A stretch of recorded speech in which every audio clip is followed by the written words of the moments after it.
entire area, and this fire just spread so quickly. But I want to show you the satellite view. There's a lot of communities down in there, and there's a lot of concern. You see the 118, it's already hopped that. And if you go down to the left on the, keep going left with the camera, there's a lot of little communities down in here, ranch-style homes. I'm not certain they're going to be able to save all of these.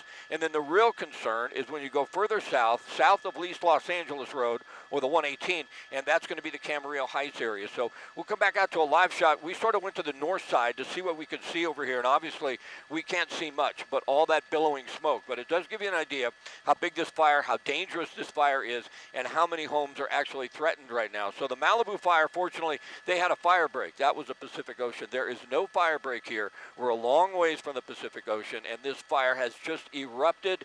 The brush in the top of the hill there is fairly light to medium brush, but it's so dry, and once again, 50-mile-an-hour winds. It's just erupted down this hillside. So we're going to try and work our way around down towards the southern portion of Moorpark and Camarillo Heights, but it's difficult to show you everything because of the smoke. We'll just give you one more wide shot and pan off to the right. But it does give you an idea, Philip and Giovanna, just how big this fire is here in Moorpark and just how many homes are really threatened.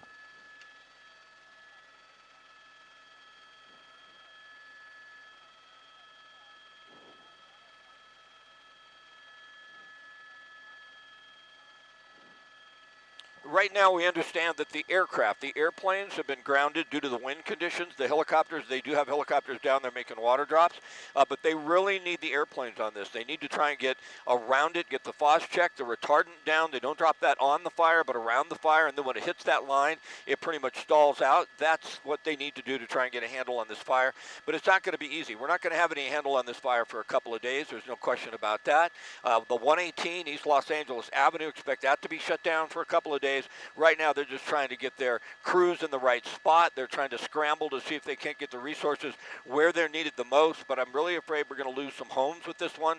We did have reports of injuries. It's unclear if it's a civilian or a firefighter, but this is going to be a battle, and it's going to last several days. They're not going to have any chance of getting any type of containment on this fire until these winds die down.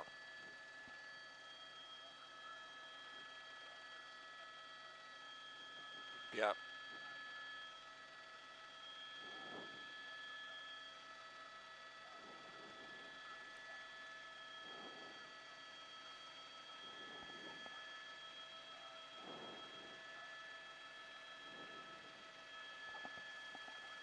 Yeah, well, this portion of the 118 is actually, east of where the freeway is. The 118 veers off at the 23, and it becomes East Los Angeles Avenue or the 118 highway, not the freeway.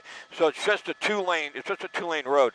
But they were hoping it wouldn't jump that because even though that's not a huge freeway, once it got over that, you get into more residential. Right now, you're ranch-style homes. They're spread out, but it's difficult to get out of some of these areas. There are mandatory evacuations in Bradley Canyon.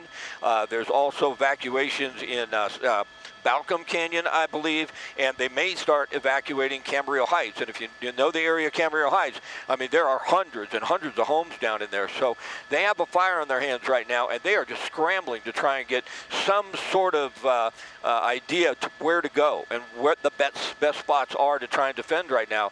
Because 1,000 acres, I would say 1,000 acres plus, and you have to understand it started at 9. It didn't take long to consume that much in the way of acreage. Obviously, up here in the mountains, we're on the top of the ridge line just south of Santa Paula. It burns through this acreage very quickly. Once it gets down the hill, it slows down a bit. That's where firefighters have set up. That's where we have a lot of those ranch styles that I mentioned, ranch style homes with agriculture. They have avocados and citrus, and those don't burn that fast because they get watered constantly. But certainly up here in the hills, and look how close it is to this house. Is that the actual portion of the house? I just noticed this through the smoke. This may be is that a satellite sort of dish? Antenna farm and a structure. It almost looks like that's it's hard to see through the smoke, but it almost looks like the fire is approaching a satellite dish of some sort. But maybe I'm just seeing it wrong. Scott, I was also noticing. I think it was an antenna farm, and it looks like that was a structure that supports that area there. But it certainly, before we lost it in the smoke, it looked like that structure was going to be lost. Yeah. And in other fires that we have covered, now shifting over to focus on the residents who are having to deal with this. Typically, we do see sheriff's deputies going door to door. This Ventura County sheriffs are confirming that there are evacuation orders. We've already talked about it for the Camarillo Heights area. And we also have word from Ventura County sheriffs that several individuals have been injured and transported to local hospitals. We've already talked about the numerous structures that are currently threatened, and it's probably hard for you to answer this question, but do you see any evidence of deputies going door to door, or is it too late for even that? You know, a lot of these homes, I really don't see any protection down there. You see that home over there that's a rather large home nestled up in the mountains here, but I don't see any police agencies. I don't see any fire crews there.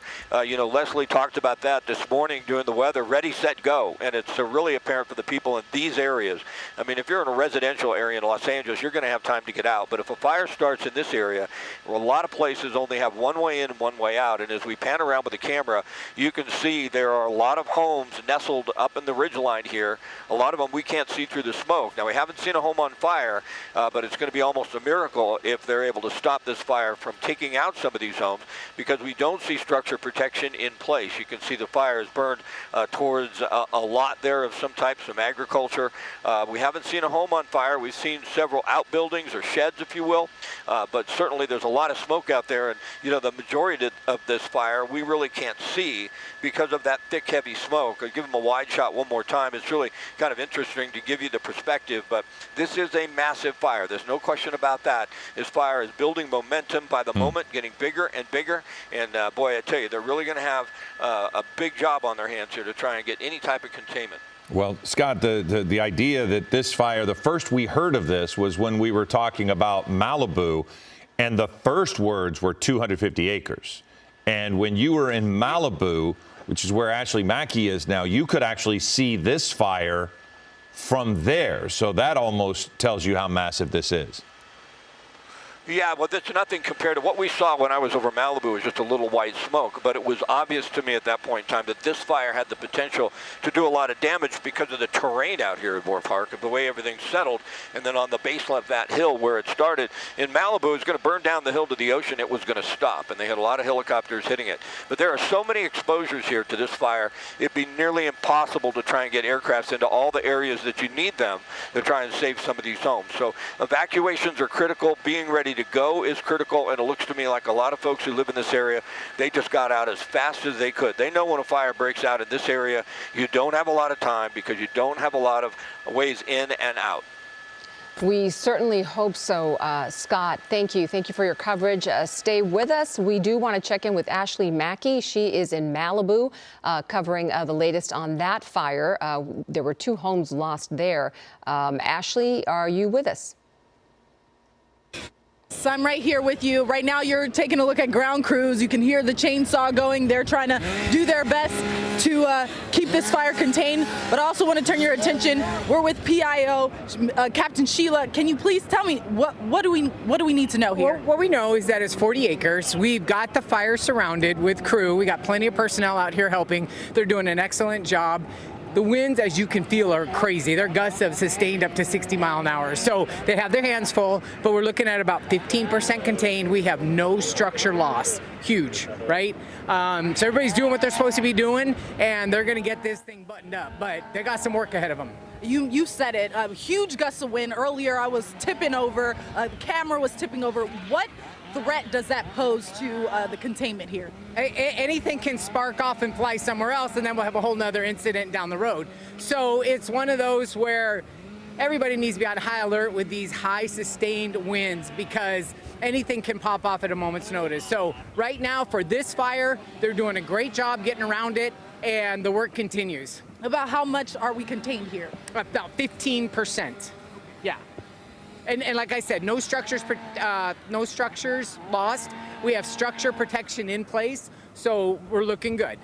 You said no structures were lost. We did see a burning building earlier. Can you give us an update on that? I know from my command post we have no burning buildings. I know there's maybe some patio furniture damage somewhere, but we have not lost any structures.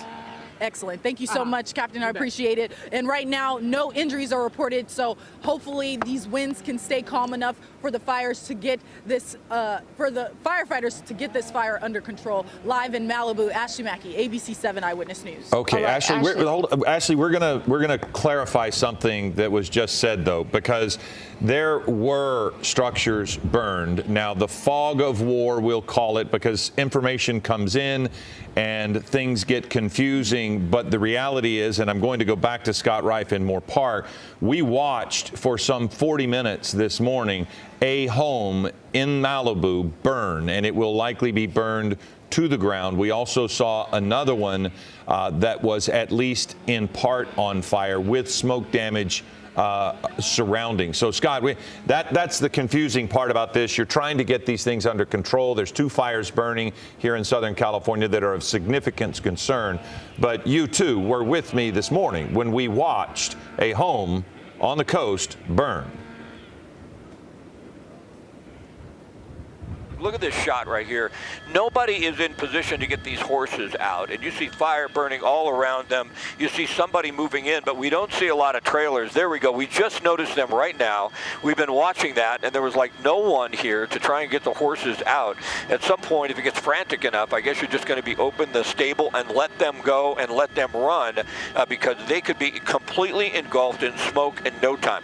Now, I want to pan left and just give you an idea of the area we're really concerned about.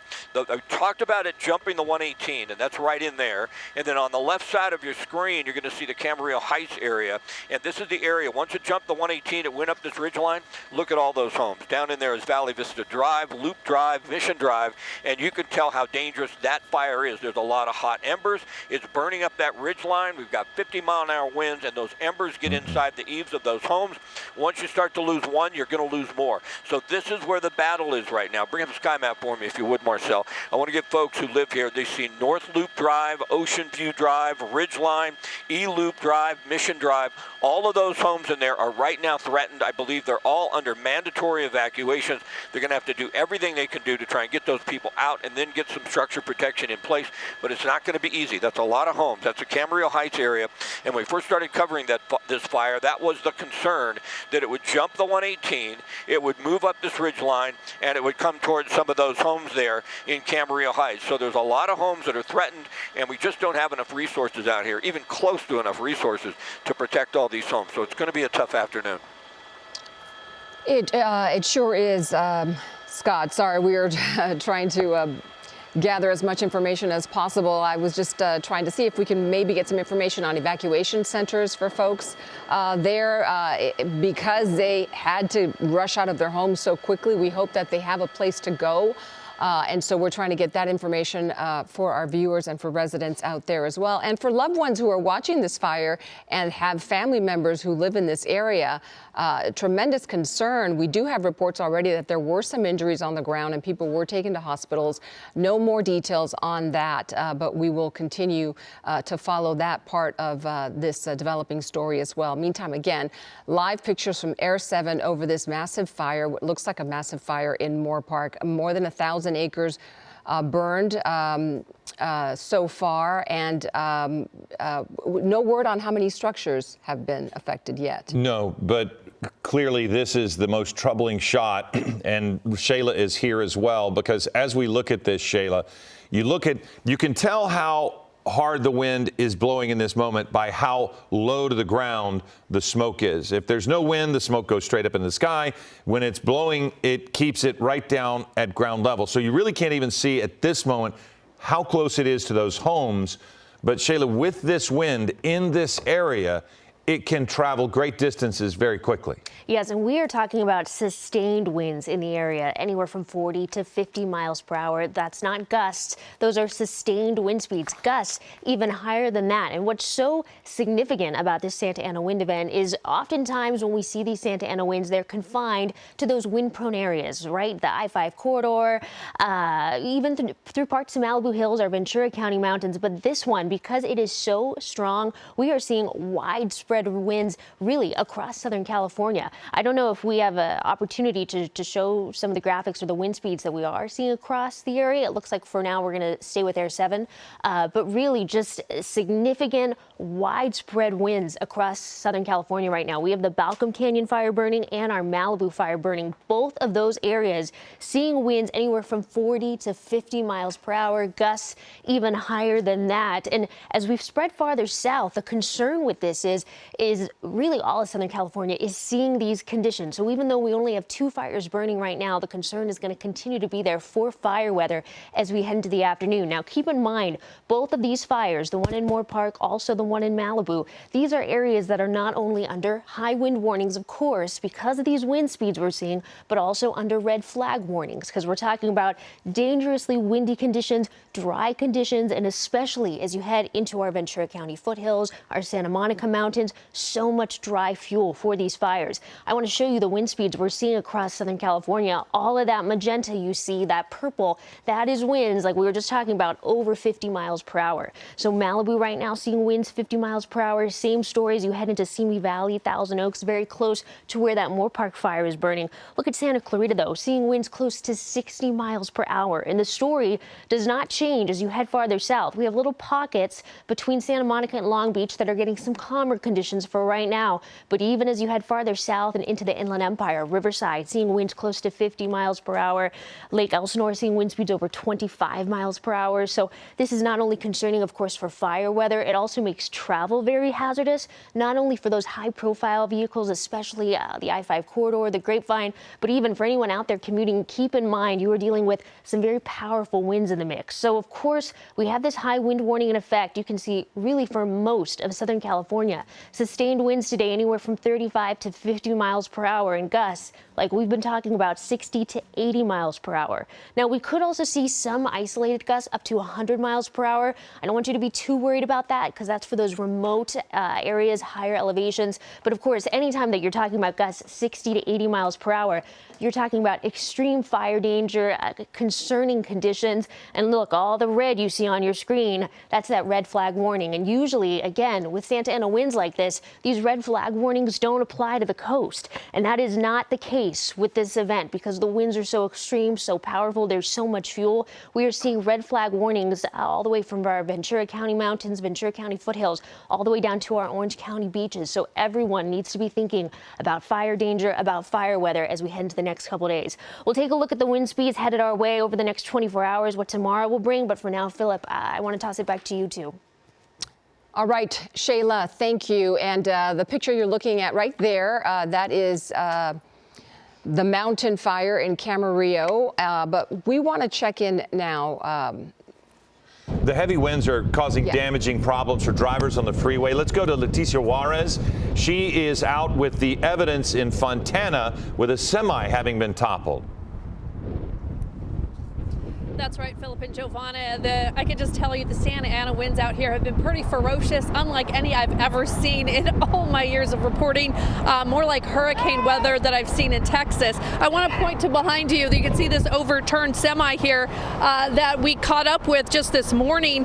You can see that this wind causing that red flag warning, as Shayla mentioned, and for very good reason. Let's go ahead and take a look at some video where we can show you what it looked like this morning, but it's pretty much the same as it is right now. The wind gusts, they're toppling that tractor trailer on the 210 freeway near the Cherry Avenue exit here in Fontana. That tractor trailer is the one that I'm standing by. They had to drag that off the freeway, off to the exit that you see here. The CHP, though, was out earlier, making sure that drivers steered clear of that truck because it was in a lane of traffic. Now, meanwhile, thousands of Southern California Edison customers are impacted by public safety power shutoffs. That includes LA, Orange, Riverside, and San Bernardino counties. The shutoffs happen, as you know, in communities at risk for fire dangers during high wind events. And as that Camarillo fire we're seeing there with the mountain fire, that's one of the reasons why they try to cut power when there is this high wind danger. Now, the wind is not only wreaking havoc on traffic and power, but it's also on local businesses. We stopped in at the Gents Barbershop where customers were scarce. Employees say it's much like a rain day. The wind basically keeps the customers out, and that's for very good reason. People just want to stay inside. Take a listen to what they had to say to us. We got hit by a bumper, came off a car, hit the top of the truck here, put a little dent up there. but it's really windy out there, and you got to be careful. It's crazy right now. Saw an overturned truck on the 15 freeway, which for those people really put a damper in their day, slowed it down a lot. Now, I will tell you, just from us driving in our news van, it was very shaky on the freeway. So if you're going to be out there driving, make sure to go slow. Watch out for those high-profile vehicles and try to stay out of the wind, especially if you have allergies. Reporting live here in Fontana, Leticia Juarez, ABC 7 Eyewitness News. All right, Leticia, thank you for that live report, and get out of the wind there. You're watching Eyewitness News here at 11:30. We're following breaking news. 2 fires burning in Southern California amid extreme weather conditions. Scott Reif is in Air 7 over one of those fires in Moorpark. Scott. Yeah, this is the mountain fire, and it just erupted. It started in the mountains up above or south of Santa Paula, up above Moorpark. I want to push into those horses once again. We showed you this earlier. They're trying to get some horses out of the wake of this fire as it burns down this ridge line. They really didn't have enough resources in there to get them out. We saw them just release a couple of horses a moment ago. But what I also want to do, I mean, this fire is massive. They say 1,000 acres. I believe it's much more than that. We don't have it officially. But as we look up on the top of your screen, that's Fillmore. And as we come down, it sort of gives you an idea. It's burning down through Moorpark, parts of Saugus. And as we continue down, now we're down into Camarillo. This is Camarillo Heights. I want to continue to the left before we push in. You can see that thick, heavy smoke. We can't see all the homes. Now you're going to see the 101 freeway, and there you see Camarillo Airport. So it has spread so fast since 9 o'clock this morning. We saw it when we were in Malibu. It looked like just a little smoke, and then it just erupted. It's because of the high winds. I want to go to the satellite view right in there, Marcel, and see if we can tell how many homes are really nestled up in that area. And you can tell Valley Vista Drive, Fairway Drive, Ramona Drive, Crestview Avenue, all of those little streets, they're all threatened right now by this fire. We'll come back out to the live shot. They're going to have a real battle on their hands going into the evening. A lot of times as we get towards the evening, the Santa Ana winds will actually kick up and it'll get a little bit more drastic. They'll get a little bit more gusty, and it makes it even more difficult for firefighters to fight them. Now, we haven't seen any homes on fire. We've seen a couple of outbuildings, some sheds, if you will, but there's a lot of this area here that we can't really see yet because there's so much smoke. But certainly it's a frightening fire, probably more than 1,000 acres, and dangerously burning down towards the Camarillo Heights area. I know that they have mandatory evacuations in this area right now. We're not certain where people should go, but boy, this happened so quickly. A lot of folks are just scrambling to get out. Well, Scott, one of the things that is confusing is when you look at the fire, you can see almost where the homes begin. But because the wind has blown the fire so low, you really can't see where ground crews are. You can't see how close the flames are to homes. But you do see how many homes we're talking about. Do you have any estimate from where you are as to how close the fire is actually getting to these homes, to these communities? Because it's really hard to tell. The smoke covers such a wide swath that you can't really see where the flames are in relationship to some of these homes. Yeah, well, that's pretty close. I mean, it's not right on top of these homes yet, but it's very close. And the real issue here, Philip and Giovanna, is the fact that what's burning above this the fire is burning to the south, the smoke is burning south. That ridge line has a lot of thick, heavy brush. And with that thick, heavy brush comes a lot of thick, heavy embers. And when the embers fall, they start a fire next to a home on, a tree or something like that, or get into the eaves. Once you lose one of these homes, there's so much fuel inside the home, all the furniture, all the building supplies they built it with, that it just erupts, and then it's hard to stop the embers from that home to spread to another home in this type of wind. So it's extremely difficult from what we're looking at right now to see if any of those homes are on fire. I don't think they are, because what we see when that happens is we usually see a plume of black smoke coming out from the white smoke. Right now it looks like most of this is just a fire burning from the ridgeline and pushing itself down over these homes. But it's dangerously close, and in situations like this in the past, in these types of winds, when we had a situation like this, in most cases we do lose some homes. I'm not saying that's going to happen here for certain, but it's certainly at a high risk of that happening. Yeah, and Scott, a moment ago, we could see from your camera there in the helicopter that there were some some law enforcement patrols patrol cars in the area. And because fires like this can spread so quickly, you mentioned the embers and the wind fanning the flames. And it can, it jumped already the 118 freeway. It can jump from home to home. So I would imagine that there are law enforcement officers on the ground trying to tell the sort of the broader circle of this community to also be ready to either evacuate now or get ready to go as soon as they're told. Oh, they're getting them out. Definitely they're there to get these people out, but you've got concerns. You got these little streets. You got people trying to get out. You got firefighters and engine crews trying to get up. They want to get them out of the way. The firefighters don't want to have to worry about the residents. They want to just concentrate on knocking down the fire and saving the homes. But we did have an assistance call that went out on Santa Cruz, I believe, an elderly person that needed help. It was 8972, I believe, Santa Cruz. And you're going to have a lot of that in situations like this. Elderly people might not be that mobile. They need to get out. They're scared. But right now, all the people in this area, Camarillo Heights, they need to evacuate, and it's just chaotic. It's absolute chaos when this happens, and it happens so quickly. The fire was burning well north of this, but with these winds, within about an hour, it went from jumping the 118 highway portion, coming up over the ridge line, all the way down basically to the 101 freeway down into Camarillo, and then threatening all these homes. So we have an extremely dangerous situation on our hands here. It'll be a miracle if they don't lose some of these homes, but the fire has grown exponentially, extremely quickly. I would say probably more than 1,000 acres. It's hard to guess for sure. We don't have an official update, but it's going to be a tough fire to put out in these wind conditions. There's no question about that. Scott, and go ahead. One of the things, Scott, that we were talking about with evacuations, when this first came out as a 250-acre fire, they were immediately starting to put evacuation orders in place. They did not mess around. They knew which direction this was going. But one of the things that you mentioned with the embers, which is always so haunting almost, is the way that these embers will attack neighborhoods and skip others. And that's just due to the wind strength. These embers, if they get in the eaves of a home 3 blocks away, 2 neighbors away, it can start, as you mentioned, and because of the evacuations, there's no one in there to spot that fire. So that also contributes to the potential for loss of homes because, as you mentioned, the firefighters have to try to get a line around this thing. They also want to get people out. People need to be safe, but then that takes eyes away from potential fires well away from the front of the fire line. Right. Yeah, you asked the question how close the fire was to some of the homes. It's dangerously close. It's right up on them in this area right there. See that ridge line? That helicopter just dropped right there, and he's trying to protect these homes right here. You can see all the trees there. You've got high winds. Once an ember gets in the tree, they don't have enough structure protection in place to really stop the fire from taking out these homes if it does spread towards the home or towards the brush around the homes. You see the helicopters are making drops. Wow. But when you get to a fire this big, this is just one area. There are dozens of areas just like this that you can't see, but you can certainly see how effective the helicopters are in saving homes and trying to make sure they get that ahead of the fire put out before it gets right down to the houses. Yeah, we sure are grateful that they can at least be in the air and in this firefight. I am thinking about the local schools that might be in the area. There is a Camarillo Heights Elementary School. And you can't confirm or deny, what the situation is there, but they're on Catalina Drive.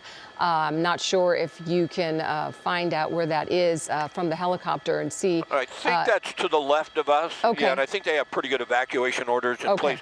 Once you get down into the mainland, right as you get down off this ridge line, it's pretty easy to get out. If you live in this area right here and you're looking at the fire coming at you, you can get out pretty quickly. But if you live up on that ridge line, it's much more difficult to get out. You have a little street that goes up to those homes, and that's what we're concerned about. Go to the left again, Marcel, because it's interesting how the smoke is going right over the 101 freeway and then now encompassing Camarillo Airport. So there's a real good chance it's going to restrict aircrafts from landing at Camarillo. Now, once you get down to the flatland, it's not nearly as big a deal because now you get down to this area. Camarillo, for the most part, south of the 101 freeway, which is still open, at least for now, is just flat area. It's all agriculture, and for the most part, there's not a lot that can burn.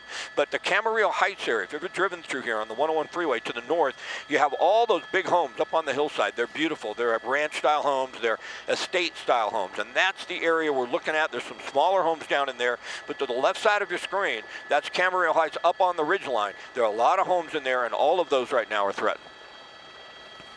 Well, Scott, what was fascinating to me, and maybe you can explain this from the perspective of a helicopter, they were certainly going much slower in their attack from the air, but how are these helicopters able to navigate through this type of smoke? We watched a drop and they went into, there they are right there. I mean, when you can't see the helicopter, that gives you an idea as to how thick this is, and they are right at the ground level. When does it become too risky for them to fly into that smoke? Well, it's a little bit of an illusion for us because we're above it shooting down. They're not going to fly into the smoke that they can't see through. They're flying VFR, which is visual flight rules. We do have helicopters that can make drops at night, but I don't believe Ventura County has any of those up right now.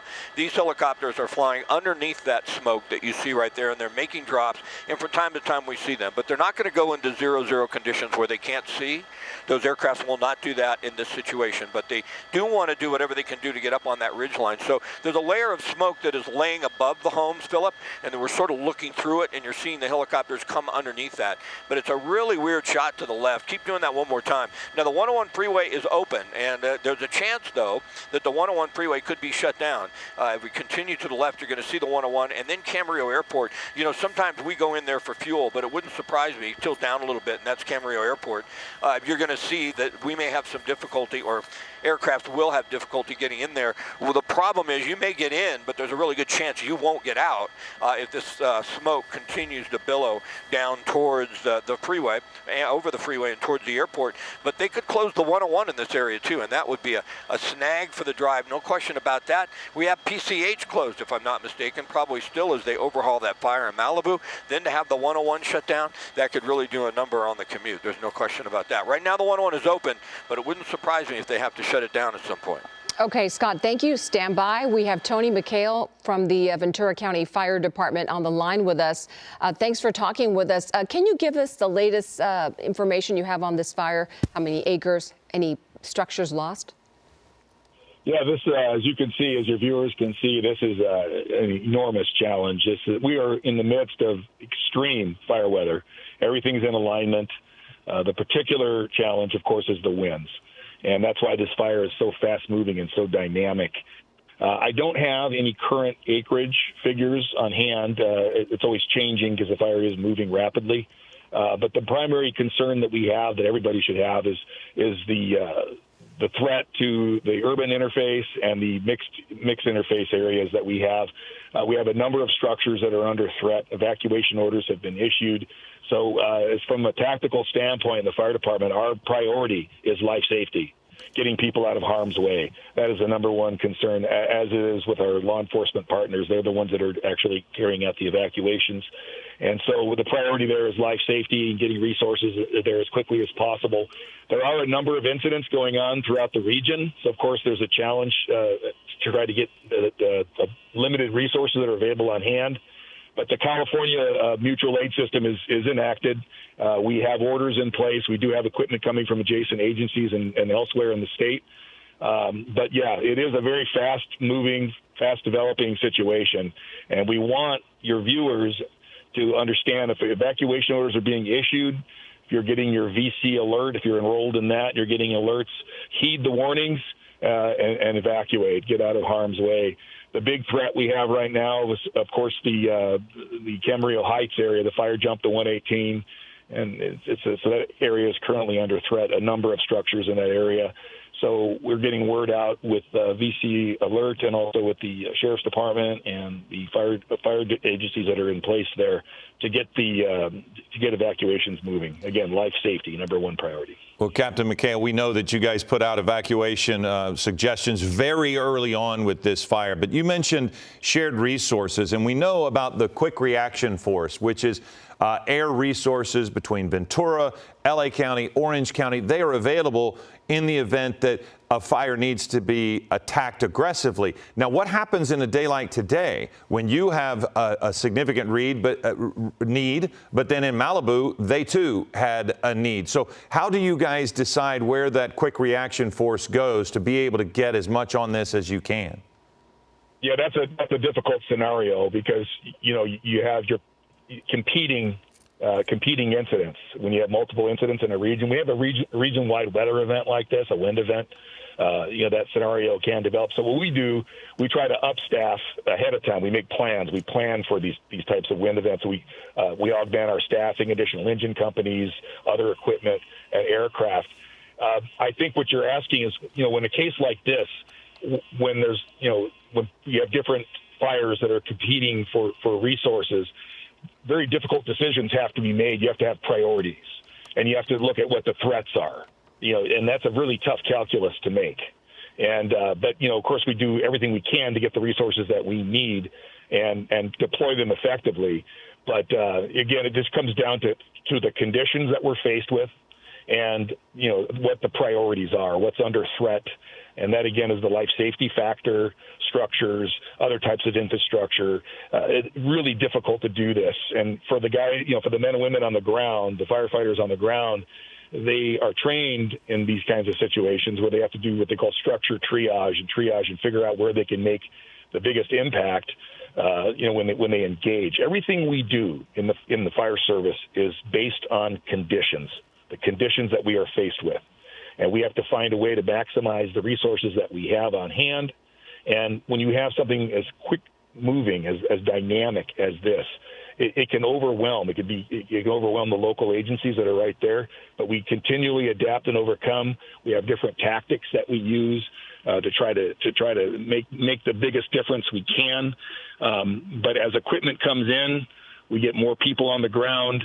We start figuring out places where we can engage. But really, at this point, with this kind of fire weather, we really are at the mercy of these conditions. So we have to adapt as best we can.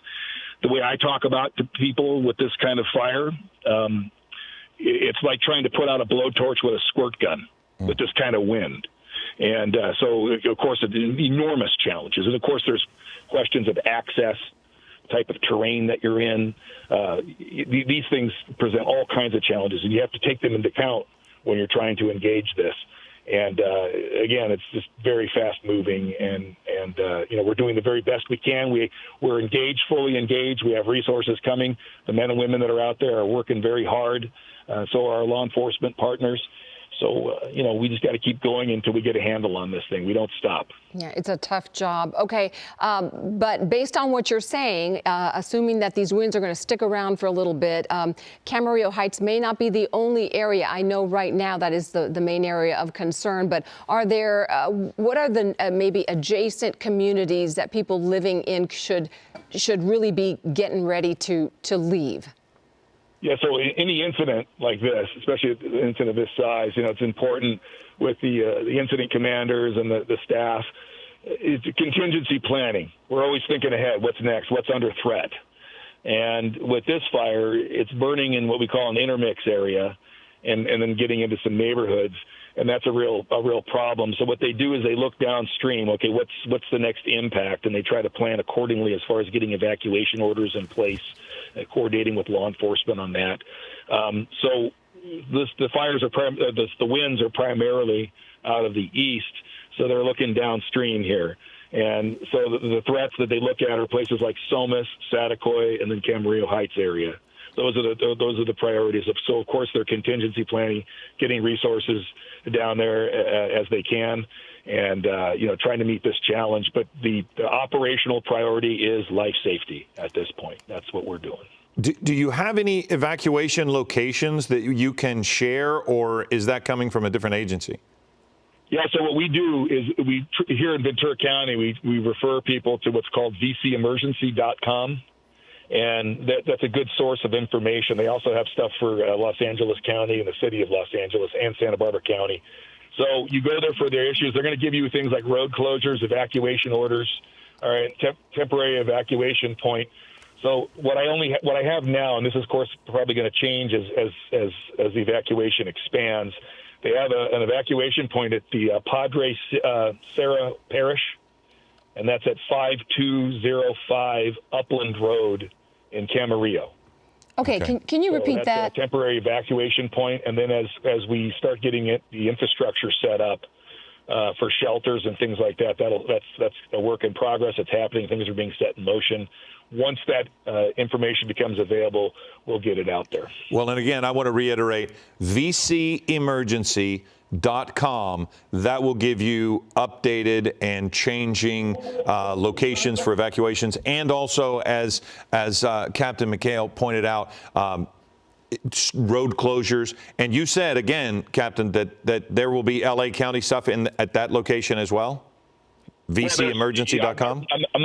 I don't have access to their site. Okay. So anything with Ventura County, vcemergency.com. Each county will have its site. Yeah. If you go to the whether it's an app or on the computer, VC Emergency, I saw some tabs at the top. It has Los Angeles County, City of Los Angeles, and County of Santa Barbara. But you can hit that or any other type of emergency. You can go to the website of the LA County Fire Department or LA City Fire Department. We'll have all of those on our websites as well. Captain McHale. Good links. Yeah, thank you. Good links there. That'll help. We also really like to refer people to the Ready, Set, Go program. This is something that we try to front-end load people with in the beginning ahead of incidents like this, is to actually have a plan. And we call it Ready, Set, Go. And so they can access that at the Ventura County Fire Department website, Ready, Set, Go. And that's a really, really useful resource for the public. All right. Thank you so much for your time. Tony McHale with Ventura County Fire. We really appreciate all the information you shared with us. Thank you. We now want to go to Leo Stallworth. He is on the ground. Leo, we see you. Do you hear us? What's happening where you are? Yeah, I can't see you, but I can certainly hear you. And if I have a kind of a sad face right now, I'm standing with the family who they lost their home. They lost their home. Okay, come on in, girls, if you don't mind.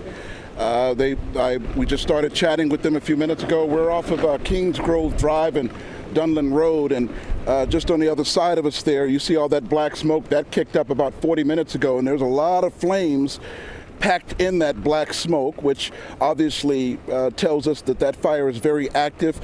Their home is further back from that, not terribly further back, but they were just telling me a few minutes ago that their home is gone. They lost their home. What's your name, dear? Courtney. Courtney, there are no words. My heart aches for you.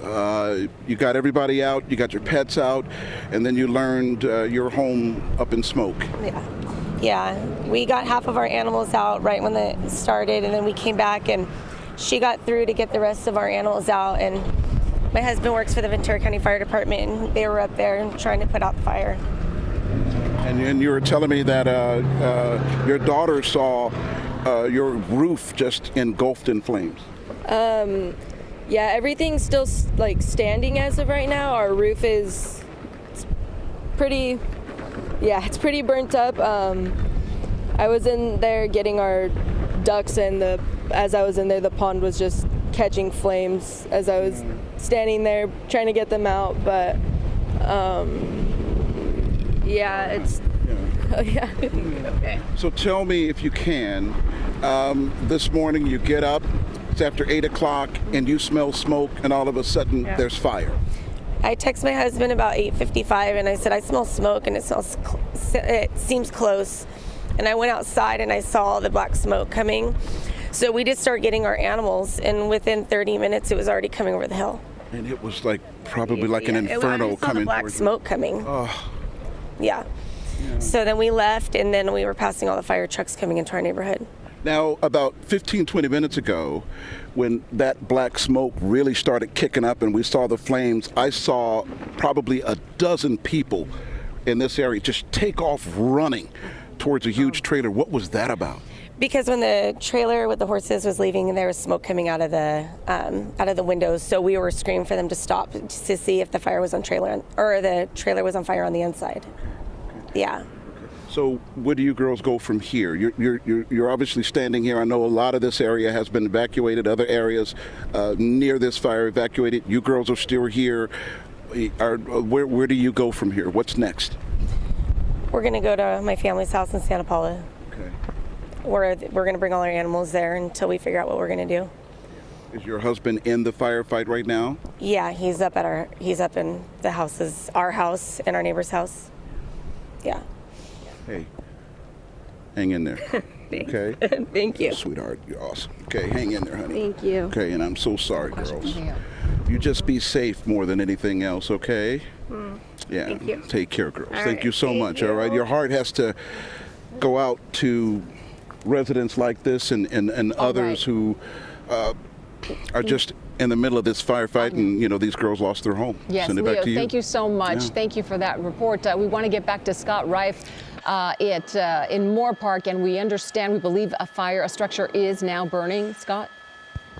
Yeah, this is exactly what it looked like when we first got overhead. We're going to lose homes. There's just no way we're not. We've seen at least 3 now on fire. It's hard to see through the smoke, but there's a structure right there that's on fire. There was a RV on fire right next to a home. You see a little fire underneath the patio on that home.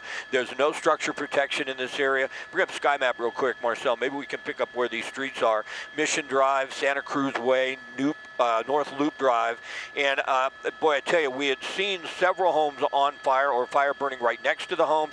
It's really tough through the smoke, but there you go right there. It looks like that is a structure fully engulfed. So it appears that we are going to lose a lot of homes, not just a few, but a lot, because once this happened, I talked about this earlier, in these types of winds, once you get that thick, heavy smoke and all those embers from a house, and it catches on to the next home, or it catches onto the brush next to that home, the trees, it's nearly impossible to stop.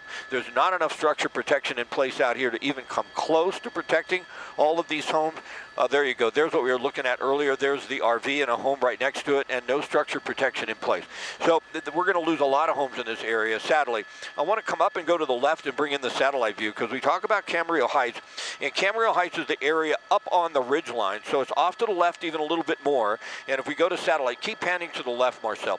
This is the area. When they talk about the heights, they talk about all these homes up in this area. They're very difficult to protect because there's only one little way in and one way out. We just got a report a moment ago. They're shutting down all routes into Camarillo Heights. They're not going to let anybody up in this area. They're all under mandatory evacuation. So we can come back out of this shot. That's completely obscured by smoke, but off to the left side of your screen, we can push in one more time, Marcel, and see if we can find those homes that were on fire. I think it was off to the right. My bad there.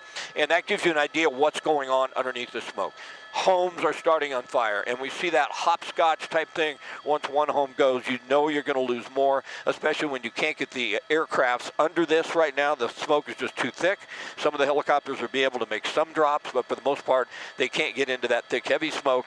And I'm just afraid, Philip and Giovanna, we're going to lose a lot of homes, unfortunately. This is going to be a bad one. Well, and Scott, too, we have seen in fires past where ground crews are standing by, but they are focused on one space, and a fire, once it gets going in these conditions, if you don't immediately get water on it, it could be right behind the firefighters, and they don't even know it until it's too late. And it seems like that's really a risk here because of how far apart some of these homes are from each other. You could be just down the hill and not know what's going on 100 yards away from you. It's a matter of communication and a matter of resources. You just don't have enough resources to protect this entire area. Remember when it first started, it was 250 acres. I thought, boy, we're going to have trouble out there because of the terrain. But now that it's worked its way down into Camarillo, into some of the mountainous terrain in Camarillo Heights, there's just not enough structure protection. We don't have enough forces down there, firefighters and engines, to try and cover this area because it's so broad, it's so big. I want to tilt up. You remember the horses we looked at? I think they're completely obscured by smoke. I think it's right in there. And that fire did come down. We did hear you could take your animals to the Ventura County Fairgrounds.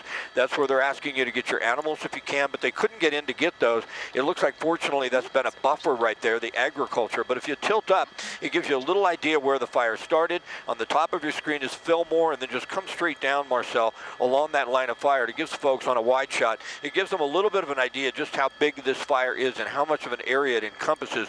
That's the area right down in there we were looking at earlier where we believe we were losing, or actually no, we saw some homes on fire and they were going to be lost. And then down to the left is the 101 freeway and Camarillo Airport, which might be completely obscured by smoke now. Earlier we could barely see it. And look at all that thick, heavy smoke down in that area. That's Camarillo Heights. And then you're going to see the 101 freeway, but it's still open. If you could push in there, we'll see if the 101 remains open, because it's a huge deal if they shut down the 101, if they have to. Right now it's open in both directions, but you can see all the smoke laying down. That's Camarillo Airport. Sometimes we go there for fuel. We wouldn't now because we wouldn't know if we could get back out. But it's a huge fire. It's going to be a nightmare to try and get a handle on this because of these high winds. Scott, thank you. I do want to, we have some information from Pleasant Valley School District.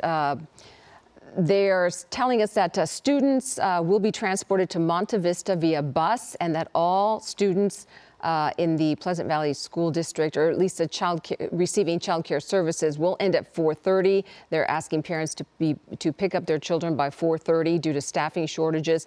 Apparently, there are some power outages in the area.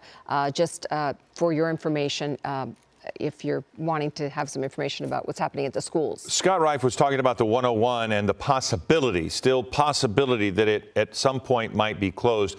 Jennifer Kim is on the 101 and she is joining us now. And Jennifer, you're just commuting, and how bad is it as you try to navigate this fire?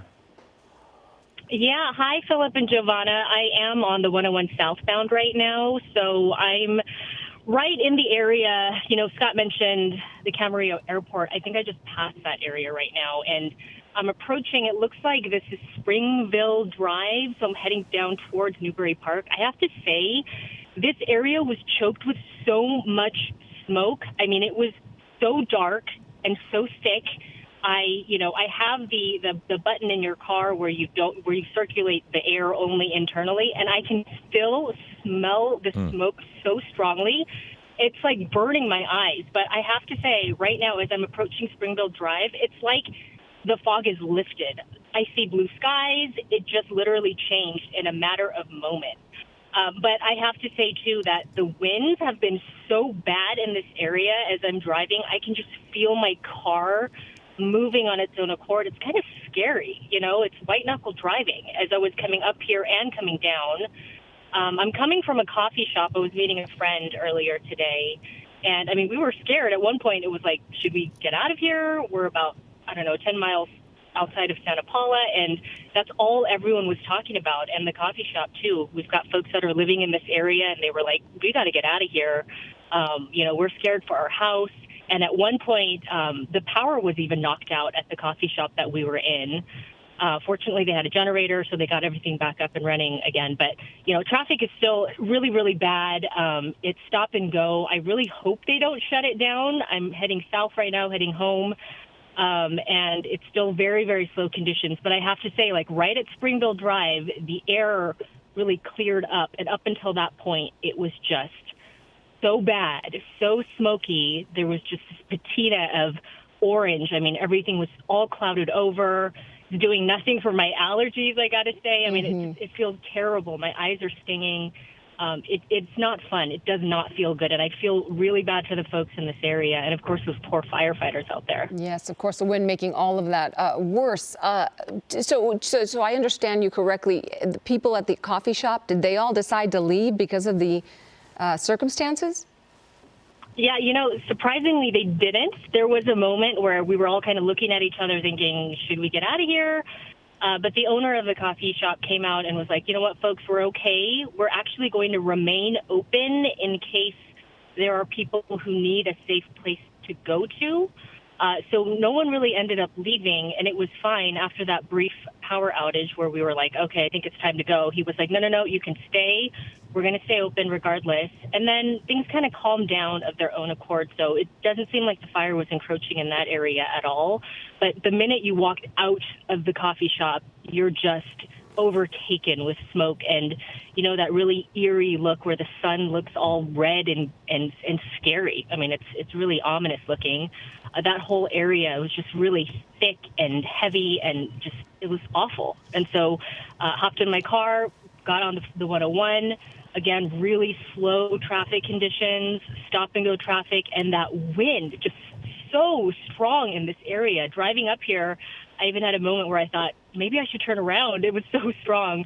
But fortunately, you know, it seems okay. People are driving carefully and, again, stop-and-go conditions. So, yeah, just trying to take it easy and get out of here. Okay. Jennifer, thank you very much. That's Jennifer Kim. She is on the 101. And as she mentioned, there were periods of time, which you can imagine when you look at this, that the smoke was so thick that it was hard to drive. But then once you clear the smoke, it gets a little better. This is Eyewitness News. At 11 a.m., we're now at noon, so we're restarting here with a fire that has burned 1,000 acres. Several people have been injured. They've been taken to local hospitals. Evacuations orders are in effect. Now, here's the thing. This is Walnut Avenue to Balcom Canyon Road and North Highway 118 to the Ridgeline and west to Sataquoy Country Club. That's what we have right now as the evacuation orders, but those are expanding. Those are continuing to grow. So be aware and do not wait around because the fire has jumped to 118. It's now impacting the Camarillo Heights area. We have seen some structures on fire. Leo Stallworth was talking to someone just a few moments ago. Her husband is a Ventura County firefighter, and they lost their home. They were able to evacuate with their pets and their family members. Because of this wind, no fixed-wing aircraft can fly at this point to help in the fire. We have seen some fixed-wing up, but they have not been able to be very effective, and they're not really being used. It's mostly helicopters. The ground crews, the helicopters are being left to put out this fire. We also have information on the evacuation shelter in place. It's Padre Sarah Parish. The address is 5205 Upland Road. That's in Camarillo. And we want to check in with Scott Reif. He is over the Moorpark mountain fire. Scott, do you have any new information for us? Well, we don't have much new information. We've counted how many homes we saw on fire, and it's at least 6. We believe a half a dozen, but we think it's going to be so much more than that, unfortunately. Now, I want to bring up Sky Map. I think that was Mission and North Loop, right? That's where they come together. Mission Drive and North Loop Drive. This is in the Camarillo Heights area. If you can find those homes again, it's kind of hard. Marcel's so good at it, but there's several homes that were just erupting in that smoke. We could see an outbuilding right next to a home. We could see a home fully engulfed, and there's no structure protection down there, so they're just going to leapfrog from one house to the next. Once you get one home on fire, it certainly will have a lot of hot embers that'll come off, that'll start trees, and that'll start more homes on fire. That's what we've seen in the past. If we come down to the left, once you get to the flatlands down in the Camarillo area, they've actually shut this whole area down, though. They're letting no one in. If you want to come in here, they're not going to let you in on any of these streets right now. They're keeping everyone out. It's a little bit easier to protect down here than it is up on the hillside. Go to the satellite view once again, and it's right up in there, all those homes in there that we cannot see that we're really concerned about. You see all those homes? They are extremely difficult to try and defend because they're on a ridge line. You've got this wind-driven fire coming up that hill, then coming down the hill, and that's the area they're really concerned about. So we'll come back out to a live shot. I mean, we're looking through a lot of smoke. There are a lot of homes in there. We've been able to see at least 6 homes that were fully involved, and we're just afraid there's going to be many, many more. Scott, thank you very much. And so from Scott's perspective, looking through the smoke, let's go down on the ground. Leo Stallworth feeling the wind. He can see how this is impacting the local community. And Leo, you actually spoke with a family, and the incredible irony, her husband is a Ventura County firefighter, and they've lost their home due to fire. You know, I'm better behind the camera.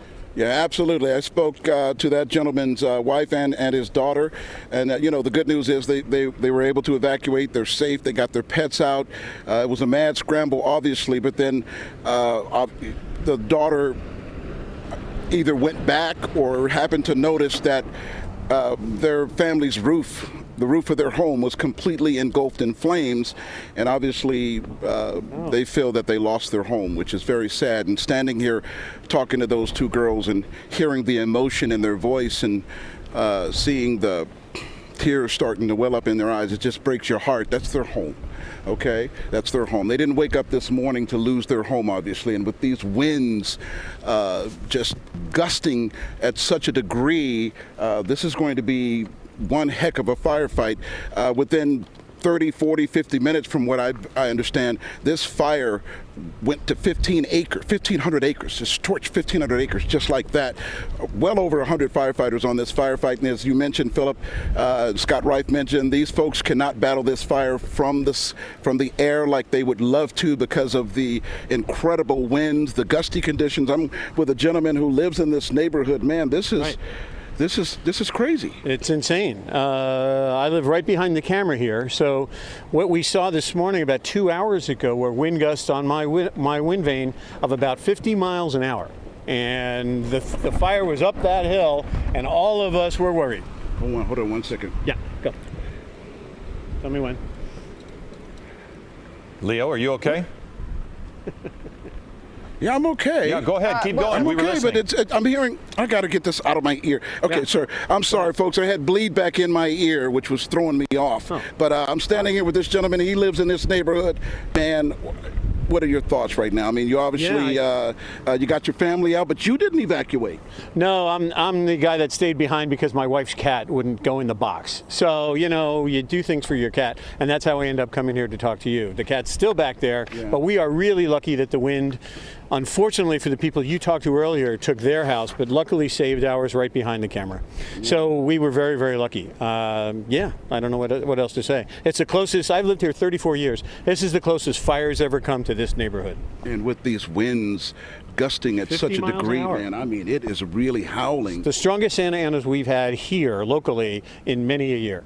Yeah, it's insane. It's crazy. So my heart goes out to our neighbors who lost their home. I didn't even know about that. I can't get through because I don't have a mask.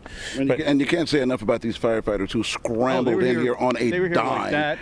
All of the aircraft were flying over our house 2 hours ago, and I knew that they had things under control when they moved on to a different spot. Because as you point out, it's over 1,500 acres now, and it's threatening Camarillo, which is 2 ridges over. Yeah, jumped over the 118 freeway. It's 2 ridges over. And now parts of that area under an evacuation order. That is where my wife evacuated. Oh my goodness. But she's okay. She's fine, and my friends are okay. But there is threat right on the edge of the hillsides, just like these folks who are right up next to the trees. God bless you, brother. Thank you, Stay brother. safe, man. What's your name, brother? All right, Leo, before you let him go, you be safe, quick. man. Don't try to, if that fire pushes back towards your house, don't you get in there and try to be a daredevil, man. You get out of there and save your life and get the cat out, okay? All right, brother. You take care. Yes, ma'am. Is there anyone to put the fire out? Folks, can we just move the camera? Yes, ma'am. We can get that on tape if we can. Well, he can't. Okay, we're going to break away from this. Okay, we want to check in with Shayla Gerard, and let's talk about these extreme winds. Yes, and in Moorpark right now, where that fire is burning, they have seen sustained winds at 50 miles per hour now for several hours. And look what comes their way over the course of the afternoon. Unfortunately, not much relief in sight as we head into the afternoon hours. We will see those winds die down to in the high 30s, even the low 30s as we head into later this evening. But this is not the relief that those fire crews need. And even as we head into the overnight hours, wind speeds picking up a tad, just to 30 miles per hour. But the good news is it is a little bit less than what those fire crews are dealing with now. So as we get into late afternoon, early evening, there will be some relief. It's not much, but it's something. All the purples you see on your screen there, that magenta, that is wind speeds and gusts over 50 miles per hour. So you can see as we head into the afternoon just how widespread this is. And here's what comes this afternoon with these Santa Ana winds. We'll start to see them die down a little bit, but then as we get into the evening, again, the purple, the red, those are those high gusty, even erratic wind speeds. That continues as we head into the evening hours. You'll notice there's this little pocket just around Los Angeles that isn't seeing quite as much of this wind event, but as you head even into our Orange County beach communities, up into Ventura County, this Santa Ana wind event, just because of how powerful it is so widespread, so really impacting most of Southern California as we head into the next 24 hours. Finally, by tomorrow, early morning, starting to see a little bit more relief. Still our wind-prone areas, Ventura County mountains, the Santa Monica mountains along the I-5 corridor, continuing to see some really strong gusty winds. Finally, by Thursday afternoon, that's when we're finally going to start to see a little more of that much needed relief. Good news for those fire crews, but the watches, the warnings, these advisories, these are going to be lasting through tomorrow. So we are talking about this high wind warning. All the tan you can see just how widespread this wind event is. We're talking about wind speeds anywhere from 35 to 50 miles per hour, gusts 60 to 80 miles per hour.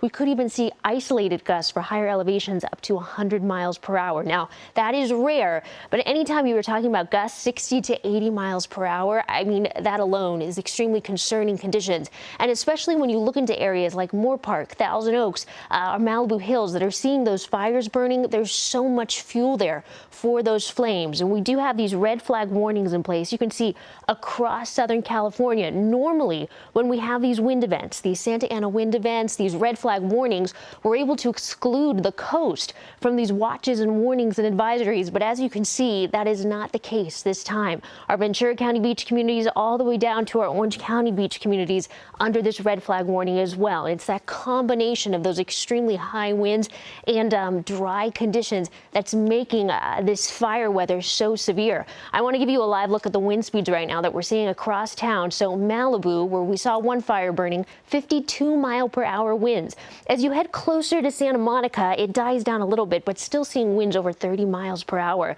Up toward Thousand Oaks, Simi Valley, right in between where that fire is burning in Moorpark, again, continuing to see winds close to 50 miles per hour. And look at Santa Clarita, wind speeds close to 60 miles per hour. Now, unfortunately, the story does not change much as you move south. Long Beach looking a little bit better than what you saw earlier, wind speeds close to 20 miles per hour, but look at Anaheim, not much relief, winds over 50 miles per hour. Same story with Riverside. Even as you head into Lake Elsinore, Temecula, I mean 20 mile per hour winds, 30 mile per hour winds are really the name of the game. Palm Springs seeing wind speeds over 30 miles per hour. So there's just no relief in sight.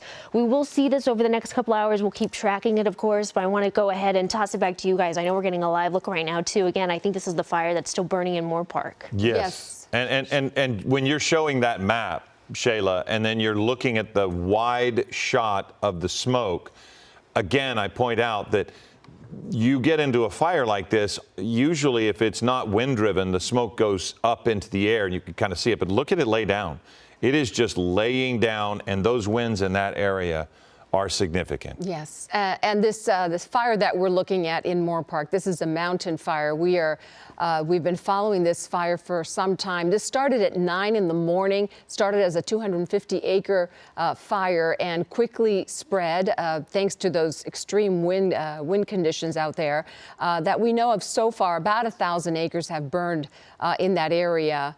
The Malibu Heights area is the main concern for firefighters right now. That is a community where the flames are impacting the most right now. 6 homes, this according to Scott Reif, who was an Air 7 over the area. 6 homes that we have counted so far have been affected by the flames. Now, the wind is such that fixed-wing aircraft are not able to fight the fire from the air. We did see a spotting vehicle, it looked like, just fly through a moment ago. We also know Leo Stallworth is on the ground. He's talked to a resident whose home survived this fire through luck, Leo, because as he mentioned, the wind drove the fire elsewhere, and sadly, it burned a neighbor's home. Absolutely, Philip. That resident obviously happy that in the nick of time, the wind shifted, pushing the fire in the opposite direction away from his home, but sadly pushing that fire in the direction of a resident's home that they say they lost. And we did interview those 2 girls. Right now, the fire is, at least in this area, about 30 minutes ago, Philip, folks, it was just thick black smoke, just emanating from that area, and the field over there is looks like a strawberry crop field. No telling how much of that crop has been destroyed by this fire. And of course, well over 100 firefighters battling this blaze right now, and who knows, more could be pouring in. But with the wind conditions and the extreme gusty conditions out here, boy, who knows how much of a firefight they will have on their hands as the day wears on. But again, talking to those 2 young ladies, a mother and daughter, who were very, just emotional, lost their home. We talked to them. Let's hear from them right now. We got half of our animals out right when it started, and then we came back, and she got through to get the rest of our animals out. And my husband works for the Ventura County Fire Department, and they were up there trying to put out the fire. And you were telling me that your daughter saw your roof just engulfed in flames. Yeah, everything's still like standing as of right now. Our roof is pretty burnt up. I was in there getting our ducks, and as I was in there, the pond was just catching flames as I was standing there trying to get them out. But yeah, it's oh yeah. Okay. So tell me, if you can, this morning you get up, it's after 8 o'clock, and you smell smoke, and all of a sudden there's fire. I text my husband about 8:55, and I said, I smell smoke, and it seems close. And I went outside, and I saw the black smoke coming. So we just started getting our animals, and within 30 minutes, it was already coming over the hill. And it was like probably like an inferno coming. The black smoke coming. Oh. Yeah. So then we left, and then we were passing all the fire trucks coming into our neighborhood.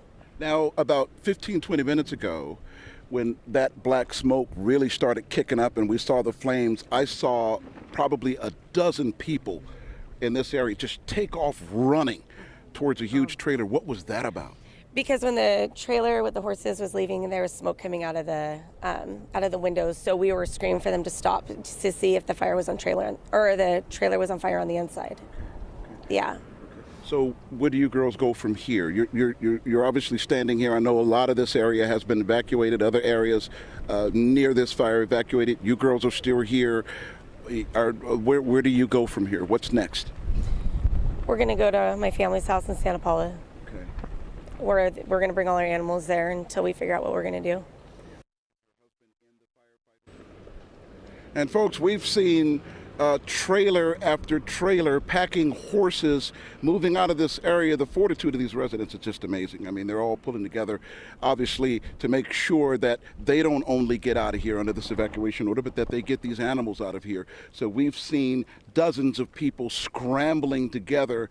They've got the large trailers out here. They've got the F-150s, the big trucks out here, and they are moving as quickly as they can to get these animals out of here. And of course, this is horse country, so you got a lot of horses in this area, and it can be nerve-wracking when that fire hits the way it did, and then there's this immediate evacuation order, and these residents, they love their horses like family, their family.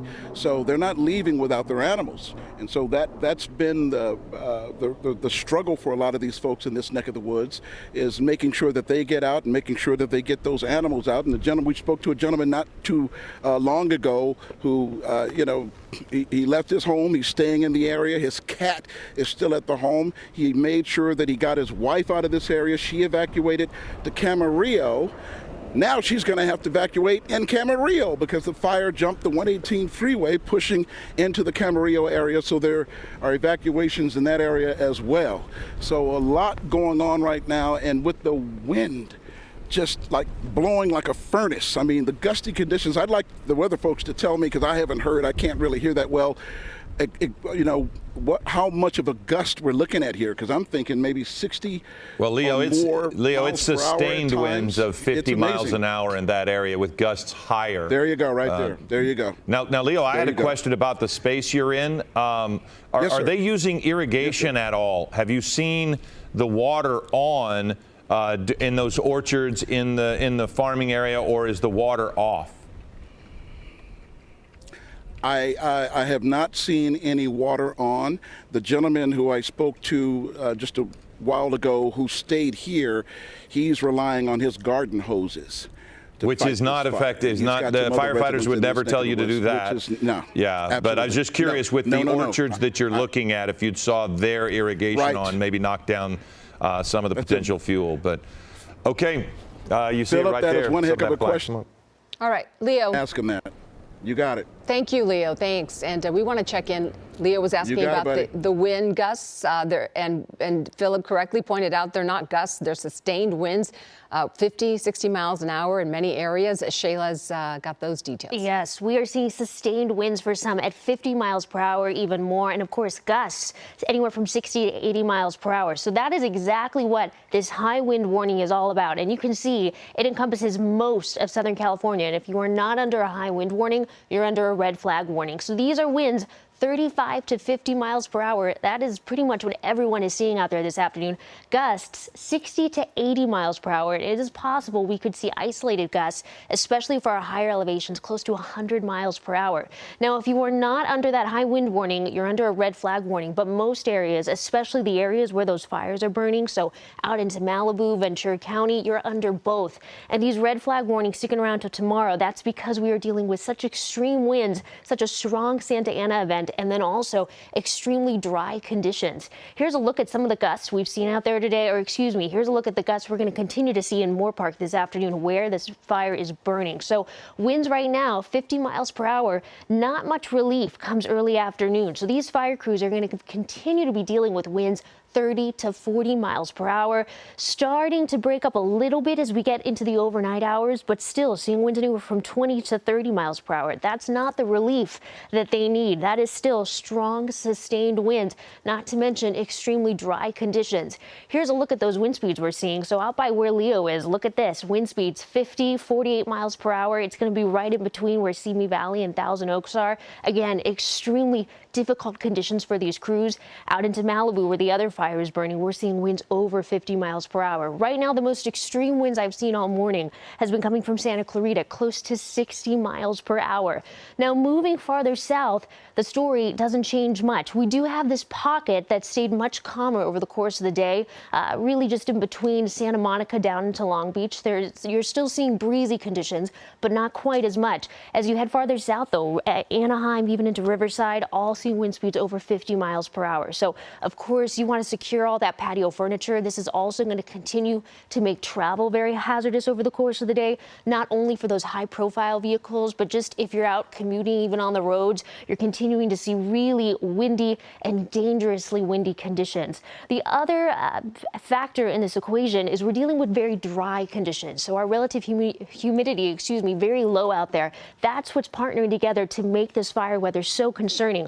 We're actually seeing some areas, Oxnard, Van Nuys, even into Anaheim, in single digits. I mean, when you were talking about dry conditions, this dry, this low of relative humidity, Santa Monica, Burbank, Van Nuys, then you add those winds to the equation. This is why we are continuing to say this is such a dangerous setup when it comes to that fire weather. I want to show you, here's what we were talking about earlier, some of the gusts we've seen today, and this isn't even the worst of it. So Chino, 44 mile per hour gusts, Palm Springs, Ontario, though, seeing gusts close to 50 miles per hour. And that pocket I mentioned that wasn't seeing as much wind, downtown Los Angeles, isn't seeing nearly as much of it. So much of this is going to depend where you are. But as you head along the I-5 corridor, those wind-prone areas, you're going to continue to see those winds even throughout the afternoon. So all the purple, the magenta, that's those wind speeds, those gusts over 50 miles per hour. That sticks with us, unfortunately, as we head into the afternoon. Now, you'll notice some pockets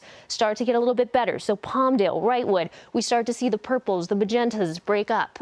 Wind speeds die down just a tad, but it's still very windy along the I-5 corridor, out into Ventura, and even into Malibu Hills, the Santa Monica Mountains. Those will continue to be a hot spot as we head into the overnight hours. By tomorrow, early tomorrow morning, still some wind in the mix. Quite a bit of those Santa Ana winds are sticking with us, especially along those wind-prone areas and even into Moorpark. So that area especially is going to be a concern for those fire crews.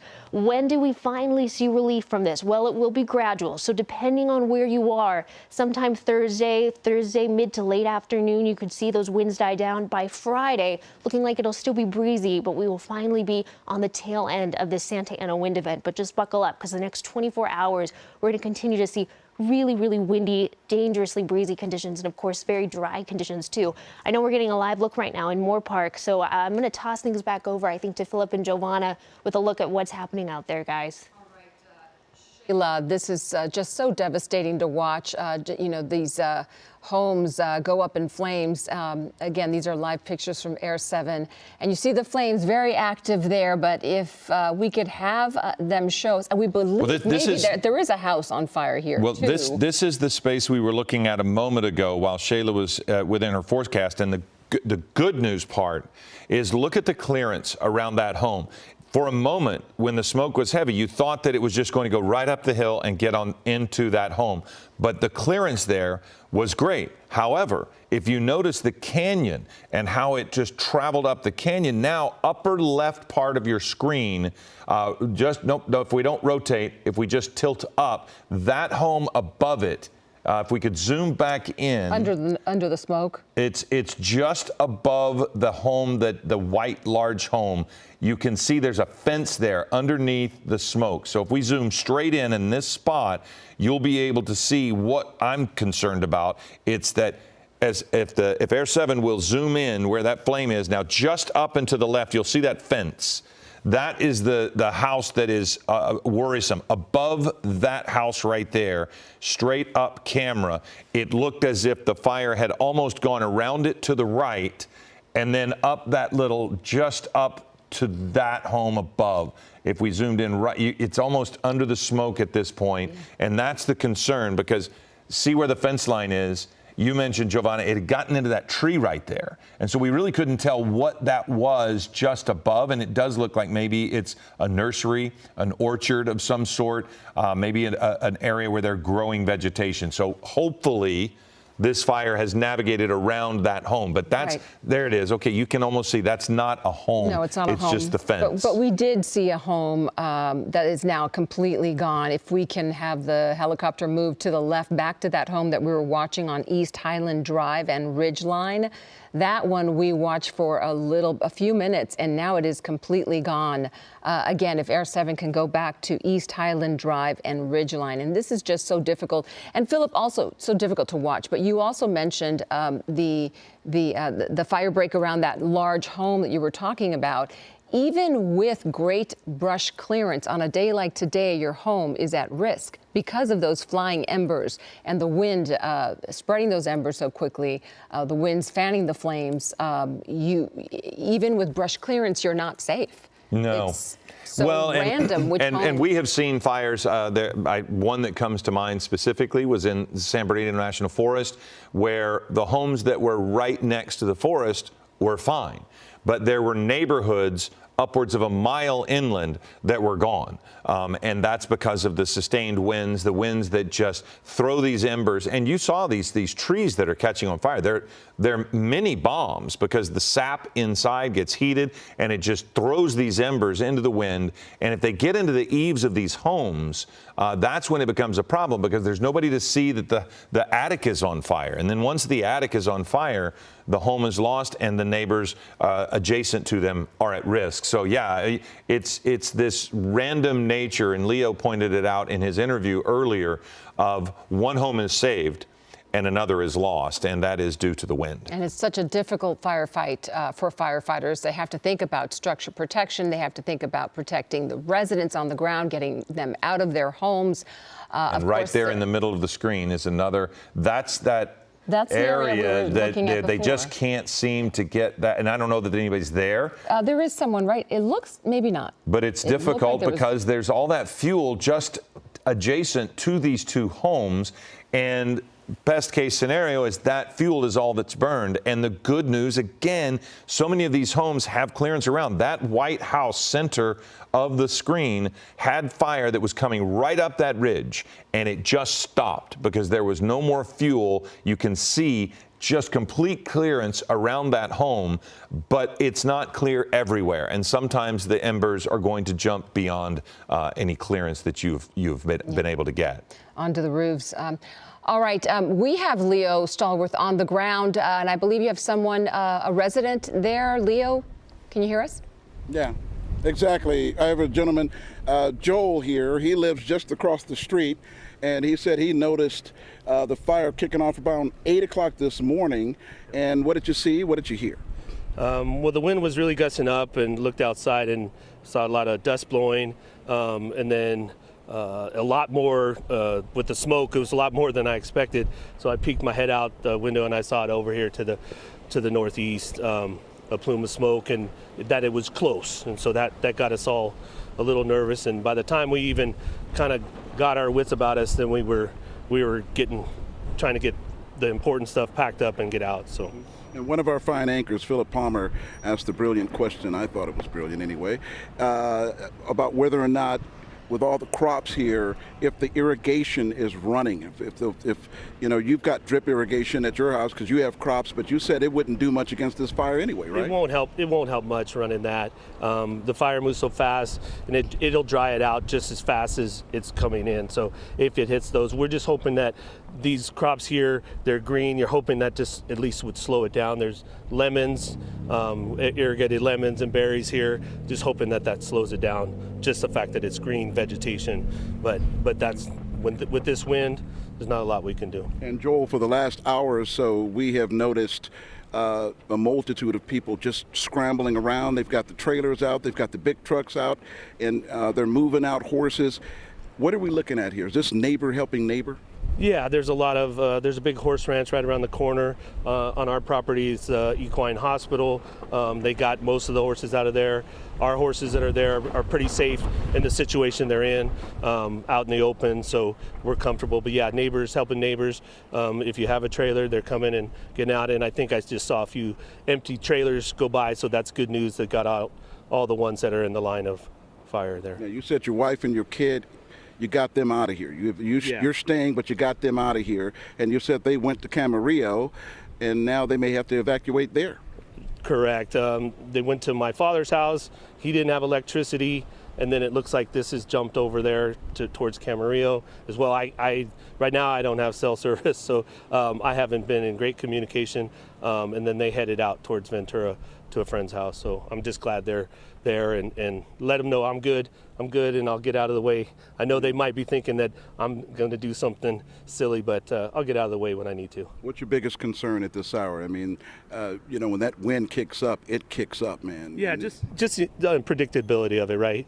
It's just you don't know which way it's going to go, and we've seen the wind, even since you guys have been here, you've seen it shift, and we had this one, and it was circling around right on top of us, and where I am, it's about, 300 feet away. Mm-hmm. It was black as night, you know, so I couldn't see anything. Yeah. And then the wind shifted a little bit, which is better for us. Hopefully it's not impacting anybody else. I think that vegetation is going to be able to be all right. So, well, Joel, I know I flagged you down on your bicycle, man, but if that fire kicks up and starts making a beeline for your house, you drop and you hop on that bicycle and you pedal out of here, man, like a madman, okay? You be safe, brother, whatever you do, all right? Joel, we appreciate it, man, okay? And I'm glad your family's safe. You take care, brother, okay? And hopefully they'll get this fire licked sooner than later. Hats off to the firefighters, well over 100 battling this blaze on a dime. Thanks, Joel.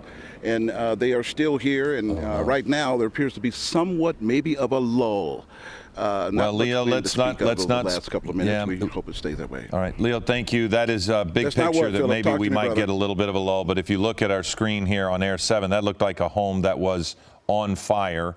Unfortunately, as we pulled out there, we lost the sight of it. But for Air 7, they were zoomed in on a space. You could see when it's a structure that it catches fire, it's almost a signature. You can almost see it the way it's burning, and that does look like something that we have sadly lost. Someone has lost a home. We want to bring Sydney Hernandez in. She's with Stretch Lab, the owner of Stretch Lab in Camarillo, if I'm not mistaken, Sydney. And you're trying to help people who need a place to safely go to, correct? Yes, we are open here on our Neil in Las Posas in the Camarillo Village Square. We're one of the few places that still does have power in the area, and there's plenty of areas for people to park if they need to evacuate to get to somewhere, and we are still open to our customers here in Camarillo. And Sydney, so what is the situation now? Are people coming to you? Are there residents using the parking lot to wait this out and gather information? Can you give us a picture of what's happening there? There are some folks in the parking lot. They are staging some ambulances, and it looks like some sheriff's department vehicles in the area as well. We've been keeping an eye on the smoke, and we've been reaching out to our members to let them know that we are still open if they need anything at all. And we are still taking our appointments today for those who are able to make it in. Well, and this is Sydney Hernandez talking about really neighbors helping neighbors as people have to evacuate and find a place to go. And we're talking to her as we watch. And this is I bring this up because it's a wonderful thing to be able to see. When the smoke gives us a little bit of a clearance, you can actually be encouraged by seeing ground crews fighting the fire up close, protecting structures, and that is so critical. We have lost some, and Sydney, I'd love to hear what you think about the neighborhood coming together, having seen neighbors lose their homes, but at the same time, we're watching this incredible work from the firefighters saving other homes. I mean, what kind of feeling are you getting from people who've come by to you? I would think it's such a mixed set of emotions. It's definitely a good community in this area, so everyone's definitely helping everyone out and just relying on other people for help. Well, Sydney Hernandez, thank you so much for what you're doing at Stretch Lab. Again, her parking lot is a place where people are going to gather and to try to have a safe place to ride this out. But also she mentioned that if you have an appointment at Stretch Labs, they are still honoring those appointments, and what a great thing to be able to do to relax and be stretched in this situation. Yeah, and we have power, so we told people if they needed to charge their phones while they're here or whatever they might need, we would love to help them out with that as well. Okay. Well, Sydney, thank you. And I think Sydney also points out something here that's also important to note. Some people have power and some people don't. So there is random power outages throughout this area. This fire started in Moorpark. It is at least 1,000 acres at this point, but now we're believing it is 1,500 acres burned. We can confirm we're getting this from the Ventura County Fire Department. It is now 1,500 acres. And we can tell you that several people have been injured. They have been taken to local hospitals. We do not know the severity of those injuries, but we have now been on this fire since around 10 o'clock or so, 10:30, and this has just really taken over Moorpark, but that we can't eliminate. There's other fires too. There was a fire in Malibu. We saw Ashley Mackey there. There were structures lost at that location. There are sustained winds throughout Southern California, which has made every community at risk. This fire is the one that has most of the attention right now for us and firefighters throughout the area, because they have to take shared resources and get on this. You saw how many people are below the smoke, walking and trying to protect the structures. The Crescent Heights area, the Camarillo Heights area is the one that's most at risk. That's pretty much what we're looking at here. And they have lost at least 6 homes. Scott Reif had said he saw and counted 6 homes, and we think more. And we think more because we watched another one burn after that. And I just want to remind our viewers, if you have more information you want, you can go to vcemergency.com, VenturaCountyEmergency.com. vcemergency.com for more details on evacuation orders. And that's critical because the information changes so quickly with a fire this size in communities. I mean, it is in this, what they call this intermixed community. And these are the homes right here that we're looking at. This, for now, is the difficult spot, according to Scott Reif, because you're intermixing with wilderness and homes, and it's hard to get to for firefighters. Once it gets down a little bit further into the flatter areas, you have an easier opportunity for firefighters to navigate the roads to get where they need to go. But it does look as if the Camarillo Heights area is where they've lost most of the structures that we're talking about, upwards of 6 to maybe 10, because we did watch while we were on the air, one home catch fire.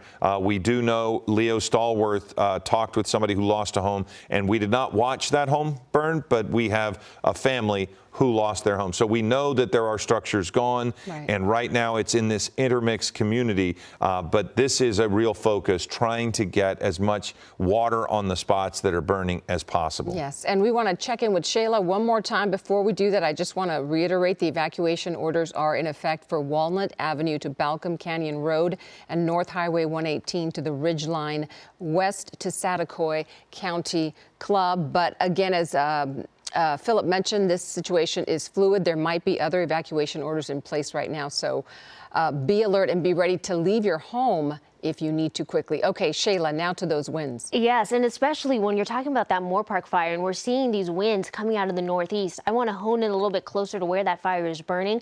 It's really those homes that are going to be just west of there, southwest. That's the area of concern. So as you look into parts of Camarillo, you just want to make sure, have that go bag ready, be ready to evacuate. We are seeing really gusty conditions out there, and it's so concerning for these fire crews, even though sustained winds, not as extreme. When you're seeing gusts in the area upwards of 40, 50 miles per hour, that is just providing fuel for those flames. And it really shows you that the fire can do anything at any moment, especially when you're dealing with dry and windy conditions. So you can see gusts throughout the area as you get into Malibu, Thousand Oaks, Simi Valley, upwards of 40, even 50 miles per hour. We have this pocket as we move farther south between Santa Monica and Long Beach that isn't seeing quite as much wind just yet. But then as you move farther south again, Anaheim, Riverside, San Bernardino, with those winds moving through, we're continuing to see gusts upwards of 40 to 50 miles per hour. So not good news for those fire crews as they continue to battle those flames. It does calm down a bit as you start to head further south, but even still, Lake Elsinore, Temecula, seeing gusts over 20 miles per hour. Riverside has seen gusts over 50 miles per hour. I want to hone in, though, on that Moorpark fire. You can see still continuing to see the gusts over 40 miles per hour. That will die down a tad as we head into the late afternoon. You can see 30 miles per hour, 29 mile per hour winds, but this is not the relief that those fire crews really need. These are still extremely windy and dangerous conditions as we head into the evening hours and into tomorrow as well. So that is why we're talking about not only a high wind warning across Southern California, but also red flag warnings really for most of us. You can see all the way from our Ventura County beaches down into our Orange County beaches impacted by the Santa Ana wind event. So we are seeing wind speeds are possible anywhere from 35 to 50 miles per hour. Gusts possible 60 to 80 miles per hour. It is even possible that we could see isolated gusts higher than that. But if so, that would be for our higher elevations, higher terrains, and you can see everyone still impacted by this red flag warning. So we are talking about very dry and very windy conditions, not only through the rest of the day, but as we head into tomorrow as well. So many areas going to be under those watches, warnings, advisories as we head into your Thursday too. Taking a live look though from Blue Ridge Skycam, you can see many of the trees blowing in the distance there. Palmdale seeing temperatures in the upper 50s, but look at these winds. Once again, 25 miles per hour. Excuse me. That partnered with these low relative humidities is why this fire is so concerning, or this Santa Ana wind event is so concerning. We're seeing many areas. Look at this, Van Nuys, Burbank, even as you head into Santa Monica, single digits. Anaheim, single digits as well. So that's that combination that you never want to see. You're dealing with very high winds and very dry conditions. I want to jump ahead and show you the forecast. You can continue to see those winds sticking with us. All the purple, the magenta, that's the potential to see gusts over 50 miles per hour. That starts to die down a little bit as you head into the afternoon, or the early evening hours, but even our wind-prone spots. So along the I-5 corridor into our Ventura County mountains, our Santa Monica mountains, the winds continue to stick with us. Early tomorrow morning, Thursday morning, we're still going to have those Santa Ana winds in the mix. It's not until we get to Thursday afternoon, evening, all of those purples, those magentas start to move out. Conditions finally start to calm down. So by Friday, we should be looking at a very different picture. But today, expected to be the worst of it. So even for your Thursday, we'll still have those watches, those warnings, those advisories in place. You want to be careful. But right now, today, these next couple hours, those are going to be the most concerning conditions. With that, I'm going to toss it back to you guys. I know we're taking a live look right now still at that fire that's burning in Moorpark. Yeah, Shayla, that is once the smoke clears a little bit or blows out of the area, we can really assess what's lost beneath. So we're going to take a look at that might even be 2 homes, but we did want to pass along a bit of a programming note because we're standing by for a speech from Vice President Kamala Harris. You're looking at the podium and the mic there, so that is going to be an ABC News special report. It's going to be here on ABC 7 when that happens, on ABC 7. But our coverage of this fire is going to continue on abc7.com and the streaming platforms. That is so critical in moments like this for the people who are in the fire area. area and needing to evacuate, you can take our streaming coverage with you on your phone. You can see it everywhere you go. If you don't want to continue to follow the fire, you can. We'll be streaming. You can cover it. And if you want, you can watch the Kamala Harris speech at Howard University in Washington, D.C. Again, that is on ABC 7, and that is ABC News will just grab it from us. It'll be somewhat unceremonious when it happens, but we did want to let you know. On ABC 7, you can watch Kamala Harris. On our streaming platforms, you can continue to watch the fire. Yes, and that is expected to happen at about 1 o'clock. Again, we're going back live to the mountain fire. These are live pictures from Air 7, and you can see that is a structure burning underneath all of that smoke from the fire. And we've been, again, following this fire for some time now. This started at 9 a.m., 250 acres, and it really has exploded now in terms of damage. Several homes that, we can safely say 6, 7, 8, potentially more homes have been lost in the flames here. Mostly the fire fanned by these extreme wind conditions, 50, 60 mile an hour sustained winds. This entire community of Camarillo Heights has been terribly affected by these flames. It is just really hard to watch, and we do not live there. We can only imagine what this is like for the residents who live in that area and nearby, who are still being threatened. Ventura County sheriffs have been on the ground trying to evacuate people. There are evacuation orders. You see that structure right there burning. And along with the heartache of a structure like that burning, that is fuel. And this is the problem when you have these high winds and a fire gets into a community like this. Look at the tree next to it. This will have a lot of fuel that can be hurtled through the air into surrounding communities, and that is one of the biggest risks. Eyewitness News reporter Leo Stallworth is on the ground. He has spoken to somebody. Leo, sadly, some people will be watching this newscast. Again, this home or structure that we're looking at is at Cabrillo Way. There will be people that find out they've lost their homes from watching this coverage. You've spoken with people who have lost everything. Yeah, Philip, it's gut-wrenching. I mean, I could flap my gums all day long trying to come up with words to illustrate how horrible this is. And, and the word I can come up with is it's gut-wrenching. Standing here talking to a family, a mother and her daughter, and they lost their home. The woman's husband is a firefighter. He's out here in the firefight, so she's got to be concerned about him and hoping he's safe. And he's out here fighting to save other people's home while his home goes up in smoke. Wow. Can't say enough about our firefighters. And, just over my shoulder here, Philip and Giovanna, this was all billowing black smoke about 40, 50 minutes ago. I mean, just huge plumes of black smoke. It is now white smoke. So firefighters have done a good job, at least in this immediate area. And for the folks who live in this neck of the woods and know this area, I'm at Kings Grove Drive and Dunlin Road.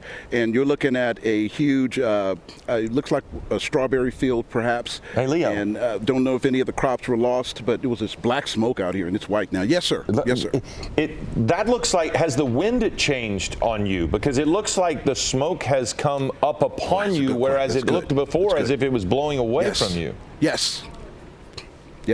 Very good that you mentioned that, because I was just telling my photographer, Edon Smith, that, oh my God, there's embers swirling around now. And we know those embers can be very dangerous. And those embers are little pockets of rock-sized fire pockets just floating in the air, waiting to get into whatever and burn it. And the wind right now, Philip, is erratic. And you're exactly right. I wasn't even paying that close attention to that, but the wind is now erratic. 1 minute it's pushing west, the next minute it's pushing north, then south and east. It's kind of a swirling wind, I would say, which is extremely dangerous. And by the way, folks, we talked to a gentleman on a bike. He was able to get his family out of here. He stayed. But he's definitely concerned about what the wind is doing, and I'm sure he's very concerned at this hour. Let's hear from him right quick.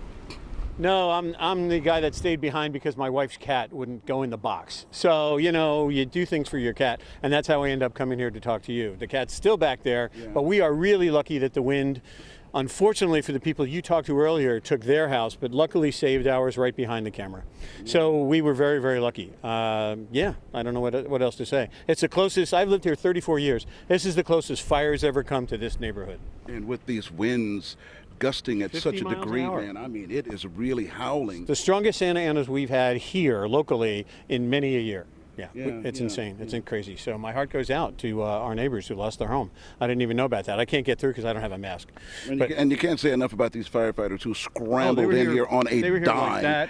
All of the aircraft were flying over our house 2 hours ago, and I knew that they had things under control when they moved on to a different spot. Because as you point out, it's over 1,500 acres now, and it's threatening Camarillo, which is 2 ridges over. From jumped over the 118 freeway. It's 2 ridges over. And now parts of that area under an evacuation order. That is where my wife evacuated. Oh my goodness. But she's okay. She's fine, and my friends are okay. But there is threat right on the edge of the hillsides, just like these folks who are right up next to the trees. This is one heck of a destructive fire, folks. I mean, if I'm sure you were listening as I was to Giovanna just a few minutes ago when she mentioned that more than half a dozen homes have been lost. Put this in perspective. This fire just started this morning. It's only been, what, a couple of hours or so? And already more than half a dozen homes lost? Wow. Where do we go from here? This firefight is obviously far from over. Boy, I can't say enough about that, Philip and Giovanna. I'll send it back to you. Right. Leo, thank you. Sobering morning. Thank you. And we have a programming note we want to remind you about. We are standing by for a speech from Vice President Kamala Harris. We will go to an ABC News special report here on ABC 7 when that happens, but our coverage of this fire will continue on abc7.com and our streaming platforms.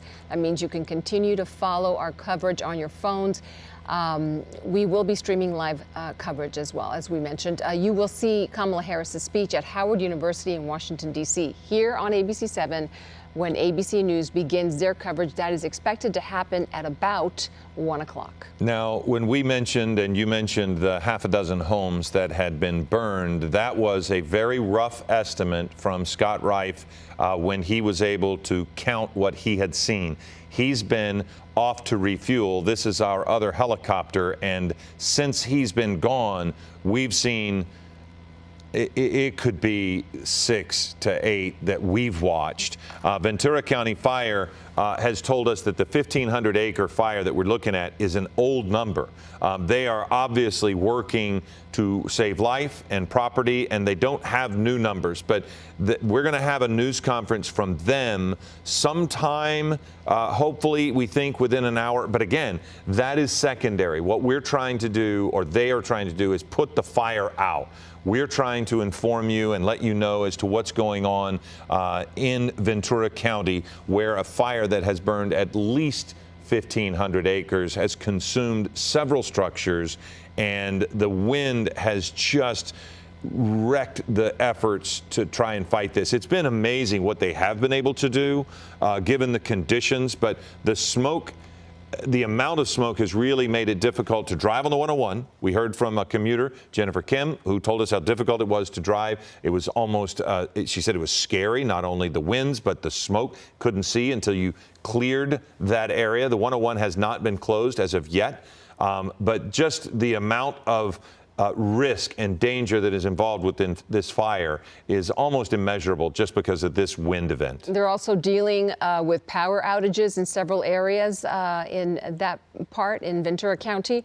And also, unfortunately, because of the high winds, fixed air planes cannot. Well, they're not helping with the water dropping. They are able to fly. Right, we've seen them flying. With the water dropping, or they're not able to drop retardant, which is always really helpful in the firefight. But one thing about this fire that I think you will, once they're able to assess what all has happened, we talked with a captain with the Ventura County Fire Department. That was Captain Tony McHale. And we talked about something called the Quick Reaction Force. And that is a community effort between Ventura County, LA County, and Orange County, and they have air resources stationed throughout these counties.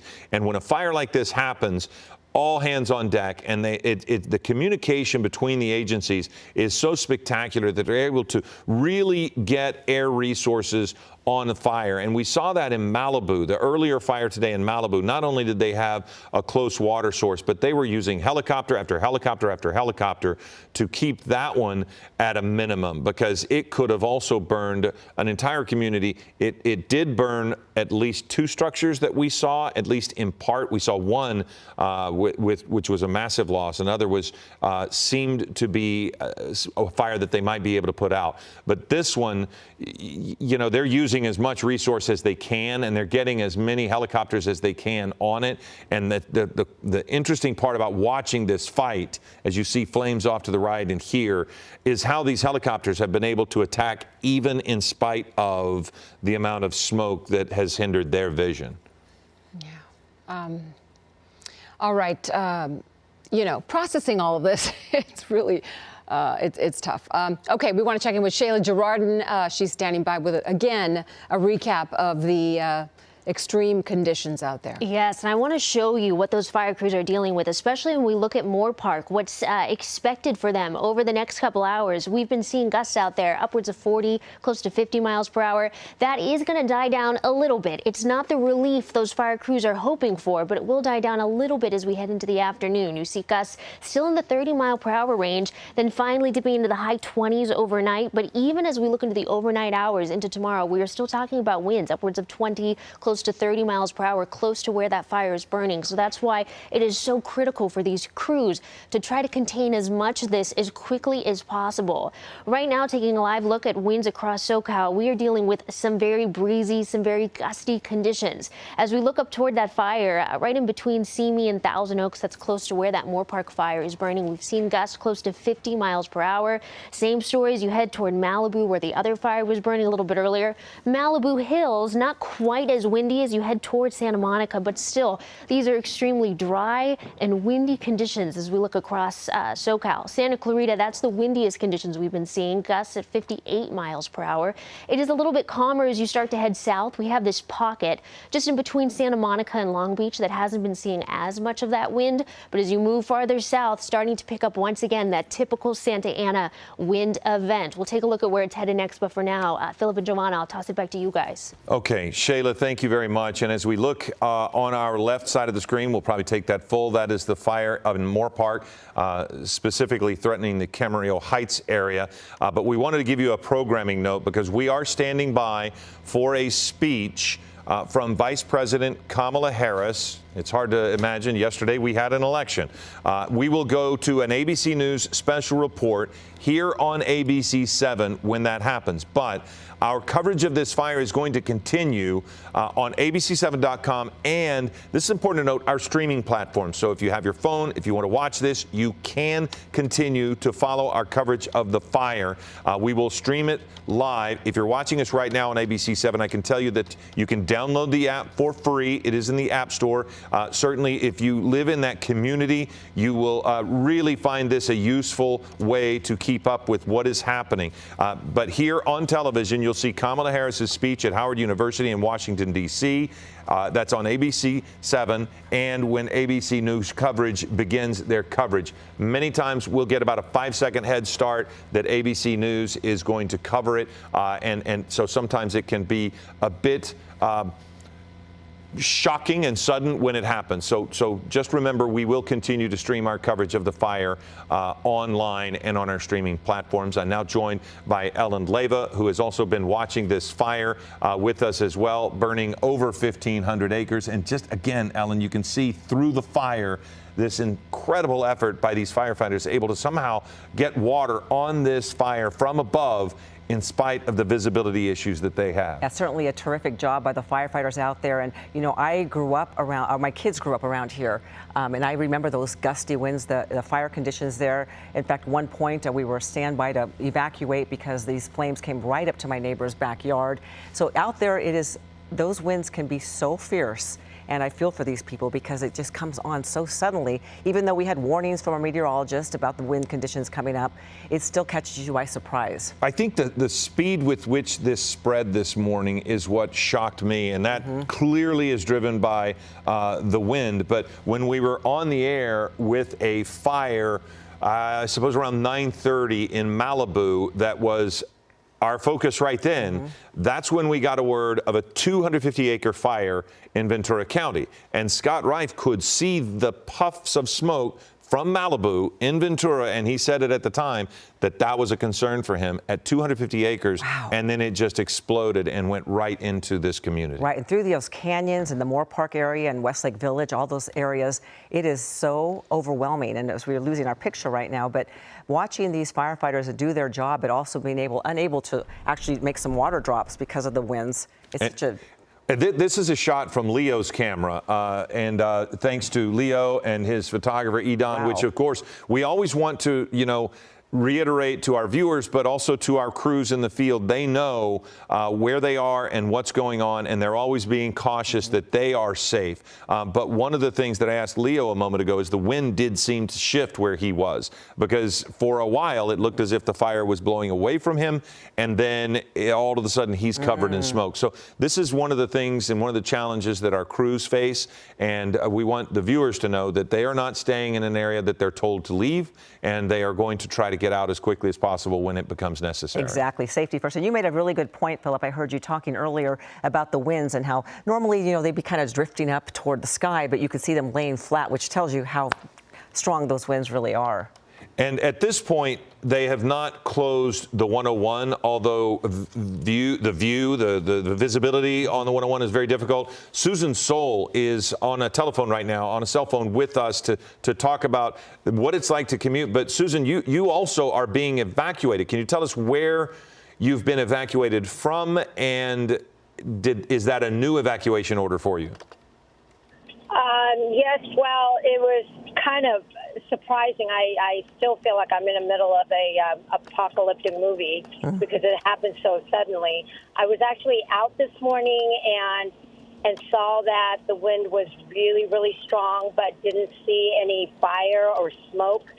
And then around 10 o'clock, my husband said, look outside. There's something going on. There's a huge fire outside. And that's when I noticed that back of my house, there was just this huge black smoke and some redness kind of coming from that area, as well as the wind. So it just maybe 30 minutes after that, we were told to evacuate. So it just all happened so quickly. Pretty surreal. And there were trucks just driving back and forth down our area and our street, telling us to all evacuate. You have to evacuate. I didn't even realize that YMCA was an area to evacuate to until I left the place. But it's pretty scary because it looks like the winds are not dying down, and the smoke is just I don't see it dissipating. And, so I'm really scared for my home and my neighborhood, but we've all evacuated, so. I'm curious, Susan, how prepared were you to evacuate? Did you have some stuff ready to go just in case of this particular situation? It just happened so quickly. When they told us to evacuate, both my husband and I just got a small, like a traveling bag, and we just stuffed whatever we could think of that was important to us. Like kids' memorabilia, that was the first thing I could think of. Oh, what about medications and that sort of thing? And paperwork? And that's another thing is that my mother-in-law lives in the ED, the house right next to us that we have built for her. And she has a ton of medications that she has to take like every 4 hours. So we had to get that ready. We just, we got it done, and we have everybody in the car and it's packed, but we don't know what we're missing, honestly. Oh my goodness. And do you have children too at the house? No, they're out of the house. Okay. They live outside the house, which is great. I would think that it probably still hasn't sunk in that you have packed everything and left your home. Yeah, because it's, like I said, this just seems so surreal to me. Well, Susan, I can tell you, hearing the story that you've told is making me optimistic that other people did the same. There's so many people who choose to stay behind and think they can ride something like this out, but you did exactly what the firefighters told you, and you saved yourself and your family. I mean, this is kind of one of those life-changing events, though, right? Where next time the wind starts kicking up, I've got to think that you're not going to forget what you've just gone through. Yeah, absolutely. And I think we will have a better plan for next time, and just make sure all our valuables are put together ahead of time and just kept in a place where we could just pick it up and go. So, yeah, it's definitely a learning experience. Yeah, and in case they don't let you back in immediately, what's your plan? What will you do tonight? So we have friends and family that have offered for us to stay with them, so it was very kind.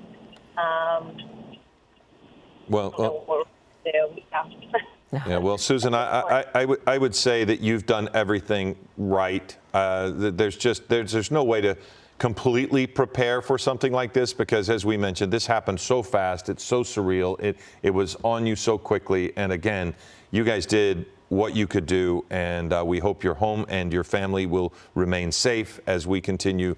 We thank you for talking with us here. That's Susan Soul. She is just evacuated, and probably thousands of people just like her, grabbing what they can and getting out. And Shayla Girardin is here with us. And as we bring her in to talk about the weather, I would like to remind everybody, when they have these evacuation orders, if you live in Ventura County and you don't know, are we in the evacuation or not, you can go to vcemergency.com. That is a great place to go, vcemergency.com. It will tell you where evacuation centers are if you're affected by this fire in Moorpark. It will tell you what roads are closed if you're in that area. We will, of course, pass that along to you as we can get that information, but it's important to have that easy reach, that information source that's so close to you. But Shayla, you heard from Susan say it doesn't seem like the winds are dying down. No. And they aren't, and they're not going to right away, are they? It's true, and I want to show you, this is Moorpark, where that fire is burning, what they are dealing with. As we head into the next couple hours, there's not much relief on the way. So right now, seeing gusts over 40 miles per hour, but that doesn't die down too much. Even as we head into the afternoon hours, it's still possible to see gusts over 30 miles per hour. Finally, tonight, we see them dying down a bit, but we're still talking about wind gusts anywhere from 20 to 30 miles per hour. So that is not good news for those fire crews, especially when you're dealing with a fire of this magnitude and very dry conditions. I want to show you what we're looking at right now. You can see all of these winds coming out of the northeast. So Moorpark right now coming very close in between Thousand Oaks, Simi Valley, where we're seeing gusts 30 to 40 miles per hour. As this fire continues to move, it's really these areas as we head into Oxnard, Point Mugu, that's where the next concern is going to be. Those areas should be on high alert. Have your bags ready, be ready to evacuate as needed. All that purple you see on your screen, that's the potential to see gusts up to 50 miles per hour. Now, as we head farther south, the story doesn't change too much. So right now, even though we've seen 2 fires break out, one in Malibu, one in Moorpark, the potential is still there. Santa Clarita is seeing gusts over 50 miles per hour. I mean, we're seeing prime fire weather all across Southern California, into San Clemente, Lake Elsinore, Hemet, Temecula, all reporting some pretty strong wind gusts as we head into the afternoon hours. Now, normally with wind events like this, with Santa Ana wind events, we see them confined to those wind-prone areas, right along the I-5 corridor, our Santa Monica Mountains, our Ventura County mountains, but not the case with this wind event. Because it is so widespread and these Santa Ana winds are so powerful, we're seeing not only very windy conditions, but concerning fire weather.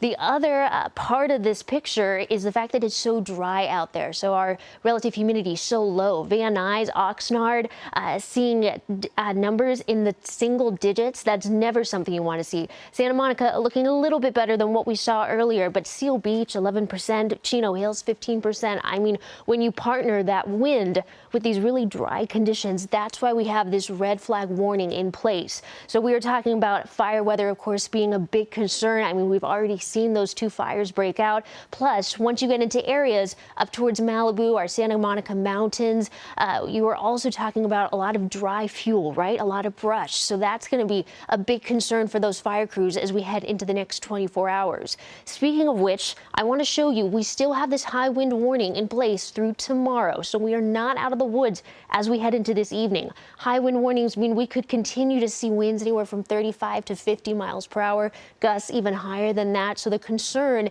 is going to be there as we head into the rest of your Wednesday night, into your Thursday as well. I want to give you a look ahead at some of the winds we could see. So all the purple, that's that chance, that magenta, to see gusts close to 50 miles per hour. You'll notice it starts to die down a bit as we head into Wednesday night, but still that potential to see some strong gusty winds. Santa Ana winds often get very strong and gustier as you get into the overnight hours. And then tomorrow morning, still talking about some very breezy conditions in the mix. We've got those watches, those warnings, those advisories still in place. Finally, by Thursday night into Friday, that's when we're finally going to start to feel a change. You'll notice still breezy, but not quite the conditions that we're seeing out there this afternoon.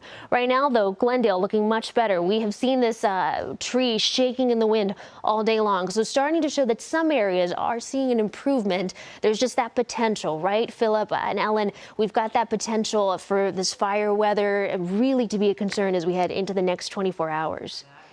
Not great news. Shayla, can you tell me a little bit about those sundowner winds? Well, can we expect that? I know, and explain what that is. Yeah, absolutely. So with Santa Ana winds, I wish I had the graphic behind me to show it. We have that potential with Santa Anas to really see them pick up in the overnight hours, for them to become gustier, to become more erratic. So that's something that's so concerning for those fire crews, right? I showed you that graphic a couple minutes ago that showed the 24-hour projection when you're dealing with Moorpark. I mean, that Moorpark fire. We get a little bit of relief as we head into the early evening hours, but overnight there's that potential for it to pick up once again. And again, just such bad and concerning news for those fire crews.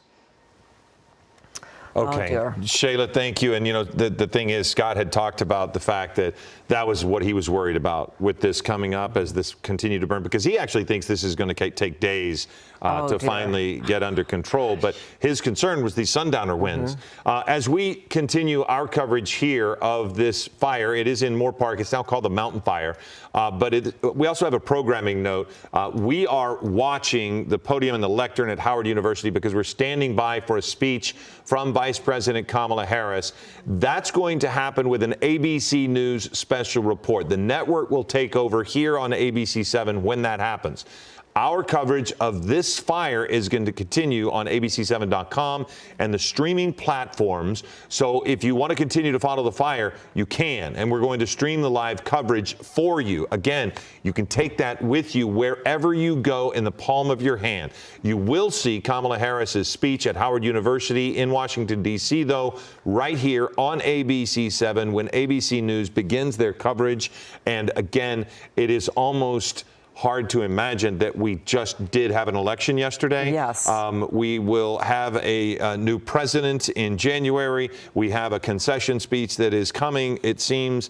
But our focus for the last several hours now has been on these winds and the loss of property. And look at this, Ellen, fire right there in front of us, getting so close to these homes. Certainly is. It has gathered all of our attention. And even though these homes have pretty good clearance, and from what I'm noticing, the brush clearance, but look at that fire. It is just completely engulfed.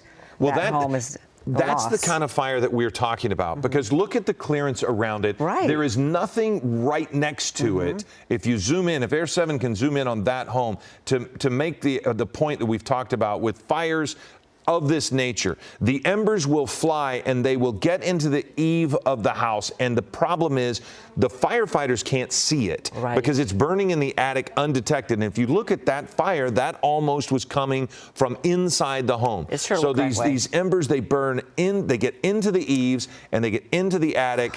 And it's just, and by the time it started like that, there's no stopping it. There's just no stopping it. And you see that it'll hopscotch homes too. Like these embers will travel so far and maybe miss a couple homes, and then you'll see another one just go up in flames, and that is so disturbing. And look at the vast amount of homes there. I mean, they're a little bit closer together. They're a little bit smaller than those ones we were seeing up on the ridge. But my goodness, that is a lot of congestion there. You hope that these people were able to get their stuff and evacuate properly. It's probably been 20 to 25 years ago that the San Bernardino National Forest caught fire, and a neighborhood like this just was gone. And to me, it reminds me of tornadoes, in the sense that you will have survivor guilt, of course, because one home is gone, another home is untouched. Now, fire is not quite like that in the smoke damage and partial damage and things, but it does remind me of that, the way that it will hopscotch.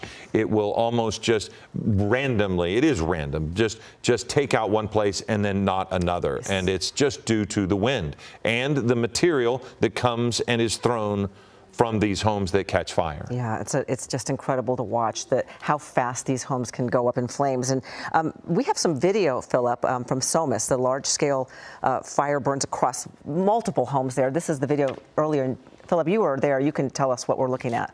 Well, this is part of that area that Leo Stallworth was in, where the firefighters were able to. It's just ground video of some of the things that we've seen. This was today, earlier this morning, Ventura County.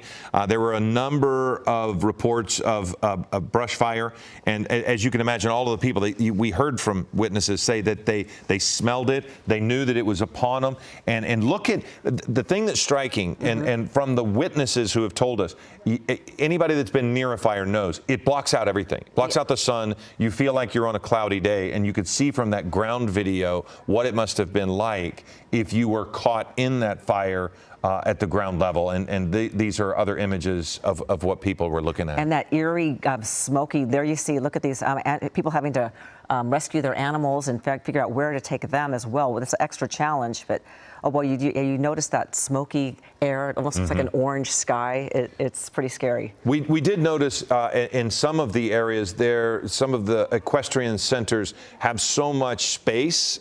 We saw a couple from Air 7 where horses were actually still in place because it looked as if there was just complete clearance for them. So that was maybe the safest place for them to be. But yes, there was a truck that was being taken away with horses that they looked and saw smoke, and they thought that the horse trailer itself was on fire. So they had to run up and try to make sure that the trailer wasn't on fire. But yes, this is an agricultural community. Oh, that looks... Yeah, something is... That caught attention in the sense just off to the left. It's that brush. Yep.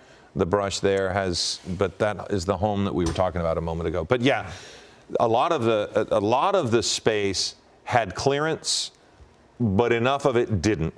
That it just got into these trees and the brush. And these are the homes that you've really got to start to worry about, because if it gets into one of those, it could get into all of them. Exactly. There's not a lot of space around these homes at all, and you see some of that defensive firefighting efforts going on right there on that street.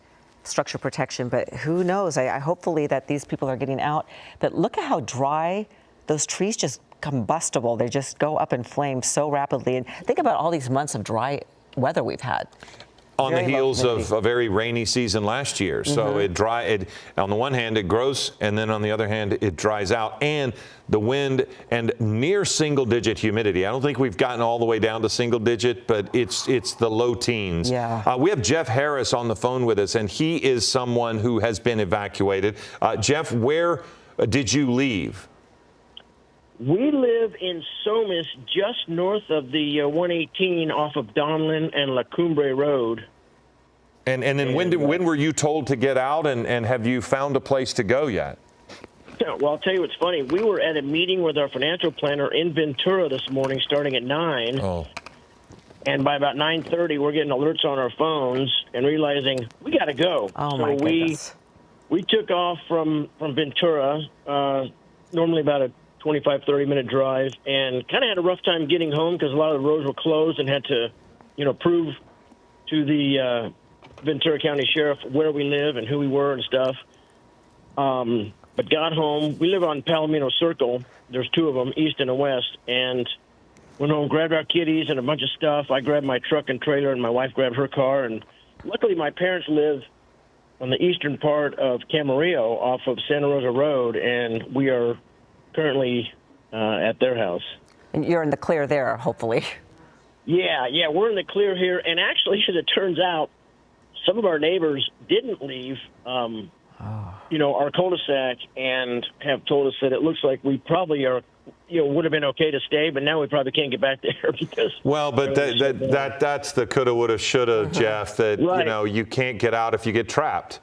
Exactly. We saw a lot of video from Somas. We saw a ground level video just a moment ago. That's the area that we were looking at with that video. So you said you grabbed your trailer. Do you have horses or animals that you tried to get out as well, or was it a different kind of trailer?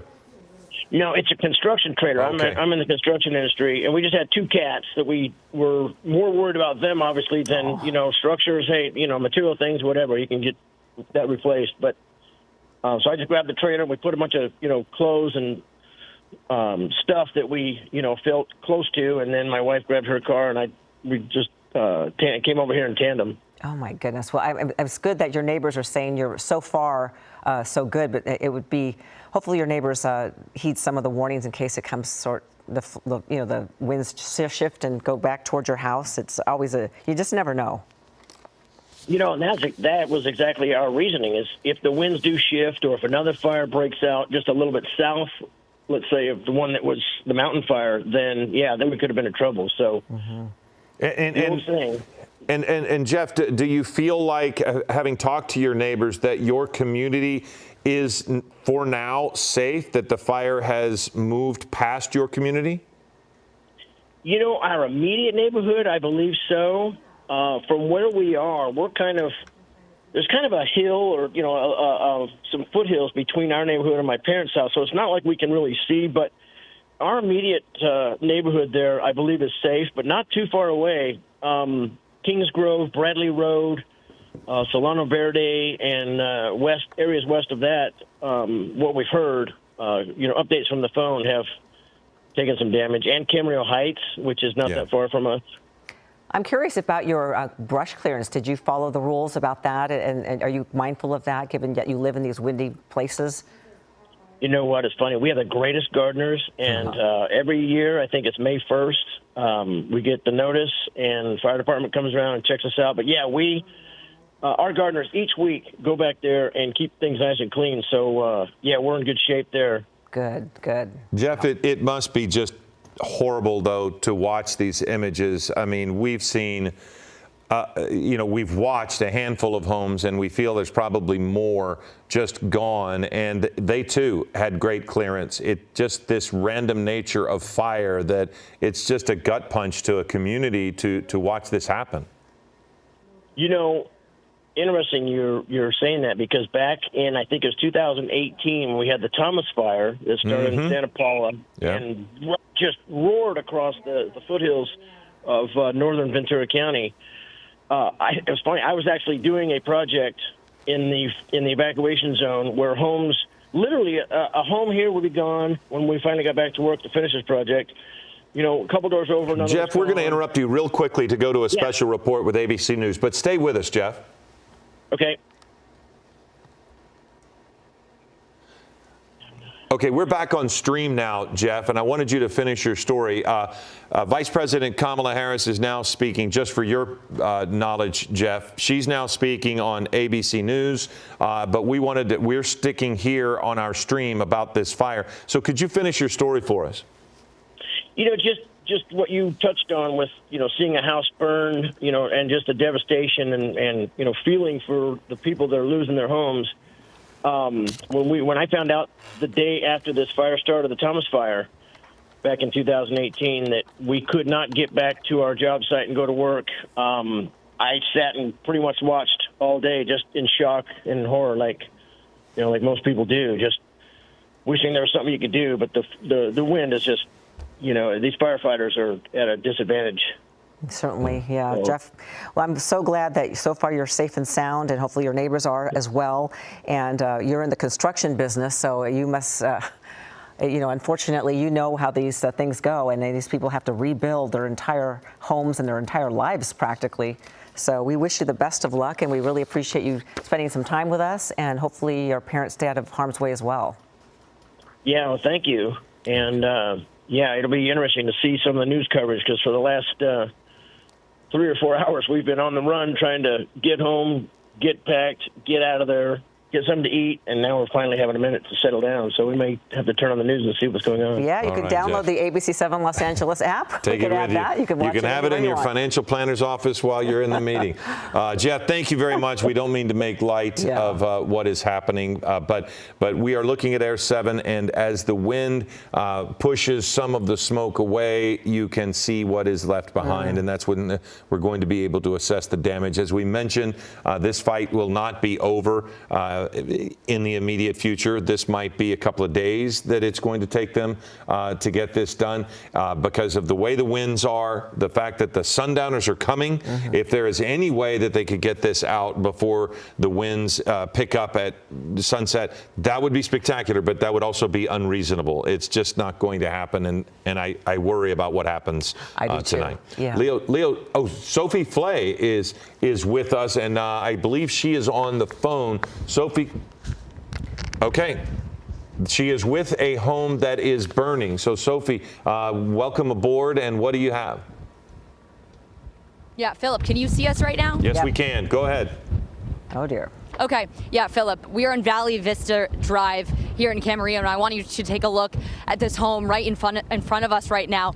The flames have burst through the roof of this home. They're only getting stronger. It's really scary out here, to be honest with you, because right across the street we have another another home completely engulfed in flames. This is just right across the street here. We have seen Ventura County firefighters, LA County firefighters. We just saw Oxnard firefighters come in here. There are at least 6 homes on fire here on Valley Vista Drive. And the wind is so strong. I know Shayla has been mentioning that all afternoon. These wind gusts are almost knocking us over. We felt it on our drive up. It was pushing our van, and this does not help these firefighters try to put out these flames. Oh, you can see above us here, we have a helicopter, potentially doing airdrops here. It's so dark out here. It almost feels like it's the middle of the night. That's how dark the smoke is out here. Very hard to breathe, debris flying everywhere. As we were coming up here today, we saw, again, a lot of horses being moved out of here. This is horse country. But again, I want you to take a look at this home. It has basically disappeared in a matter of minutes here.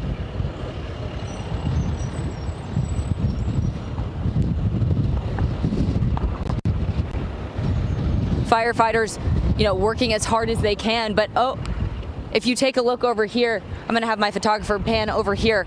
Again, right next to that first home that we saw another home. That roof is going up in flames. A very scary situation out here as firefighters move in. We did see a ton of fire trucks kind of parked right at the end of this street, so hopefully they are going to move in. Oh, I want to show you behind here. Sophie, the roof of this home. How are you able to get out of there? Do you have an exit plan at this point? We do have an exit plan, yes. Okay. There are many fire trucks lined up. There's a Ventura County fire stop kind of just at the end of this road. We are okay. We feel safe right now, Philip. Thanks for asking and checking in with us. And again, we are surrounded by many firefighters who are working actively to try to save what they can of these homes. But as you can see kind of to the right here, if we pan over a little bit, this home, gone. Looks totally gone. Well, Sophie, the shot behind you. And the wind, the shot behind you of the roof on fire. What struck me when you had that shot directly behind you was you could actually see, if you see that vent. Well, we lost the shot there for a second, but you could see the vent on the roof, and through the vent you could see flames that were actually in the attic. That thing was not on fire really when you first got there, was it? I mean, it just had begun, and now it's almost completely gone. Look at that. Yeah, Philip, that's a good point. These flames are moving fast. Take a look. It has already grown. You're right. In just the last minute that we've been talking to you here, it's absolutely made its way through this house. Unfortunately, firefighters again are moving in, but I don't know how much can be saved of this home. It has basically started from one end and is quickly making its way to the other end of this home. And again, the wind working against everyone here, because we're not just talking about fire, we're also talking about trees. I mean, just driving in here, you know, when we were further down from the mountains, the trees were swaying back and forth. You know, if you haven't been up to date on tree trimming and making sure that your trees are healthy, you could have a tree fall down in your yard, fall down on your home. So there's a lot to be nervous about out here. Again, they are under evacuation orders. Where we are right now, we're on Valley Vista Road, and we will continue to check in with you as we learn more. Thankfully, it looks like most of these residents are gone. So we don't have any residents in this exact spot to talk to right now. And again, we're going to let these firefighters do their work as they work to try to save this neighborhood. Yeah, and we're also going to let you do your work, and hopefully you and your photog can get some masks of some type, because I know that air quality is horrendous. Okay, well, that is... yeah, absolutely. Sophie, stay safe. I mean, again, this is a concern that everybody has when they watch you and you're right next to two homes on fire. Look at those trees. That just shows you exactly how strong that wind is behind her. Yeah. Wow. Well, Leo Stallworth is also in this neighborhood, but Sophie Flay with incredible pictures. Great work, Sophie. Unfortunately, that's the home. Oh, boy. That, again, that's the kind of fire we're talking about. An ember somehow worked its way up under the eaves and into the attic, and nothing else was on fire. It was inside the home. It does almost burn inside out. And it was a matter of minutes before that really ignited. It was just minutes. And Leo Stallworth is with us as well. He too on the ground. Are you in the same location, Leo, there in Moorpark? You know, you were talking about what's going on over there in Camarillo, and as you well know, brother, it's the embers are the devil. The embers are the devil in the details. Am I saying that the right way? The embers are the devil in the details. Well, whatever. You know what I'm saying. You know, those embers are a real problem, especially when you're dealing with this level of extreme wind, gusty conditions. Not so gusty where we are right now. We're at Kings Grove Drive and Dunland Road here in Moorpark, and it's a ghost town right now. Most of the people in this neck of the woods have evacuated. A few people have decided to stay around to fight any fire that comes toward their homes with garden hoses. That's not advised by firefighters, as you well know. When they call for that mandatory evacuation order, the best thing you can do, folks, is just get out of Dodge. Because if firefighters have to come in, the first thing they're going to do is busy themselves with saving your life as opposed to your home. But if you're not there, then they can focus on trying to save your home. And if they're in there trying to save you, that puts them in more danger. So the best thing you can do in a huge firefight, especially like this one where the winds are just out of control, is leave. Evacuate the area. We have been here for hours. We've talked to several people. We talked to a family who lost their home, which is extremely emotional. And just hearing you know, Philip, you folks on the air just a few minutes ago talking about what's going on in Camarillo right now with homes at this minute, at this hour burning. It's just mind-boggling how quickly this fire took off and how destructive this fire is in such a short period of time. We talked to a gentleman who got his family out of this area. We talked to him a short while ago. Let's hear what he had to say. Well, the wind was really gusting up, and looked outside and saw a lot of dust blowing, and then a lot more with the smoke. It was a lot more than I expected. So I peeked my head out the window and I saw it over here to the northeast, a plume of smoke, and that it was close. And so that got us all a little nervous. And by the time we even kind of got our wits about us, then we were trying to get the important stuff packed up and get out. So. And one of our fine anchors, Philip Palmer, asked a brilliant question. I thought it was brilliant anyway, about whether or not, with all the crops here, if the irrigation is running, if you know, you've got drip irrigation at your house because you have crops, but you said it wouldn't do much against this fire anyway, right? It won't help much running that. The fire moves so fast, and it'll dry it out just as fast as it's coming in. So if it hits those, we're just hoping that these crops here, they're green. You're hoping that just at least would slow it down. There's lemons, irrigated lemons and berries here. Just hoping that slows it down. Just the fact that it's green vegetation, but that's with this wind, there's not a lot we can do. And And the minute I say that the wind is laying down and I'm hooting and hollering about that, it starts to kick up again. So this firefight obviously is far from over. It's very destructive. Philip, I'm going to send it back to you folks. Okay. Leo, thank you very much. Now, we're going to continue to watch. And again, here is the sad reality of this firefight. Homes are being lost. You're looking at one at Esteban Drive and Otero Court in Camarillo. That is a rough estimate of that area. But we want to let you know that Ellen and I are staying here for a moment, but we're going to stop talking for about 15 minutes or so. We have to take care of some technical issues here in studio. You will continue to see Air 7. You will be able to continue to see the fire as it is burning in that community of Camarillo. This is the mountain fire. It's burned over 1,500 acres, and that is a rough estimate. It is much more than that, but we will return Ellen and I in about 15 minutes, so stay with us.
in just about 5 to 10 seconds if you'll just hold on.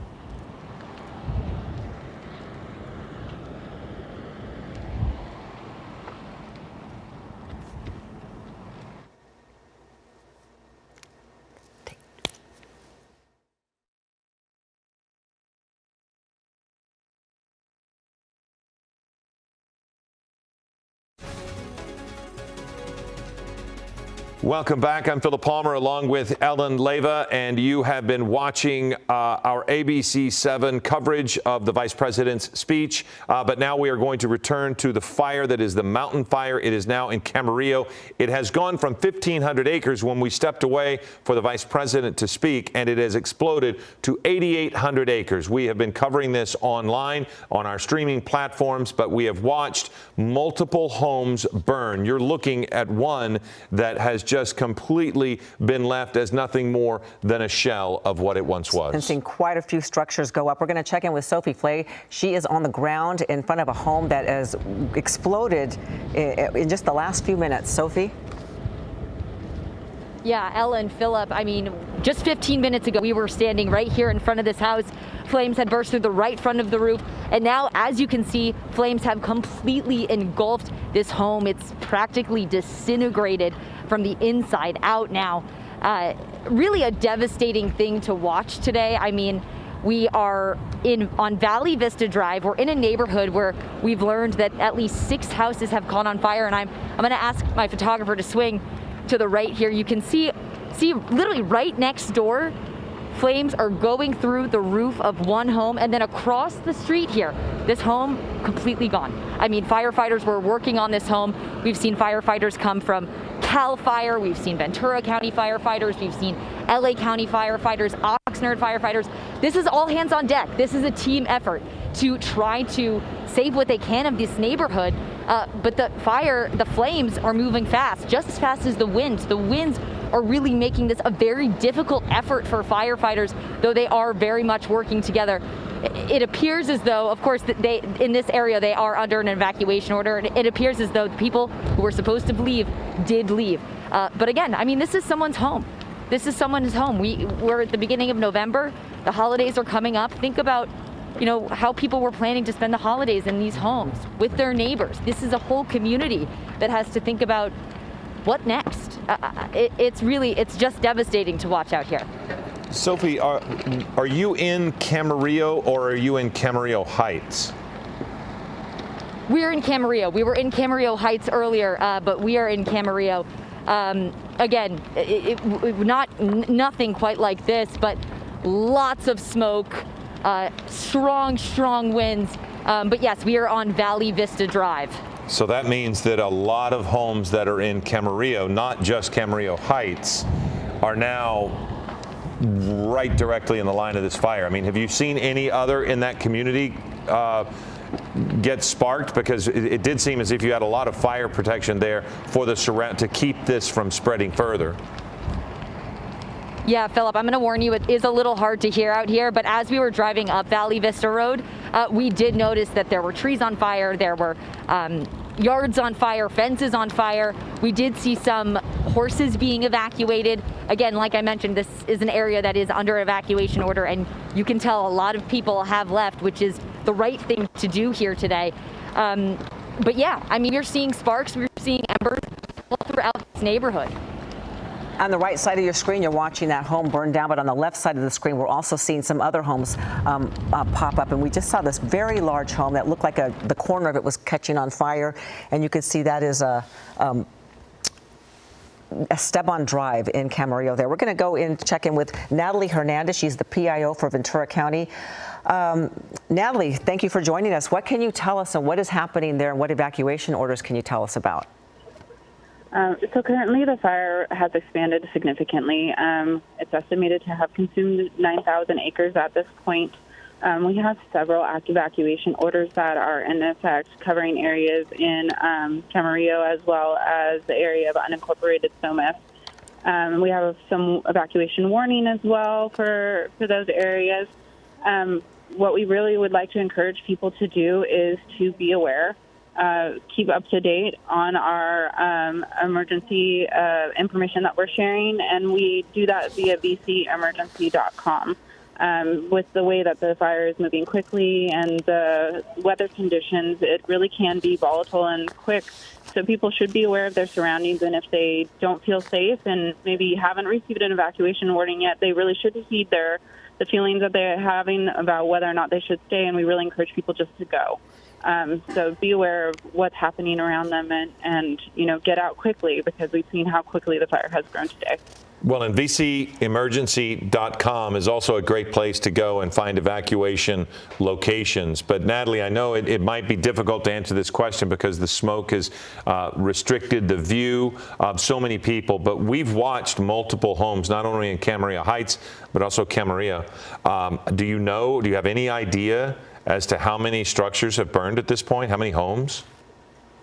I currently don't have an estimate in terms of the number of structures that have burned, but we see that there has been a significant amount of damage that's occurred today. And Ventura County Fire obviously is going to be overloaded. Do they have assistance from other agencies? We do have a great mutual aid in terms of assistance from other fire agencies that are on scene, and so they're all working closely together. Unfortunately, our county has really experienced, significant fires in the last couple of years, and so due to that, we have really experienced personnel that are on the ground and are responding to the event.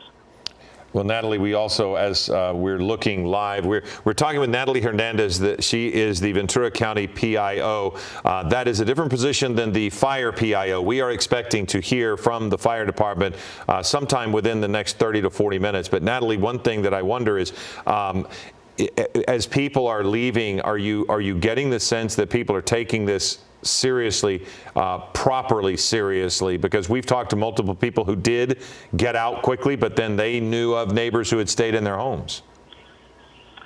Yeah, this is something that we really want to encourage people to pay attention to. If they receive an emergency alert that lets them know that they're under an evacuation order, they really do need to heed those orders. As well, we don't take those orders lightly, and we share the warnings and the orders just to let people know the seriousness of the situation. We have seen the people get out, but unfortunately, sometimes fire is unpredictable and it moves very quickly. So again, I just want to reiterate that people should pay attention to the warnings. Also, if they are in the area and they feel unsafe, they should evacuate whether or not they have received the order, in order for them just to get to a place of feeling like their home's not going to be threatened and that they're in safety. It's, we are concerned about life and safety, as Ventura County Fire is going in there and our first responders with the sheriff's office. And so it's much better to get out sooner than have to wait till the last minute and have someone come in and rescue you. Absolutely. And we know the evacuations center that so far that we know of Padre Sarah Parish at 5205 Upland Road in Camarillo. Is there another evacuation center, or is this the only one so far? Currently, this is a temporary evacuation point that we have opened. I just want to share, too, that for those residents who maybe have large animals, they can take their animals to the Ventura County Fairgrounds. That's located at 10 East Harbor Boulevard in the city of Ventura. As well, for those residents who maybe need help with small animal evacuations, they can take those animals to Ventura County Animal Services, which is located at the Camarillo Airport at 600 Aviation Drive in the city of Camarillo. Okay. So those resources are available to them. I just also want to share that we have a hotline open available for residents if they want to call in and get more information from us. They can do that at 805-465-6650. 805, can you repeat it again? 805-465-6650. Okay, thank you. Natalie Hernandez, the Ventura County PIO, thank you very much for joining us, giving us some very valuable information on what people who are living in these communities need to do, should do. Air 7, if they could zoom back in on that home that we were just looking at a moment ago, this shows you the magnitude of what we are watching. Another home being lost. And this is why we are on the air right now, and we apologize for interrupting General Hospital. We will show that at a later time. We will make sure that you have an opportunity to know when that is going to happen. You could set your VCRs. But look at that home there to the left. You could actually see a wall fall, and it's all consuming. The problem is the firefighters can't get to all of these locations, and so we don't see, I haven't seen many partially burned homes. No. They are burned in total. The one thing I did see earlier was a home on fire, and the firefighters sending the water on the neighboring home, because that's what you have to do now. You can't save this home. It's gone. Hopefully what they can do is save the nearby homes. And it's almost difficult to count now. It's gotten so many homes have gone up in flames that can't even estimate now.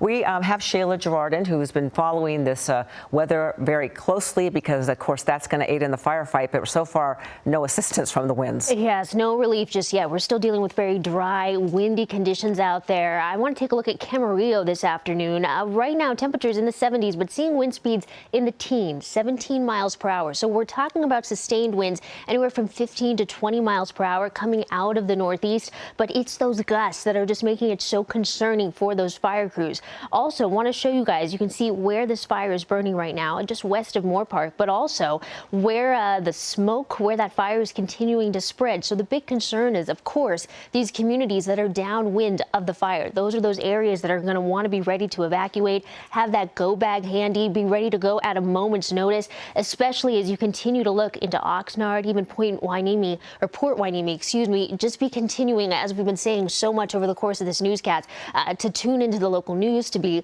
listening to your local officials when you need to go, just how quickly this fire is spreading. That is going to continue to be the concern over the course of the afternoon, especially with some of the wind gusts we have continued to see. It's, that perfect combination that you never want to talk about when you're dealing with strong, gusty winds and those dry conditions. So Moorpark, where we first saw that fire start, a little bit of relief coming as we get into the later portions of the afternoon, but gusts still close to 40 miles per hour being reported. That is going to die down a bit, 30 mile per hour gusts, 20 mile per hour gusts, but this is not that relief that those fire crews so desperately need. These are still strong, erratic winds, gusty conditions, and of course you pair that with those dry conditions out there, and that is why we are talking about such concerning fire weather over the next 24 hours. I want to show you some of the gusts we're seeing even still across Southern California. Malibu, where we saw that fire broke out earlier, seeing gusts over 40 miles per hour, winds anywhere between 40 to 30 miles per hour. In Simi Valley and Thousand Oaks, very close to that Moorpark fire. That is much improved over what we saw earlier in the day, but still not calm enough for those fire crews.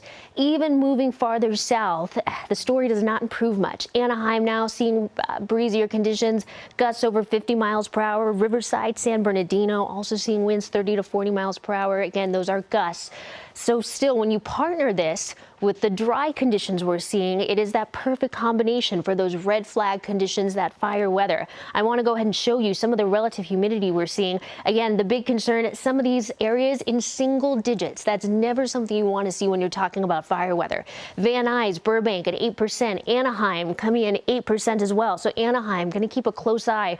We're dealing with low relative humidity and also very windy conditions. We were talking about gusts just moments ago over 50 miles per hour. So all of that combined is why we are talking about this red flag warning sticking around through tomorrow. It's that fire weather you never want to see. It's why we've seen so many fires already pop up over the course of the day and then spread so quickly. That's also why these fires can get out of hand so fast, as that fuel is there, that brush is there, and it's just so hard for crews to be able to contain them quickly.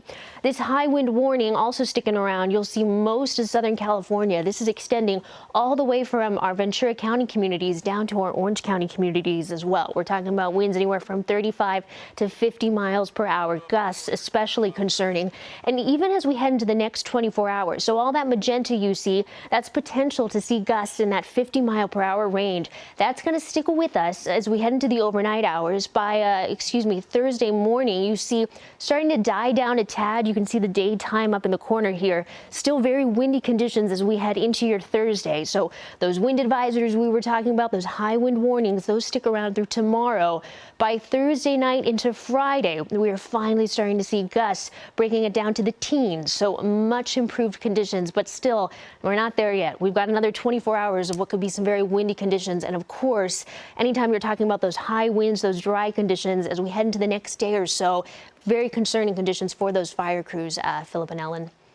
That's 24 hours. Oh, boy. Okay. Shayla, thank you. We have been watching just deeply troubling images there live from Air 7. We saw one home that was beginning to smoke, and we feel that one's going to be a total loss. But we've had multiple fires today. This was the worry when Shayla and Leslie Lopez and Dallas Raines were all talking about the fire potential yesterday. This is what happened today. At PCH and Malibu Canyon Road this morning at about 9:30, there was a fire very near Pepperdine, and it was almost in a perfect spot for firefighters to be able to get right on it. There was a golf course near there. They were able to get water right out of it. They did lose a home. They might have lost another. They had one that was gone and another one that was damaged, but they were able. They had a fire break of the ocean because it was right there. So they were able to protect a large community of homes there. Now, in relation to that, Scott Reif was over that at PCH in Malibu Canyon right around 9:30 or so when the fire call came in for the Balkan Canyon that we were just looking at. And Scott Reif said that he saw the smoke from that fire. It was coming in at 250 acres. That's the house that we're looking at, if Air 7 can hear us, because that's the house. If we zoom in on that, this is the problem firefighters face. That home had a little bit of smoke, but it was coming from under the eaves. You can see it coming from the roof. And they can't do anything about this. The fire embers have gotten up into the attic, and that home, I hate to say this, is likely going to be gone in the next 30 minutes. And even with that brush clearance that they have there and those fireproof roofs, they are just out of luck there because we've seen so many homes and these embers just hopscotch around and will catch fire on some homes and leave other ones intact. It's pretty incredible. We have just some sound that we got from earlier of these first responders getting initial calls about this fire. Let's listen to that. The fire has crossed the 118, now getting on the south end of the 118 and has large potential to affect the Camarillo Heights area. We need to make all necessary notifications with the Camarillo, and let's up our Alpha Strike Team order if we haven't done so, whatever you want to throw at it. But all available engines and support companies up into the Camarillo Heights area on V-Fire 23 for evacuation of Camarillo Heights. 2 and 3 being your priority, and then 1 and 5 secondary at this point. And copy your objectives and your priorities for life safety evacuation and structure infrastructure defense. Residents trapped at 5250 Kingsgrove, 5250 Kingsgrove, 5950 Heatherton, refusing to evacuate, putting out fire with a garden hose. 3, we're going to have fire run throughout Cameron. We got to get ahead of it.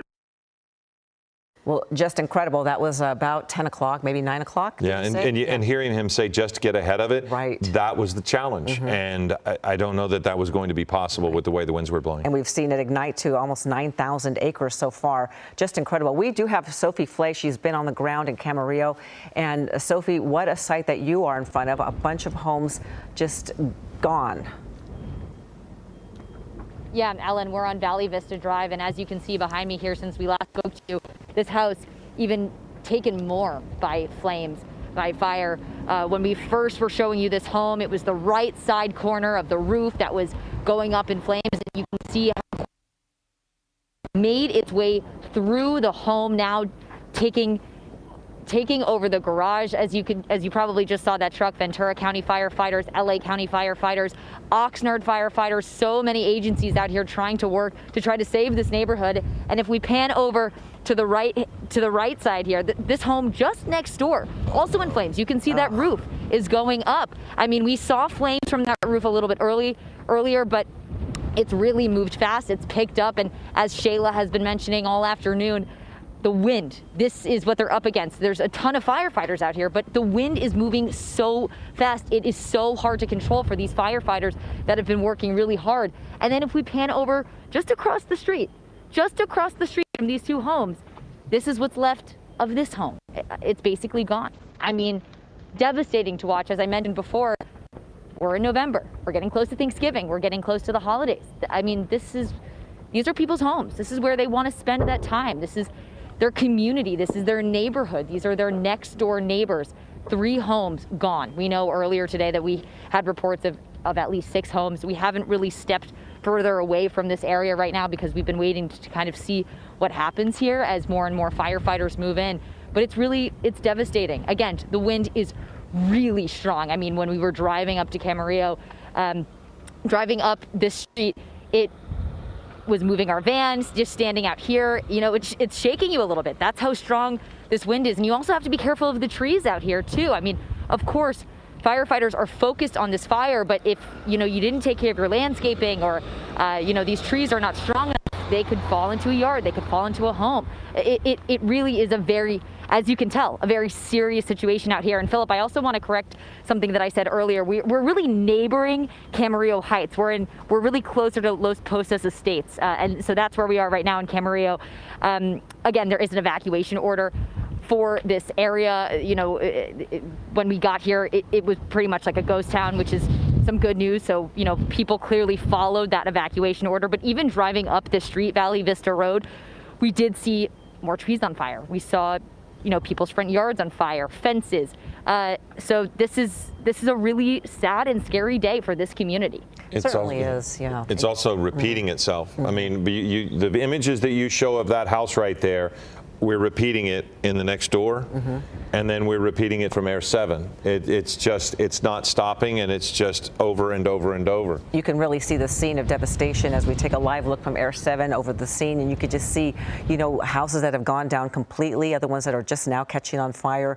And like you said, you know, that those flames get underneath the eaves, and there's nothing that these firefighters can do once it gets there. Look, this is the house we've been watching, This is the house Philip. we just saw a moment ago. Wow. And it is strangely reminiscent to what we watched with Sophie from the ground. When Sophie was on the ground and had just gotten there, the home that was nothing but a frame that was still burning looked like this one at that point. And that's the thing. It's because they can't. I don't see firefighters there because it's just they can't at this point. And that means that there's nothing to stop it from burning through the rest of the attic. And you could see smoke coming from other parts of that attic. And there you see some Ventura County fire engines right there, but they're basically having to do structure protection for the houses that are left. So once they're on fire like that one, look at the smoke coming from different areas of the roof. It is going to be complete loss, unfortunately. And as you can imagine, the people who lived there had to get out. Right. And hopefully they got out quickly. And these are the images to your right from earlier today when Ventura County sheriffs were going house to house, door to door, telling people to get out, having to help people, the elderly needing help, some people going back to get their family pets or maybe getting some sort of documents. So many people can't get out on their own, and the sheriffs were there to get them out and get them to safety. But this scene was happening over and over and over, and we talked with people who were able to grab what they could and get out. We spoke to Jeff Harris, who was with his wife at their financial planner, so they went back and got items. So this evacuation was taken very seriously by a lot of people, and kudos to the Sheriff's Department for doing what they can, going door to door, knocking on people's doors, and making sure that if you're able, you got out, and if you are incapable of movement on your own, they got you out. And thank goodness they were heeding the warning. And you think about people having to, in a second, figure out what do I need to pack. So that's why you always have to be prepared. And what do you have on hand? Like you have to have your medications, any special paperwork, any memento that you cannot lose. You know, it's just what a choice you have to make in that split second. So always they say be prepared. And we were watching there a live drop on the left side of your screen. That was one of the helicopters. Again, this is evacuation video to the right. But again, you know, we were talking about this earlier. What would you take? How would you get ready? How would you be prepared? And I was struck by how prepared so many of these people were who talked to us and got out, because this came upon them so very quickly. There does need to be a plan, and I do think the people we have talked to had a plan. But in some cases, you know, the way this spread this morning from 250 acres very early on, while we were covering a different fire, to 1,000, to 1,500, and Scott Reif had said this was his concern, that it was going to get into Camarillo Heights area, and once it got into these homes, it was really going to be hard to put them out. And you see those gusts. I mean, they're talking 50-mile-per-hour gusts through those areas, and that is just, it's frightening. When you live in those conditions, which I did live out there for many years, you know, those winds would blow so hard that you couldn't sleep, and it'd rattle your windows. We had this 15-foot trampoline in the backyard that was sort of, you know, tied down to the ground. Literally the next morning, woke up, it was in our yard, so it must have just been lifted up, hovered over to my neighbor's yard. But that's how strong those winds can be, and we were on standby to evacuate. That fire stopped in my neighbor's backyard. Wow. And it was a very scary situation because you think about, okay, what do I need to pack and what am I going to leave behind? It's all these people that are losing these homes. It's their memories. It's their life. And the heartache that comes with not being able to know. I know. Because in many cases, people won't know what's there, what's not there, and the survivor's guilt that is very real to people who, they're friends in their community, and then their friends have lost something, but then they haven't. Shayla is joining us now, and we've been talking about these winds. They are not letting up, and this is the reason it's spread like this, Shayla. It's dry and it's windy, but when might the winds die down? Is it tomorrow? Or I was assuming that by the weekend, maybe it's going to be dying down, but are they going to get a break anytime soon? Yes, they will get a break eventually. It's just not in the immediate future. And I think what's so unique about this Santa Ana wind event, and we've been saying it all day long, even yesterday, is that for this particular event, there really is no relief when it comes to Southern California. Normally, we see just those wind-prone spots, right? Really hit hard by those Santa Ana winds, but the coast, even into Orange County, normally gets a bit of a break, but not the case this time. We are talking about red flag warnings extended across Southern California. We saw that fire break out earlier in Malibu along the coast, all that brush, all that fuel, even down into Orange County along the coast, all of you under this red flag warning through tomorrow, because we are dealing with such dry and windy conditions. Now, relief is in sight. I'll show you that in just a moment, but for now, I want to show you guys conditions in Camarillo, very close to where that fire is burning. 72 degrees right now, and winds actually much better than what we saw earlier, down to 14 miles per hour. So sustained wind speeds in the area have been about 15 to 20 miles per hour, but it's those gusts that we've seen 40 to 50 miles per hour with these winds coming out of the northeast that have been so concerning. So it's these communities that are downwind. That's the areas that really need to be on high alert over the next couple hours. Be listening to what your officials say. Be tuning in to the news and social media. Have that go bag ready. Be ready to evacuate if needed. As we head into looking into Oxnard, even parts of Port Hueneme have been areas that we've seen downwind of those flames. You can also see the smoke in that area. Another big concern, the National Weather Service just issued several smoke advisories for coastal communities in the area. So you'll see the smoke, but you're also going to feel it, not only as we head into tonight, but tomorrow as well. Now, I want to show you wind speeds in the area. So again, I mentioned sustained winds, 15 to 20 miles per hour, but these gusts, that's what making these fire crews work so hard for them. All of the magenta you see, the purple you see, that's gusts up to 50 miles per hour, and that is what we've been seeing not only over the course of the afternoon, but this morning as well. So Malibu, Thousand Oaks, seeing gusts close to 40 miles per hour, Simi Valley close to 35 miles per hour. This is a little bit better than what we saw earlier, so we're moving in the right direction. It's just not the relief that these fire crews need. Santa Clarita, the windiest spot today, we've seen gusts over 50 miles per hour. Anaheim, though, coming close behind, still continuing to see gusts over 50 miles per hour. Laguna Beach, Lake Elsinore, Hemet, you can see not much relief in sight for anyone. Even if sustained winds have died down, there are still those gusty Santa Ana winds that we know all too well that are continuing to enter the mix and make things so difficult for those fire crews. Now, here's what Philip was asking, that million-dollar question. When are we going to see that break? So I want to show you what we have ahead of us the next 24 hours. So you can see daytime in the corner here, all the purple, the magenta, that's the color we don't want to see. That's those really powerful gusty winds. So that does stick with us overnight, but you'll notice the pockets, those wind-prone areas, are going to become smaller and smaller. So as we head into your Thursday, we are still going to see those gusty, breezy conditions, but slowly dying down for us, limited to more of those wind-prone areas as we head into Thursday night, the I-5 corridor, our Ventura County mountains, but finally seeing some relief Thursday afternoon into Thursday evening.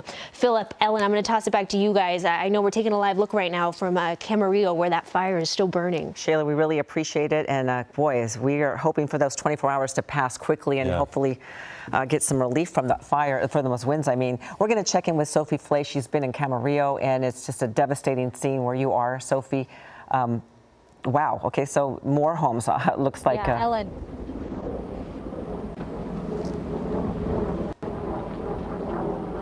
Yeah, sorry to cut you off there, Ellen. Yes, I mean, Shayla's message, listen to these evacuation orders, listen to your city and county officials. This is why. You can see this house behind us. When we got here, maybe 45 minutes ago, an hour ago, this house did not look like this. This house is gone now. It started with a flame at the corner of the roof, and now this house is gone. And I want you to take a look at the house right next door. I mean, wow. These flames shooting through the garage. I mean, devastating. Next door neighbors, 2 houses. I mean, this house is likely going to look like the house right next door very soon. That is how fast this fire, this wind is moving. I mean, really just devastating to watch. We just saw, and again, this is an all hands on deck situation. We just saw a Santa Monica Fire Department truck come through here. I mean, look at these flames. Look at these flames. Sophie. And across the street, just across the street from both of these homes, you can see, unfortunately, where this house is probably headed. You can see this house totally gone, just barely the bare bones of this home disintegrated. A lot of debris flying. Another thing you really have to be careful of here. Luckily, most of these people have followed the evacuation order and have gotten out, but you really have to be careful of the debris. I mean, there's so much flying through the air. The winds are so strong. We know that Shayla said that there are gusts, there are winds up to 50 miles an hour out here, and you can feel it. I mean, our van felt it driving up here. We feel it standing out here. It's very strong and a very dangerous situation, and just devastating for these homeowners. Sophie, I know that there's a bit of a delay in our talking to you and the signal, so I'm just giving everybody an idea as to what we're facing. But I'd like to know what you've seen the firefighters doing. We've seen the damage to these homes, but have they just gone to structure protection as best they can, and they're just trying to keep this from spreading any further? We haven't really seen them in your shot, but I know they're just down the street. Yeah, Philip, that's a good point. So the house that we're on right now, earlier today, there were multiple firefighters trying to hose it down, trying to hose down the area. Again, structure protection, like you mentioned, I think is really what they were after here. But there are so many homes here. This is such a lush green area. They're working as hard as they can. Oh, actually, there's a helicopter. I don't know if you can see the helicopter through the smoke, but there is a helicopter up above. We did see some water drops earlier.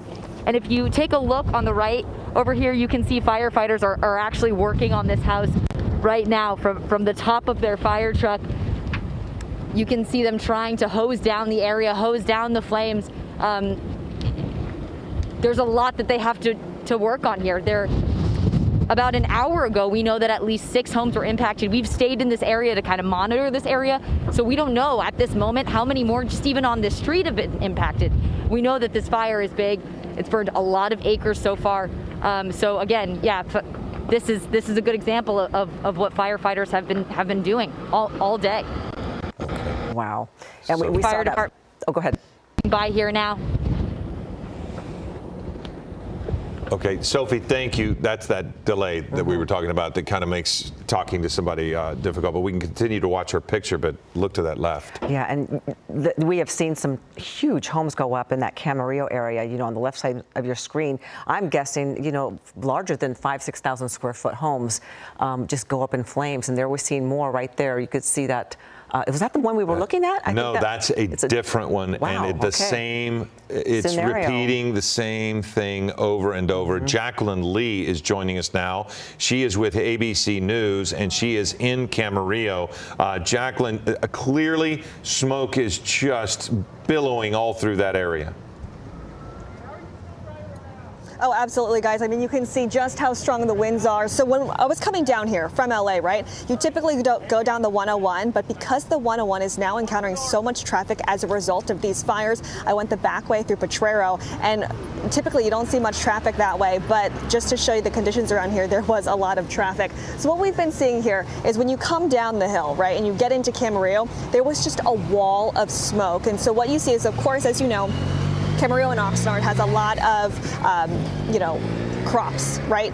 And we've seen a lot of the homes that are in the hills. So when you come down the hill, you see all of the smoke coming from the hills, surrounding these homes, and that is what officials are most concerned about. This fire has had explosive growth, burning more than 2,200 acres an hour. This first broke out at 9 this morning, and now it's burned nearly 9,000 acres. So the biggest concern, obviously, is homes, as we've spoken about.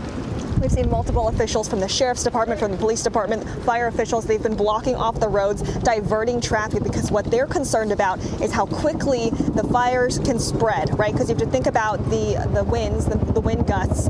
And if a home is burning, which has been happening, those embers can then spread and jump over freeways and endanger other homes. As you can hear, there's multiple helicopters overhead.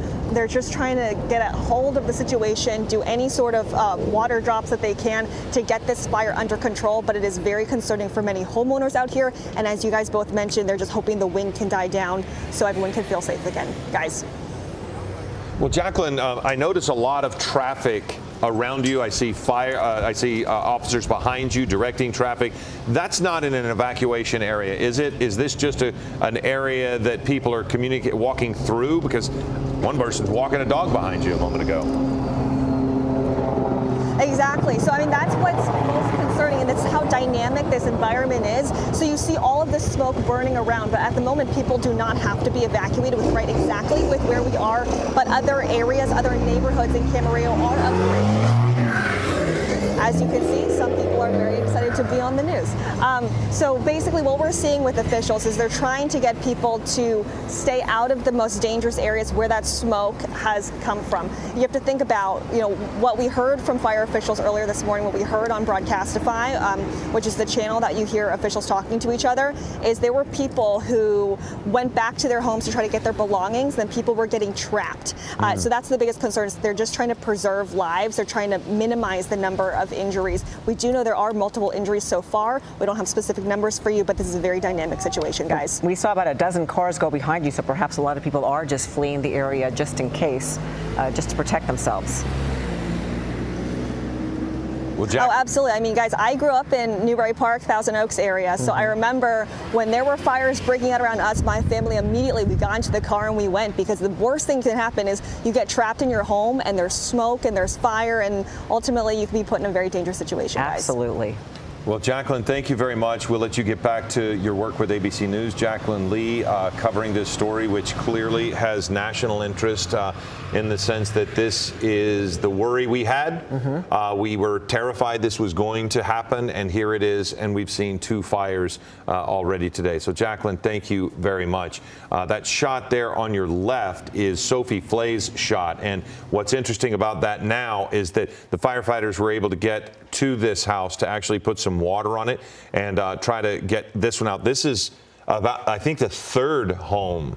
There were 2 that we watched burn, and then this one was a neighboring home, and we thought for a moment that they might have to just let that one go as well. And there, look at the collapsed roof. And the wind blowing so hard that water from the hose just sort of dissipates into the wind and in the air. It's not doing a lot of good there. Right as the fire truck pulled in front, we saw the roof of the building collapse. And then so now you've got the fuel that is inside that home. Now the roof is ventilated, and so now it is going to really just take off and burn everything in there. The firefighter did try to get some water on it, and there you see the water again. But look at that wind just sort of blow it away. It's one hose. It's not even an aerial ladder where you can get down and just completely drown it. But this is the challenge they face all across Camarillo right now. Exactly. It's just hopscotching everywhere. It's just incredible. And Sophie Flay is in that area, can join us now and give us some more information that you may have. Yeah, guys, as you can see behind me here, firefighters are trying to hose down this home that is already completely engulfed in flames. We saw it kind of We saw flames coming through the roof a little bit earlier, but this fire is moving so fast also because of these winds. So it really has taken over this home. And these are Culver City firefighters. This is who's helping out this neighborhood right now. I mentioned before, this is an all hands on deck situation in this neighborhood. We're on Valley Vista Drive. Again, kind of neighboring Camarillo Heights and Las Posas Estates. That's the area that we're in. And shown you this all afternoon really now, right next door neighbor. This house is completely gone. I honestly cannot believe it. We watched this house fall. We watched this house just completely burn. It's really such a devastating situation for this neighborhood. And just to kind of give you another look, again, that house gone. Firefighters are working on this house, but the flames have already ripped through the home. And just across the street here, just across the street from those two homes, is this. This house is gone. Unfortunately, you know, firefighters are working. But that's where we've seen this head because these winds are so strong. Well, Sophie, your signal broke up just a moment there. I think everybody that's familiar with a cell phone understands the challenges that we're going to be facing trying to bring you some of these images with the signal getting broken up. But we just appreciate your reporting. She did some amazing work as we've watched this. I think what Sophie was saying was so true.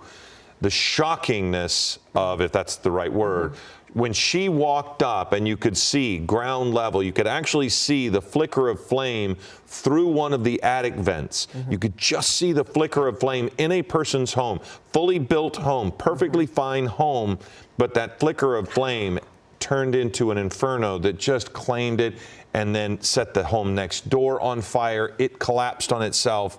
And for Sophie and her photographer, who had just been watching this all, I can only imagine what the people that own the homes feel. I was just thinking that too, Philip, because we have our condolences to the people who are watching us live here and watching these homes go up in flames. I mean, that has to be such a devastating, helpless feeling. And our hearts go out to you because it's people's lives and it's their family and it's their memories. And it's just really heartbreaking to see. And then how it has spread to so many homes in that area. Look at this live look over the whole entire area, and you could see how many little pockets of smoke are coming up from different homes. The futility of it all strikes me. Chris Christie is in Air 7 right now, and Chris, this is fire behavior. We have seen this before, but it doesn't make it any easier to watch as I mentioned, the futility of the fight in many cases. Once these embers get up into the attic of these homes, no matter how large, no matter how small, when it gets into that attic, there's not much these firefighters can do. Philip, you're exactly right about that. And the scale of this, as I get my first eyes, we've just pulled up in the last few minutes as we've done our shift swap here, and I'm getting a first glimpse of the scale of this fire, and it is almost beyond belief, guys. This is the northern edge of the city of Camarillo in the foothills here, where you have these large lots with huge homes sitting on these hilltops. As this fire runs up these ridge lines along these hills here, I'm looking at street after street after street with homes burning. I've counted just in the few minutes we've been here at least 24 homes, and that is a very conservative estimate. At least 24 homes that have burned to the ground. But when I talk about the scale, I'm looking about 5 to 10 miles to the north of this fire, where just north of this mountain is a large section of farms. And then just north of the farms are spot fires that have started with more structures burning just to the north of here. But I'm talking about up again 5 to 10 miles away. It is almost impossible to imagine how these crews are able to keep up with the rate of spread here as this fire is jumping house to house and mountaintop to mountaintop, literally flying over the flats, over the farmland, and now spreading into neighboring communities north of here, upwards of 5 miles away. What you're looking at right here is Cabrillo Way, where in this shot alone, we see, when I first put eyes on it, we counted 2 fires. I think there's at least 3 or 4, maybe even 5 homes just on that one street right there. On San Clemente Way, there was another large home that just caught on fire. And in the area of Gold Coach Drive, Golden Spur, Garrido Drive, there's another 20 or so homes that are currently either on fire or burned down to the studs. This is an enormous tragedy for this community, the likes of which we really haven't seen in terms of wind behavior in quite a while here. You know, the last few years, we've been so concerned about unprecedented fire danger, and in many ways, despite the fact that we have seen a few big ones here or there, this has got to be one of the, in terms of scale, one of the larger and most intense wind events we've seen in a couple of years. Yeah, we sort of dodged a bullet for a couple years. It wasn't horrible last year, and we were, thankful for that. But given all the rain we had over the winter, and then how dry it's been the last few months, and then these wind conditions and the low humidity, it's just it's a recipe for disaster, as we're watching right now. I could be wrong, but I feel like it's been about 5 years since we've had something like this. And Chris, I want to just let everybody know we are watching special coverage of the fire that is the mountain fire. We have broken into General Hospital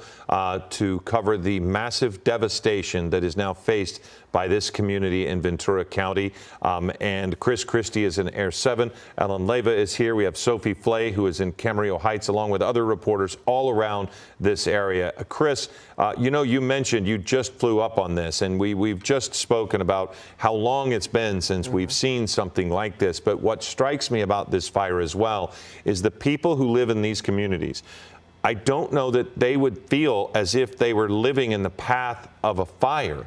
I mean, it really just exploded in speed and distance, and there was just no chance to stop this. This isn't like these folks are living right up next to a national forest. Right. They're living in an agricultural community, and this just blew through everything. It's tearing through the neighborhood, house by house, block by block. And you're right, we're not near forest land. This is a suburban neighborhood with large lots that would never normally have to worry about fire, brush clearance or anything like that. This is not brush. This is an urban fire, a suburban fire that is spreading rapidly through these properties, driven by the wind. This is purely a wind-driven event with dry conditions. The recipe for disaster is ripe for a fire such as this. And this fire is tearing through the community far faster than officials can keep up with it. You can see there are fire trucks pulling into these neighborhoods. They are going to attempt where they can to engage in some structure protection, but it's almost an impossible task. The unpredictable nature of the movement of the fire. It's not one fire. We're talking about dozens and dozens of fires, whether it's trees to the north or houses in the middle of the neighborhood or anything in between. Anything that can burn can catch an ember and catch on fire and continue to spread at the rate of this wind.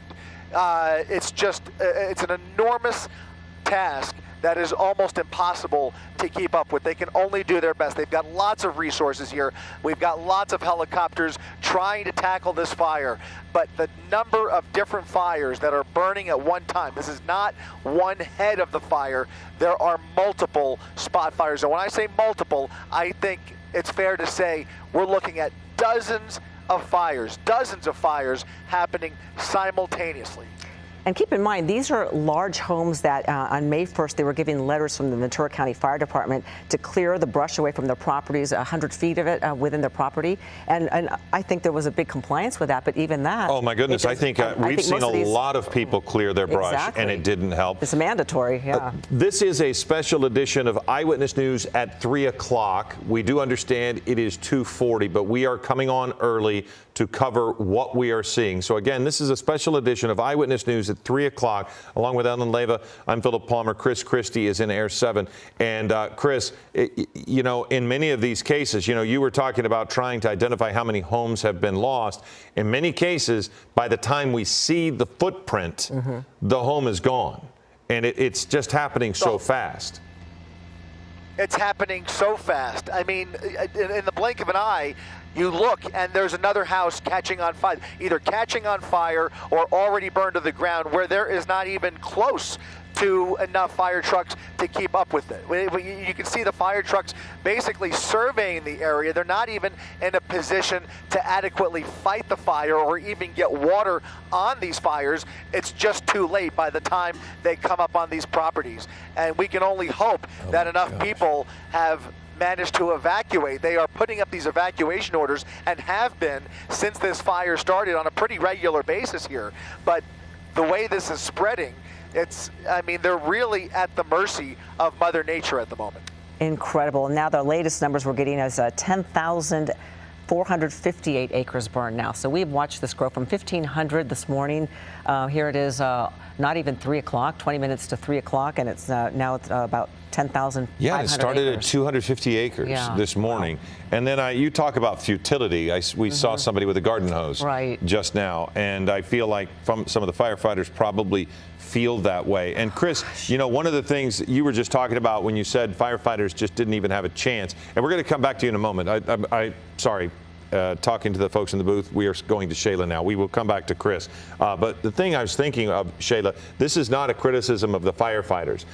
This is showing how harsh these winds are. It's an impossible task the way these embers are being blown, and it's because of the map we're looking at behind you. It's true. I mean, as soon as we saw this a couple days ago, the combination we were going to have, it's that combo you never want to see. It's extreme Santa Ana winds, gusty winds, and then dry conditions. I mean, it is just the perfect combo for that fire weather and for those fires to really get out of hand so quickly. Now, the good news for folks in the immediate area of that Moorpark fire is the sustained winds in the area we've been seeing were 15 to 20 miles per hour. They've been in range of that over the past couple hours, but these gusts are what are so concerning. We have seen gusts over the course of the day from 40 to 50 miles per hour, and that's exactly what we're seeing right now. Malibu seeing gusts 45 miles per hour, Thousand Oaks, Simi Valley, a little bit better than what we were talking about earlier, but still in the area of that fire, we're talking about gusts anywhere between 35 to 40 miles per hour. Santa Clarita, by far the windiest spot we've seen all day. You've seen gusts today close to 60 miles per hour. Now, moving farther south, the story does not improve too much. Anaheim still seeing extremely breezy conditions. Wind gusts at 50 miles per hour. Riverside 46, Lake Elsinore close to 30, San Bernardino close to 40. So you get the picture.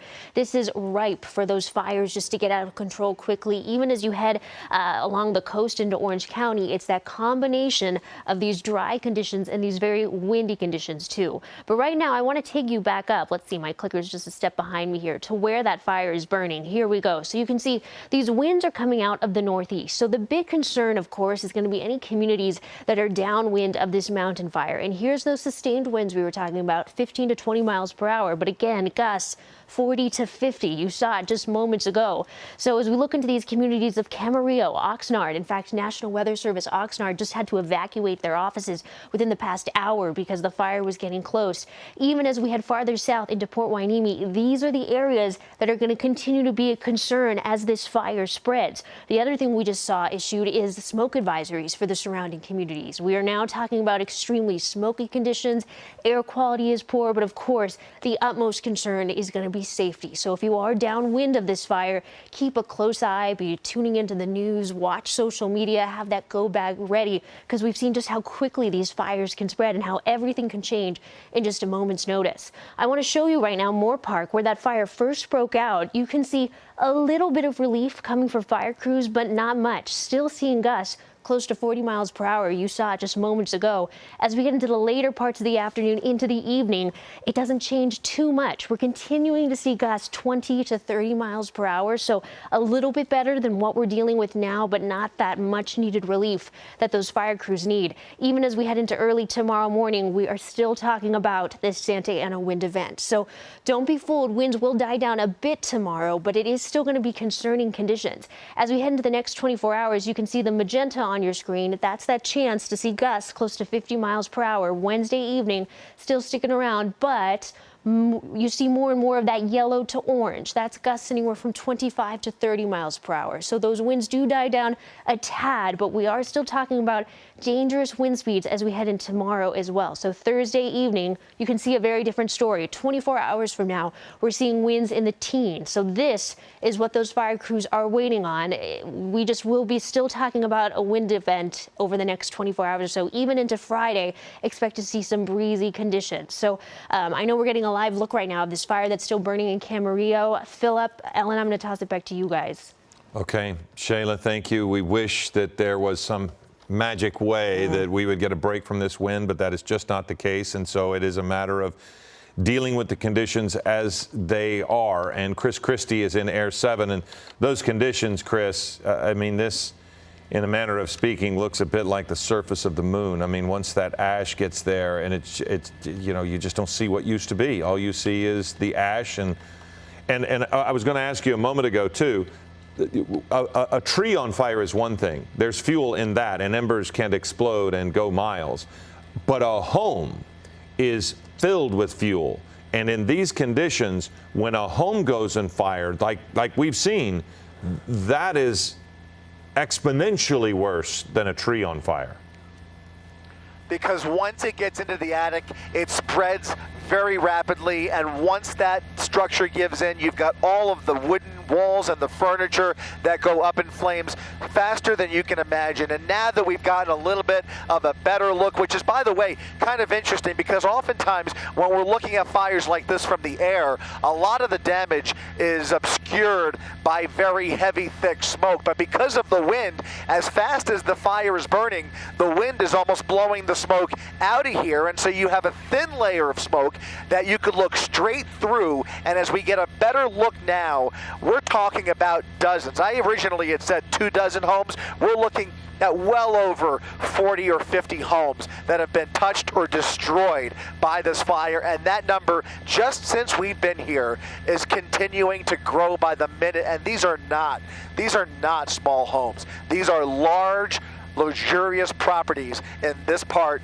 of Camarillo that are going up literally one after another after another. Want to help you get your bearings again here. You're looking just to the west of Esteban Drive, another block with several homes on fire. That's going to be Vista Del Mar, Marine View Drive that you see running through, crossing through Fairway Drive right there in the middle. That entire neighborhood is filled with homes that are barely recognizable anymore, in many cases already burning to the ground, and in some cases just starting to catch fire right now.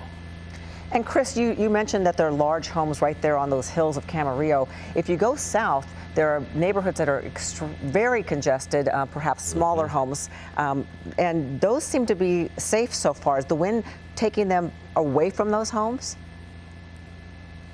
So there are some homes kind of in there that have been touched, but for the most part, the way the fire is blowing in this direction, you can see it's going from right to left in this shot right here. I think the winds may have shifted slightly since earlier when this fire started. It is moving more in a westerly direction, but there are homes in that dense neighborhood that you're talking about, in that thick plume of smoke right there, that are starting to catch on fire. So while we're looking at some of those larger homes on the hilltop, there is a dense community right behind that smoke. You can see as Robbie transitions through with Sky Map there, you can see what lies underneath that thick, heavy plume, where there are much more dense neighborhoods that are catching on fire as we speak. So I'm afraid to say that the damage assessment here is going to explode exponentially. Yeah, we're only seeing that section of smoke clears. We're only seeing bits. So there was one shot that you had, Chris, where you panned and every home on the street was gone. And it wasn't massive homes. It was just several homes on a street. I mean, we might be moving in here. This is what it looks like from above. Look, I mean, they're all gone. And then if you go to where that house Sophie, right there, Robbie, tilt up right there. That house right there, just about 5 minutes ago, was just catching on fire, just a corner of the roof. And in just a couple of minutes, you can see just how fast it is completely engulfed in flames. In some respects, it's almost a matter of hoping for the best. You used the term earlier, Philip. I heard you compare this to tornado damage, and it's a good analogy because it's a very hit and miss situation. One home could be perfectly untouched where the next home is engulfed in flames, and then you jump a couple blocks and you've got a whole row of homes that are gone, and then a whole row of homes that haven't even been scathed. So it's very unpredictable. You're really at the mercy of the winds, and it's a lottery. It's the most unfortunate lottery you could think of. But these embers are just randomly catching onto these structures and going up in flames. and that's your shot from the air. We watched this happen from the ground. Sophie Flay is in a neighborhood where it's a perfect example of what this is. It's a microcosm of what we've seen. Sophie, on the street you're on, there are homes that are okay, but there are several that are gone. Yeah, Philip, you're right. And they're next door neighbors. I mean, these are these people's next door neighbors. If you take a look behind me here at this house that is completely engulfed in flames, we've been watching this house for at least 30, 45 minutes. It started small, but the flames just took over, and that really is due to those strong winds. We saw two hoses from Culver City Fire come out here. We saw two firefighters, two hoses were hosing down this home, trying to save what they could. I just spoke to some of them off camera, and they told me, they had to move on because there are other houses on this street in this neighborhood that could be saved, and that's where they are heading right now. Again, they did what they tried to do, but of course, like we've been talking about all afternoon, these winds are just so strong and, like Chris mentioned, unpredictable. And this is what we're seeing. If you take a look, we have Ventura County Fire Department driving right by us here. Right next door to this home is another home that at the beginning of our coverage here, right when we got to Valley Vista, there was just a bit of a flame going through the roof, and now this home is completely collapsed. Barely any structure left of this home. And if you take a look overhead, you can see what we're hoping for, hoping for a water drop here. We saw one not too long ago. We've been seeing them come all afternoon, but again, you got to be careful because of these strong winds. And if you take a look across the street from these two burning homes that we were showing you just before, right across the street here is what's left of this home. I mean, these are all next door neighbors. This is a neighborhood. This is a community. It's devastating. We said earlier, our hearts go out to these people, to these homeowners, to these neighbors, to this community. We're really thinking of them right now. Luckily, it seems as though most people did listen to the evacuation order and did get out. It is a bit of a ghost town where we're standing right now. Oh, you can see overhead another water drop here. Hoping to put out some of these flames, hoping to help stop the spread in this neighborhood. But again, just a really sad situation out here today. We'll send it back to you guys. Okay. Sophie, thank you.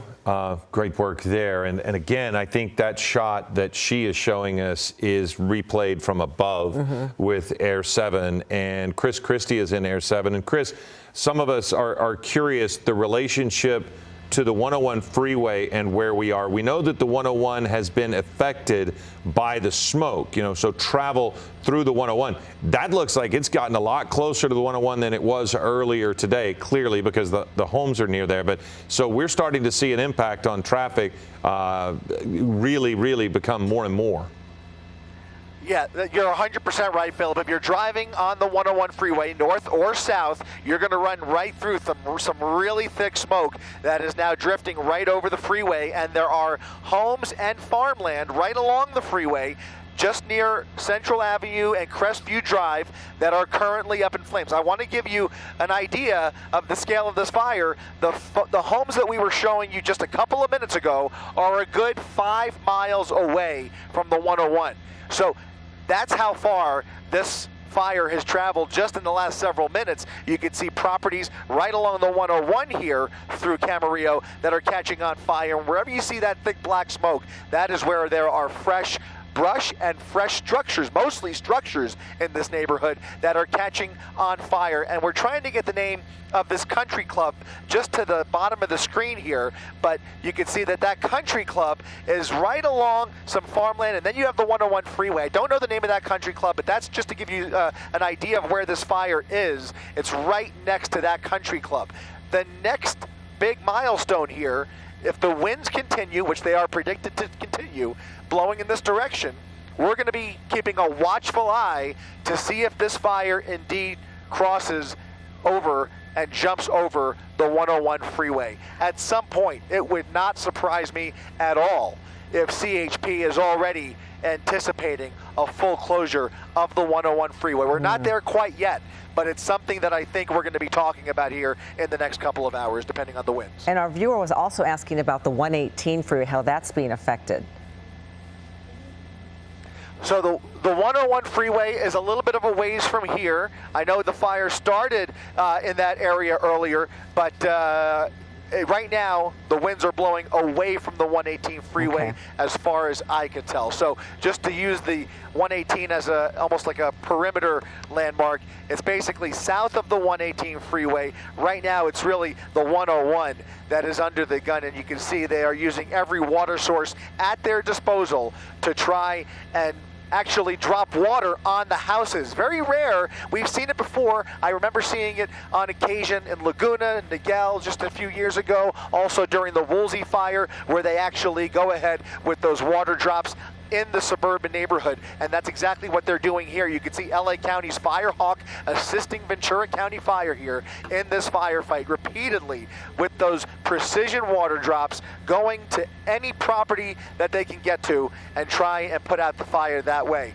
It's really the best way probably to keep up with this, even though there's no real way to keep up with a fire that's spreading this rapidly, but it's the best they could do with the resources they have, guys. Well, I've got to think there would also be a measure of help in that water pressure's probably got to be affected by the amounts and effort that's going on trying to get these fires out.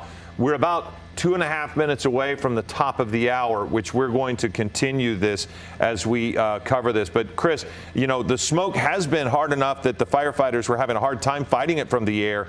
Do you see it being that, or are they able to at least see where they're needing to go at this point? They've got the tools to really put a clear eye on their target, so I don't think the smoke is as much of an issue as the wind.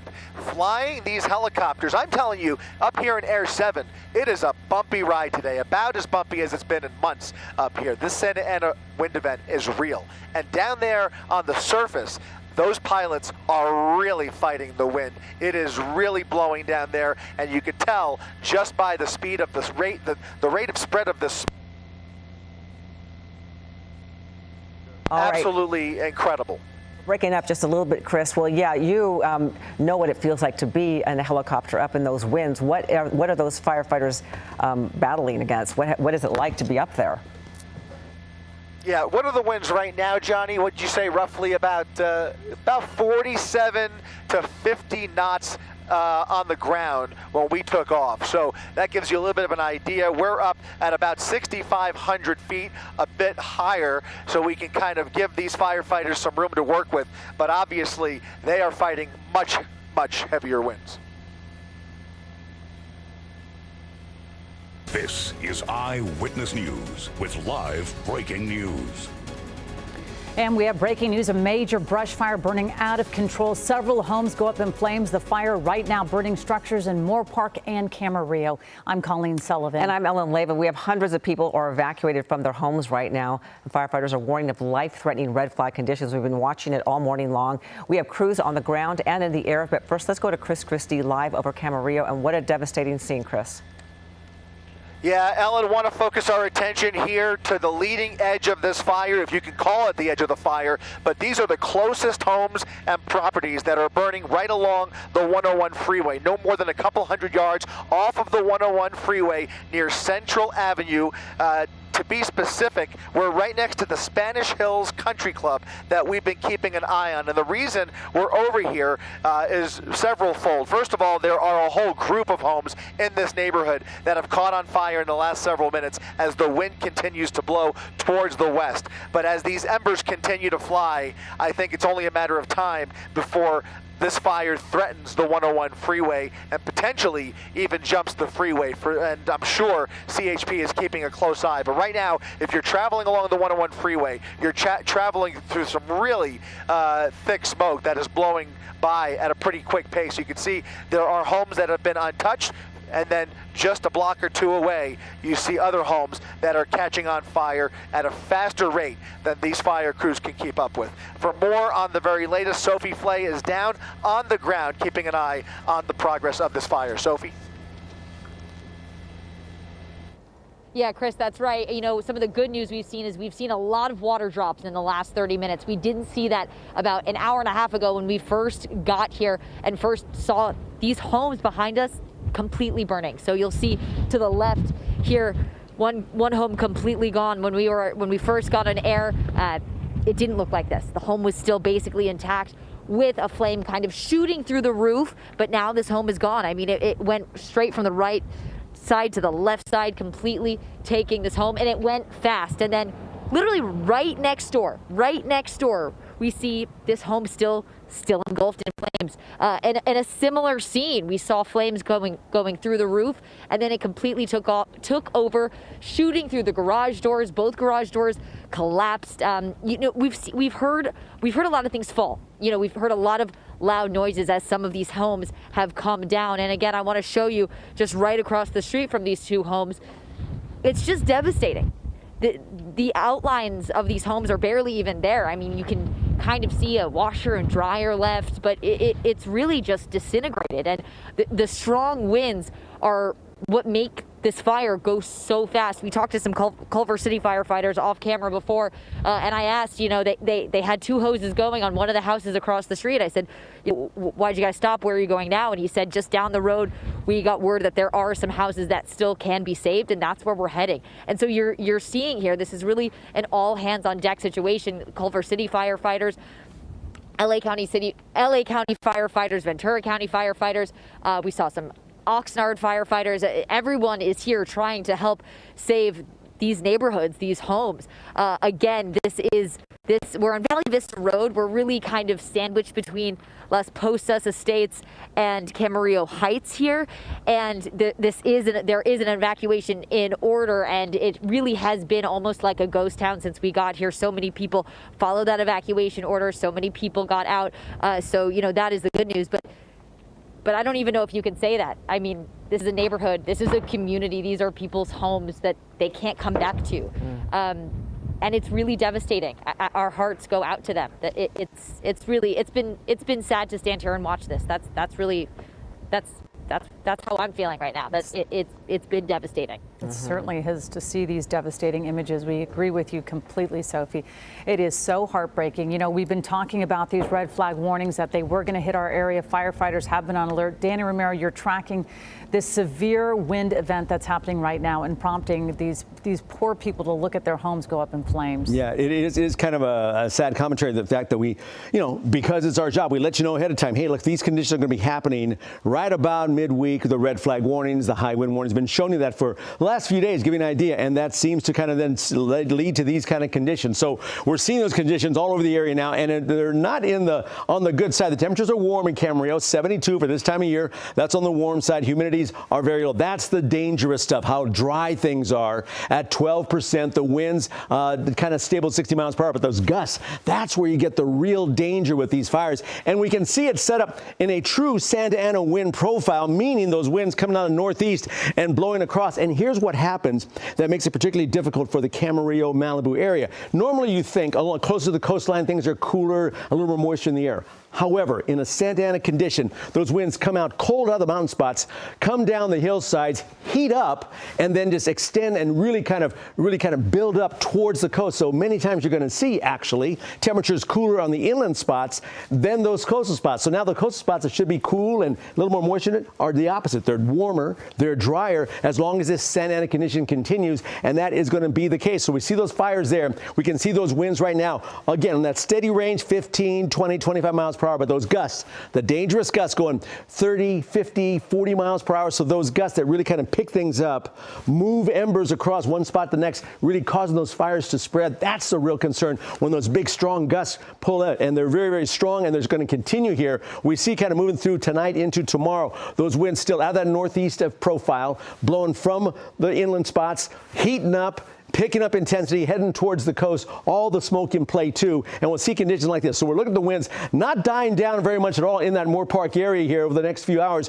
We're still in that approaching 40 mile per hour range, 38, 32, and even when it kind of calms down with big quotation marks, we're only looking at 29, 30 miles per hour. So strong through the rest of this afternoon, into tonight, into tomorrow, still in that 20, 30 mile per hour range. That's some dangerous conditions. Give you an idea kind of graphically how those winds are really working up. You can see the areas in the purple. Those are those real strong winds. So yeah, of course, Santa Clarita, we're showing there, approaching 40 miles per hour there. The areas in the purple, those are your real intense winds. Continuing forward now through tonight into tomorrow, those winds are strong and staying with us tonight into the morning hours as well. Now, we don't really get any kind of relief from the wind part of this until we head towards around Thursday. Even then, Thursday afternoon, finally, right about 6, 7 o'clock, then we see it start to calm down as far as the intensity of the winds. The dry conditions are still there, so that's still going to be part of a weather picture to watch out for. So as we see those winds in that profile, northeast towards the west, heating up, compressing, and really causing more concerns, that'll be part of that weather picture again. Right now, 3:05, we're seeing the temperatures on the warm side and the wind speeds very strong, 56 miles per hour, Santa Clarita, down toward Thousand Oaks, 40 and 45 around Malibu. Those are dangerously strong winds, so that's going to hold in place now and sadly, next few hours too. All right, Colleen, all yours. Danny, it is so hard to see. We are looking at live images from Air 7 on the left-hand side. Of course, we see all that activity in your AccuWeather forecast. But again, we are learning that there is going to be a press conference on this fire. We are certainly going to take it. It's scheduled for 4 p.m.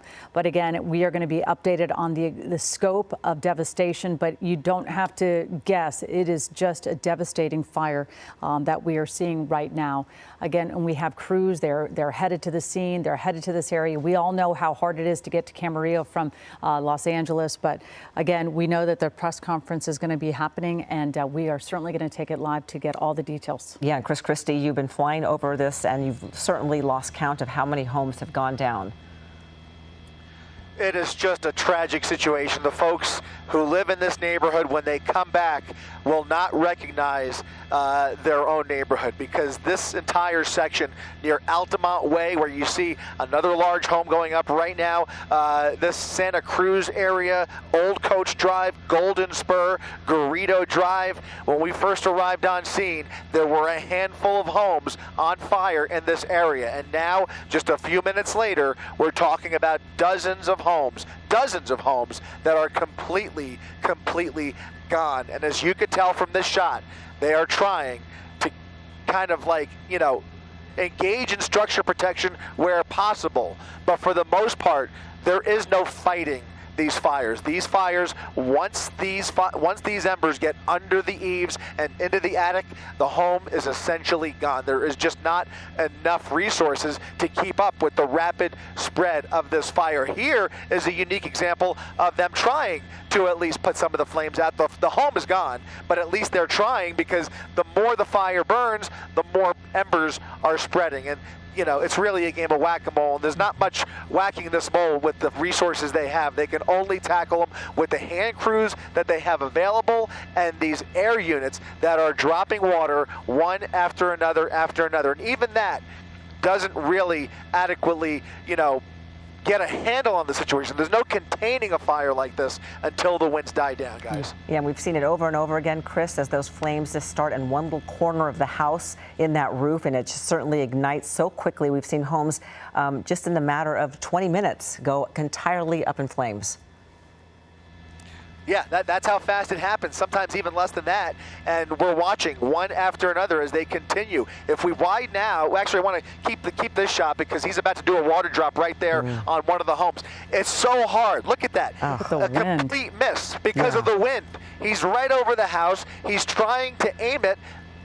By the way, he's taking the wind into consideration. Right. And even that is almost, it's futile because the minute he drops the water, the wind is just spraying the water across the neighborhood, and hardly any of the fire was even touched. That's how hard and challenging this firefight is. And anything, look at that, even trash bins catching on fire, trees, roofs, golf course, I mean, you name it, a car, anything can catch on fire once those embers get caught up in those flammable materials. And you can see, if we widen out, there's a large layer of thin smoke.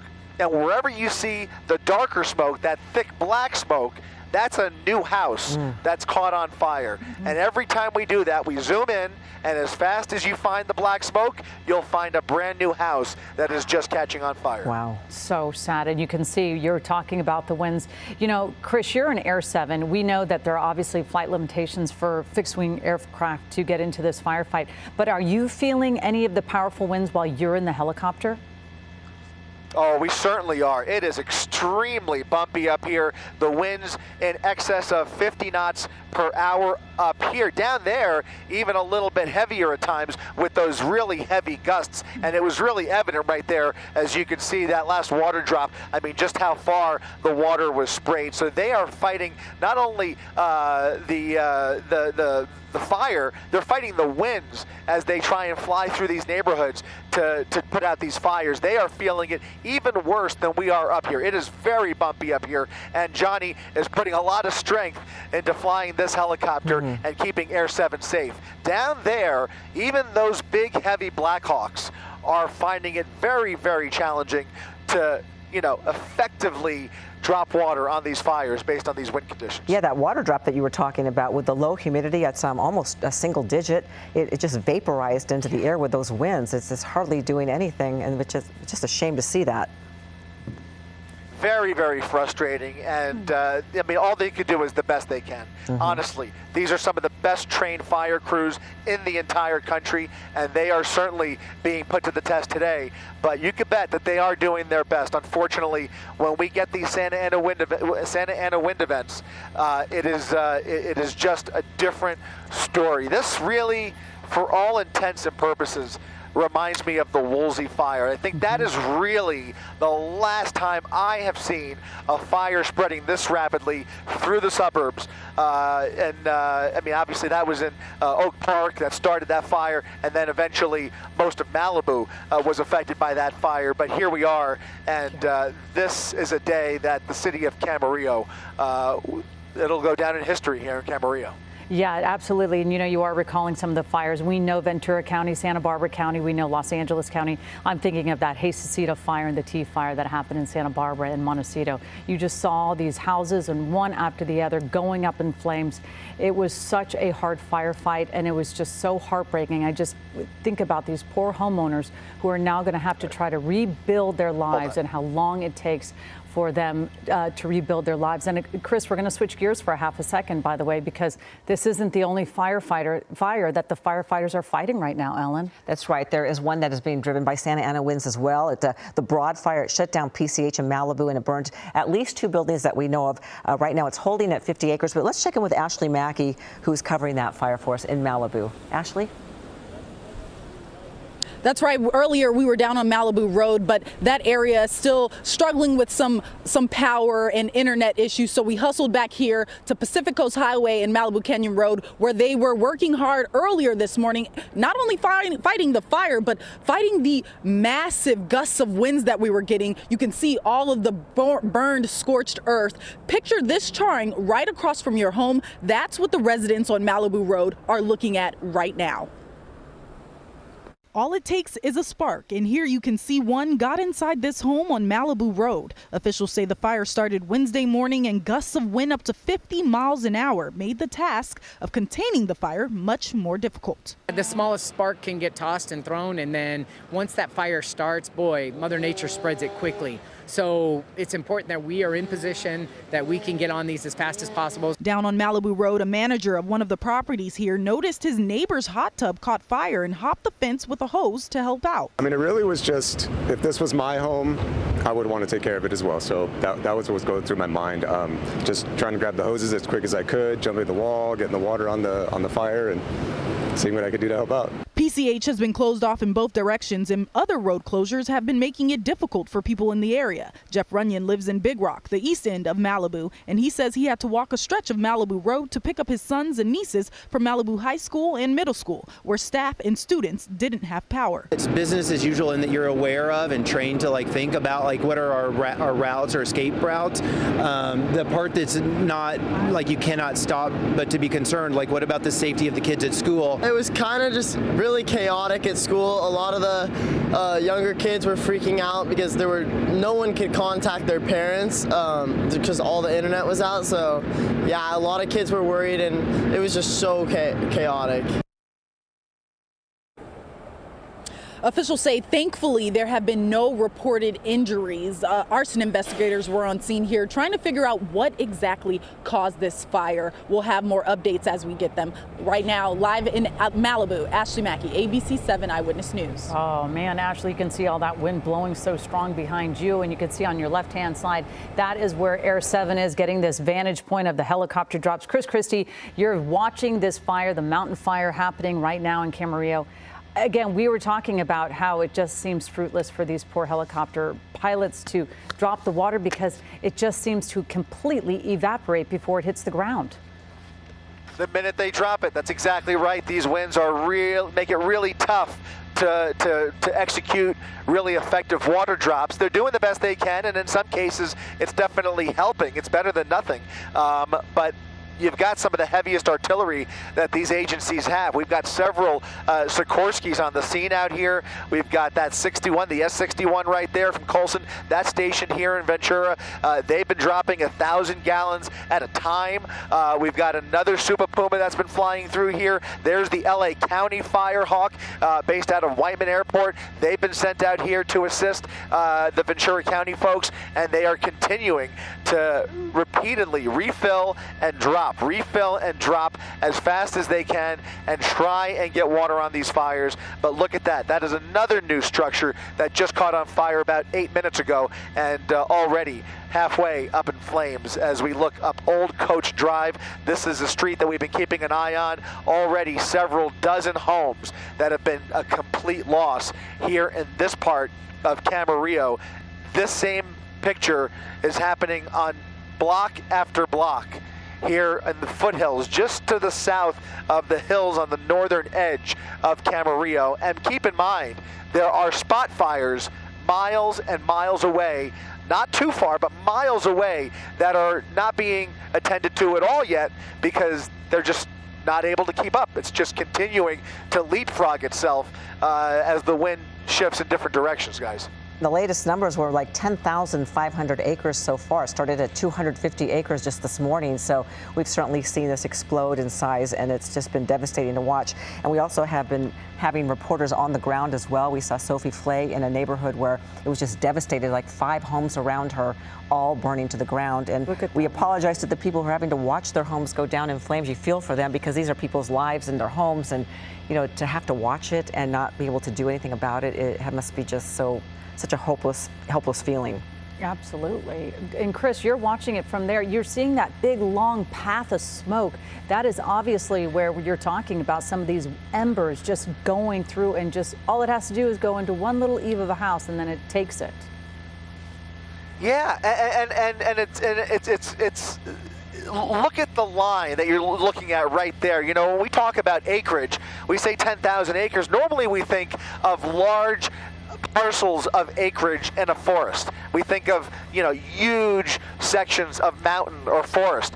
This is not that. This is a suburban environment where entire acreages of a neighborhood are being taken out by this fire. And down there on the ground, it is a firestorm as the embers are flying through the neighborhood, flames and smoke briskly being blown through, and it is a nightmare scenario, and really thankful that at this point we haven't heard any reports yet of any injuries. We can only hope that over the course of the morning since this fire first started, that everybody was able to evacuate. We can only cross our fingers at this point. Right now, as far as I know, we have not received any reports of injuries or casualties, but this entire neighborhood, when they do come home, is in for a very tough time. It's just a really heartbreaking situation that I don't think is going to have an end until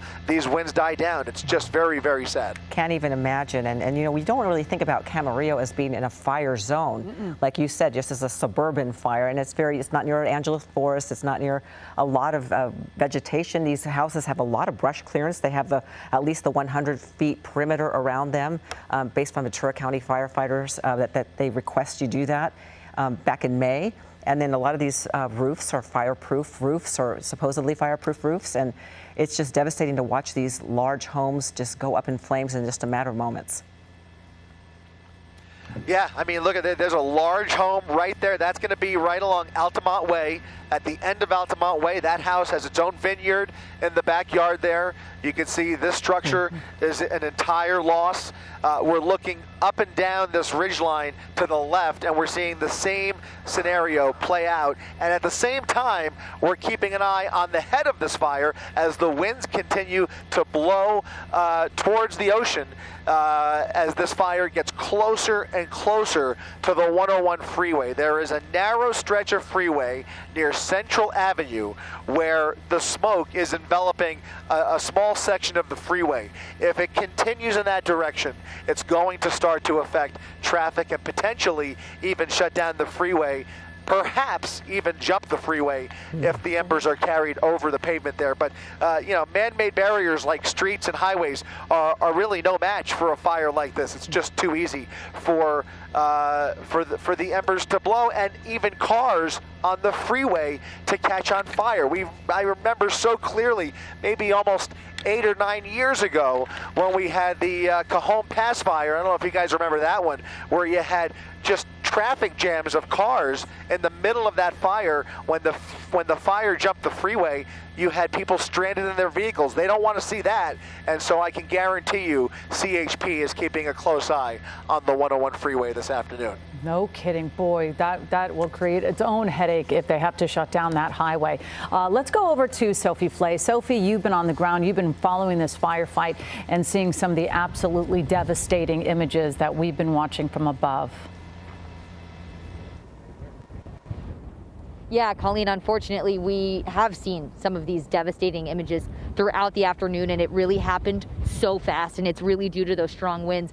We have seen so many firefighters from so many different agencies, different departments come out here to try to help this firefight. It is an all-hands-on-deck situation, and I want to show you, you can see that this house behind me here to the left, there are still some flames burning, but this house was standing before when we got here, and it's basically completely gone. And right next door, we are seeing kind of the same thing. I mean, we still see some flames, embers burning throughout this home. The big flames did stop. We did see some Culver City firefighters working on this. They had 2 hoses working on this a little bit earlier, and then they told me off camera, you know, I saw them packing up. I said, where are you guys going? They said, we just got a call that there are some houses down the street that could still be saved. And so that's where they went. I mean, they are working so hard. They're working around the clock on this. And right across the street here, you can see, again, some smaller flames, burning embers here,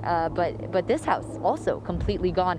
I'm actually noticing here, this is a newer development right next door to this house that is, again, gone. We're seeing kind of a strong flame here. You know, hopefully it doesn't get much bigger, wondering kind of what's going to happen here. I did see some Santa Barbara County firefighters pull up here not too long ago. So, we're going to mention to them kind of what we're seeing here. But again, just a really, really sad situation for this community, for this neighborhood, for their neighbors. 3 houses right across the street from each other, just completely gone here. And we're going to send it back to you guys. This is Valley Vista Drive, which is what Sophie, we've been on all day. It looks like the engines have left that area, so the structure protection is pretty much done for that area, it looks like. Yeah, that's right. They were out here. There were a lot of firefighters, fire trucks out here earlier today doing structure protection. But like I mentioned, those Culver City firefighters, so many of them have been getting word of houses nearby in this neighborhood on the street that there are houses that are on fire but can still be saved. And so that is where they are rushing to try to save as much as they can for these homeowners. It's so sad to look at that. Sophie, we see, we're going to go to Danny Romero in just a moment. We see the wind whipping your hair around, the trees around, the winds. Danny, I mean, we're looking at the way the wind is treating this area right now, and we're hoping you're going to tell us when some relief might be heading their way too. Well, I mean, the good and bad news of this is that there eventually will be relief from those winds. However, not anytime real soon, which is the bad news of it all. Now, to give you an idea how they're kind of shaping up right now as far as the conditions in the general area there of Camarillo. Warm, 73 degrees, kind of a warmer temperature near the coastline as it is, and this time of year, fall weather and such. The winds, the steady winds, are right now about 13 miles per hour, of course, out of the northeast. That's that Santa Ana wind condition we're talking about. But it's those dangerous gusts. Those are the ones that are really of concern. 2 things are working here. Santa Ana condition, it's always these northeast winds. They come out of the north, and they're cold winds coming there off the mountain tops. But as it moves down canyons, it heats up, it compresses. So the air now gets warmer. That's one thing. It increased the intensity, too. You get kind of a funnel effect in some of these canyon passes, and that increased the winds heading towards the coast. So it increased the winds, warms them up as it heads towards the coastal area. So on the coast, you're going to see warmer conditions, drier conditions, certainly. And that's what we're dealing with now with these fires, especially in that Camarillo, Malibu area. So there's the winds in that northeast profile blowing through the areas, and we're seeing those winds again in that steady condition in that 15-30 mile per hour range. But check this out. We're going to see the winds usually diminish once we get to the middle of the day and certainly by the evening hours. Watch the profile here. Now look at this, 39 miles per hour, 38 miles per hour, about 3 o'clock right now. And when it comes down, only comes down to about 29 or 30. So it never really diminishes, even when we get towards the evening hours as well. Now, of course, always sundowner winds. We talk about sundowner winds. The winds tend to increase there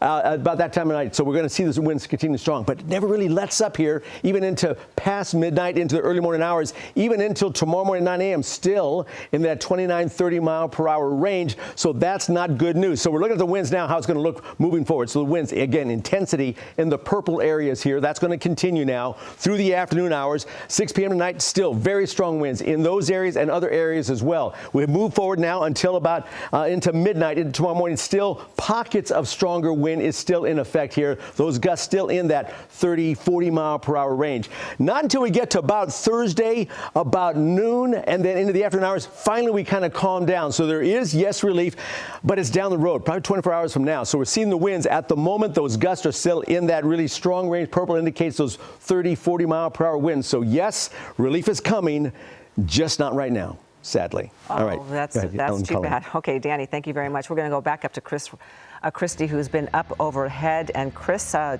getting close to those power lines, perhaps. Yeah, this is near where the fire started, but some of this is evidence of this fire spotting just north of where we were earlier. We're actually several miles to the east now. We've moved east and away from the 101 freeway, where there are brand new structures catching on fire north of Bradley Road, near Bixby Road. It's a mixture of homes and farmland that are still burning and creating a lot of smoke that is continuing to blow towards the coast. But you can see, again, some of these larger homes that are catching on fire here in the Spirit Equestrian area. Again, just a devastating scene here in Camarillo. Guys, back to you. It is devastating to see, to say the least, Chris. I tell you, each time we look at these devastating pictures, and we do see the valiant effort that the firefighters are making to try to get a handle of this, but it is just proving too difficult. These strong winds, we know we are in red flag warning conditions. We know we're going to be dealing with this for quite some time. But again, just look at that, Ellen. You can see these palm trees. It's just no match. And you see these poor homeowners looking at their properties just going up before our eyes. And it's just such a sad image to see. And it's been fortunate that we have not heard of any injuries.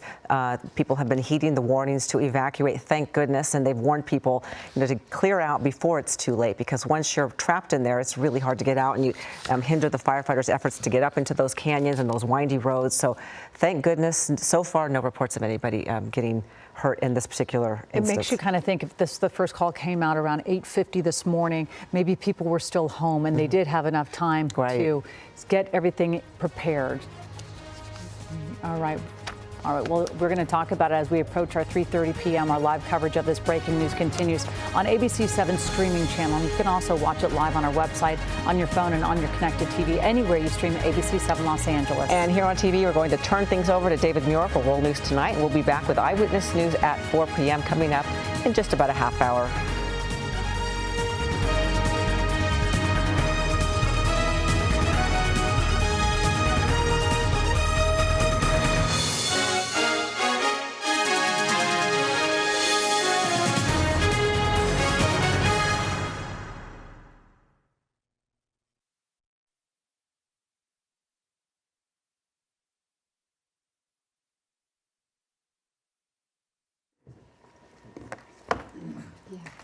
All right, welcome back. We are streaming live right now continuously of this breaking news out of Camarillo. You are looking at the mountain fire. It's happening. This started at just before 9 a.m. at 8:51 this morning. The first call came out. And again, we're looking at live images from Air 7. Chris Christie, we've been looking at this. We've been seeing the devastating images of these homes going up in flames. Absolutely no match for these strong winds that are really whipping through this area. All right, Chris Christie. Hey, Colleen, we're keeping an eye on this fire as it continues to spread here. We're just trying to get our arms around the size of this fire. We talk about 10,000 acres, but that's coming out to be something like 6 to 8 miles of property, a combination of farmland and suburban homes that are going up in flames one after another for the last several hours, starting around Bixby Road. There is fire on the north side of the ridgeline and a whole large neighborhood on the south side that we have been watching for the last couple of hours as these homes, very large homes, continue to burn up and continue to get closer to the 101 freeway, which we're also keeping a close eye on. There is now fire both on the north side of the hills and the south side of the hills north of Bradley Road, and that's creating a really tough situation for these firefighters to keep up with the fast pace of this fire as it just is controlled by the wind.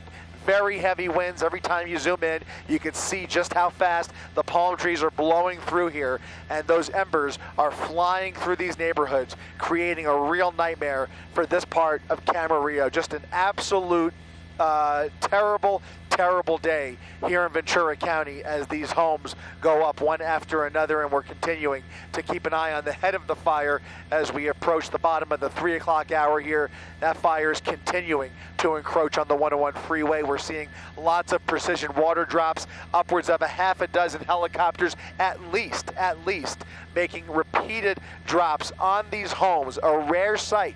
We don't often see water drops on urban environments like this, but in this case you can see they are using those helicopters to drop water on the house fires to at least try and tamp down the the embers, which are essentially seeds, and seeding the fire that is basically leapfrogging itself through the neighborhood. They're doing the best they can, but I got to tell you, the winds are so strong, it is a real challenge to get water on this fire.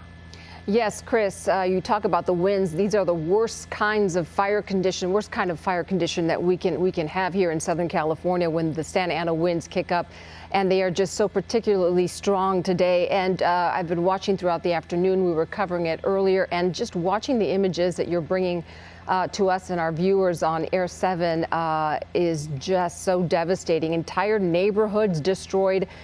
I mean, 40 to 50 homes. We don't have an exact count, but it seems that way. It seems really reminiscent of a war zone. It is just so hard to really. I mean, look at that image right there, and to think of all of the families that have lost their homes, and not just the structure of their homes, but everything in their homes, and who didn't have time to grab the things that are important to them, and now they are watching likely from another area at this devastation, and I just feel for them this afternoon. Oh gosh, our heart goes out to them. And I was saying it earlier too, but you know, we know a lot of the insurance companies, they've been trying to pull out of coverage in California because of incidents like these. And Giovanna and Chris, I think we all know, once something devastating happens to your home, you really are at the mercy of your insurance company. And it's already hard enough to see your home go through this, and all your property and all your life savings and heart and soul go up in flames. And then the painstaking work of trying to rebuild it. My heart just doubly sinks for these homeowners that have to go through it. Chris, you're looking at these images as well, and you have to just feel for these poor homeowners. Yeah, and to your point, Colleen, there are homes that all right, well, even dreamed of being affected by a fire like this. This isn't exactly a ripe fire zone. Certainly, some of the bigger properties on near the foothills would be more susceptible to a fire had one started. But there's a good chunk of this neighborhood that probably never even dreamed of something like this and may not even have fire insurance. But you could see this is just their unlucky day, because this fire is continuing to rip through this neighborhood down there on the ground. It is a literal firestorm, Giovanna. It is not hyperbole to compare it to a war zone. There are portions of this fire, of this neighborhood, in and around the Old Coach Drive area, Golden Spur, Garrido Drive, that look like they've been completely bombed out. It looks like somebody dropped a bomb on the neighborhood, and all you see, in some cases, not even the frames are left. You just see the foundations, and it's just a very, very sad situation here. And of course, it's got no end in sight until those winds die down. I'm very curious, if those sundowner winds are going to be an issue later on. Oftentimes they are in these situations, but I can only hope that the winds are going to start dying down somewhat soon. I know that he said there's no end in sight. I think Danny mentioned it earlier, but it can't come soon enough for this neighborhood. Absolutely, and the fact that this happens so quickly, in just a matter of hours. There is no preventing it. There's no predicting it. I mean, we know the Santa Ana winds are coming. We're told, but to think, okay, it's going to hit my neighborhood today, and in this quick fashion, you just really can't wrap your head around it. No. So when you're in your home and you see the flames coming at you, and you just have to grab and go, I just can't imagine. I mean, I'm sure it will induce some post-traumatic stress. Right, and when you hear red flag warnings, a lot of us know that the fire departments, they're on alert, but a lot of the homeowners who are obviously in areas that are prone to wildfires, they have seen this. But again, Chris, this is an area of Camarillo, of Ventura County, that is not accustomed to seeing these types of fires. They're really right next to all the agricultural area. We know Camarillo, it's not a highly populated town as it is. And to see that this one area is just being, demolished, eaten from these flames is just so sad to see. Right. And we have seen that many of these homeowners have done their due diligence with brush clearance. The homes that were in Camarillo Heights, sort of surrounded, like in the foothill area, they did their brush clearance. Yeah. But this fire, that didn't matter in this fire and in these wind conditions, because as we know, the embers, the winds blow the embers, the hopscotching from home to home and neighborhood to neighborhood, and it just seems so random. It really does. I always think it's so unfair. We did talk about wind events, and any of us who have lived in areas where there are tornadoes, there's just no rhyme or reason for why one house is demolished and why one house next door is still standing. And speaking of those homes and watching the devastation unfold right before our eyes is Sophie Flay. Sophie, you're on the ground. You were looking at that one house. It was really producing an inferno from it. I don't know if it's still producing that fire, but again, it had sort of a different type of fire activity. Yeah, Colleen, you're right. Actually, if we swing over here, it was kind of right above this white car where we saw a really, really big flame. And actually, right after we were done live before, just a few minutes ago, I ran over to some Santa Barbara County firefighters that I saw just parked down the street, and it was like, guys, I don't know if there's anything you can do, but there's a huge flame, and they worked so fast. They drove right over here and they put it out. So, hopefully that home is okay and that home is saved. It doesn't look like it touched that home. It looks like the flames kind of engulfed, maybe like a back house or a shed. Firefighters are still actually back there working on it to try to protect the area in the back. So hopefully that home is okay. But if you look right next door, I mean, this is their next door neighbor. This home is totally gone. And it was like this when we arrived just about 1 p.m. today. You can see, not even, like Chris was mentioning, not even a frame of the home, really. You can see a washer, you can see a dryer. That's kind of the only thing you can make out of what's left of this home. And it's really sad because right across the street, we see something similar. I mean, we literally watched the house that you're looking at now go up in flames and basically disappear. And then right next door to them, same thing. As soon as we got in the air around 1 p.m. today here on Valley Vista Drive, we saw these houses go up in flames and move the fire and the wind move very, very fast. And these homes are just gone. I mean, you were saying unfair, Colleen. It is unfair. It is so unfair. These are their neighbors. This is their community. This is where people have grown up. These are families. I mentioned earlier today, we're at the beginning of November. The holidays are coming up. This is where people want to spend the holidays with their family, with their friends, with their close ones, with their neighbors. It really is. It's just been devastating to watch all afternoon. It really has been. You know what, Sophie, it really has been. And in these images we're still seeing from Air 7 on the image right next to you. And it is just so hard to see your backdrop. It's hard for us to watch. I can imagine for you, Sophie, being right there and in the middle of the smoke and having to wear that mask. It really is something. It is. Thank you for your coverage. Yeah, we'll be checking back in with you, Sophie. We want to get to the latest, though, right now. We know at least 10,000 acres have burned. Several people have been injured. They were rushed to local hospitals. There are multiple evacuation orders in effect. Walnut Avenue to Balcombe to Canyon Road and North Highway 118 to the Ridge Line and west to Satacoy Country Club. We know that the flames jumped the 118 freeway and they're burning homes, of course, in the Camarillo Heights area.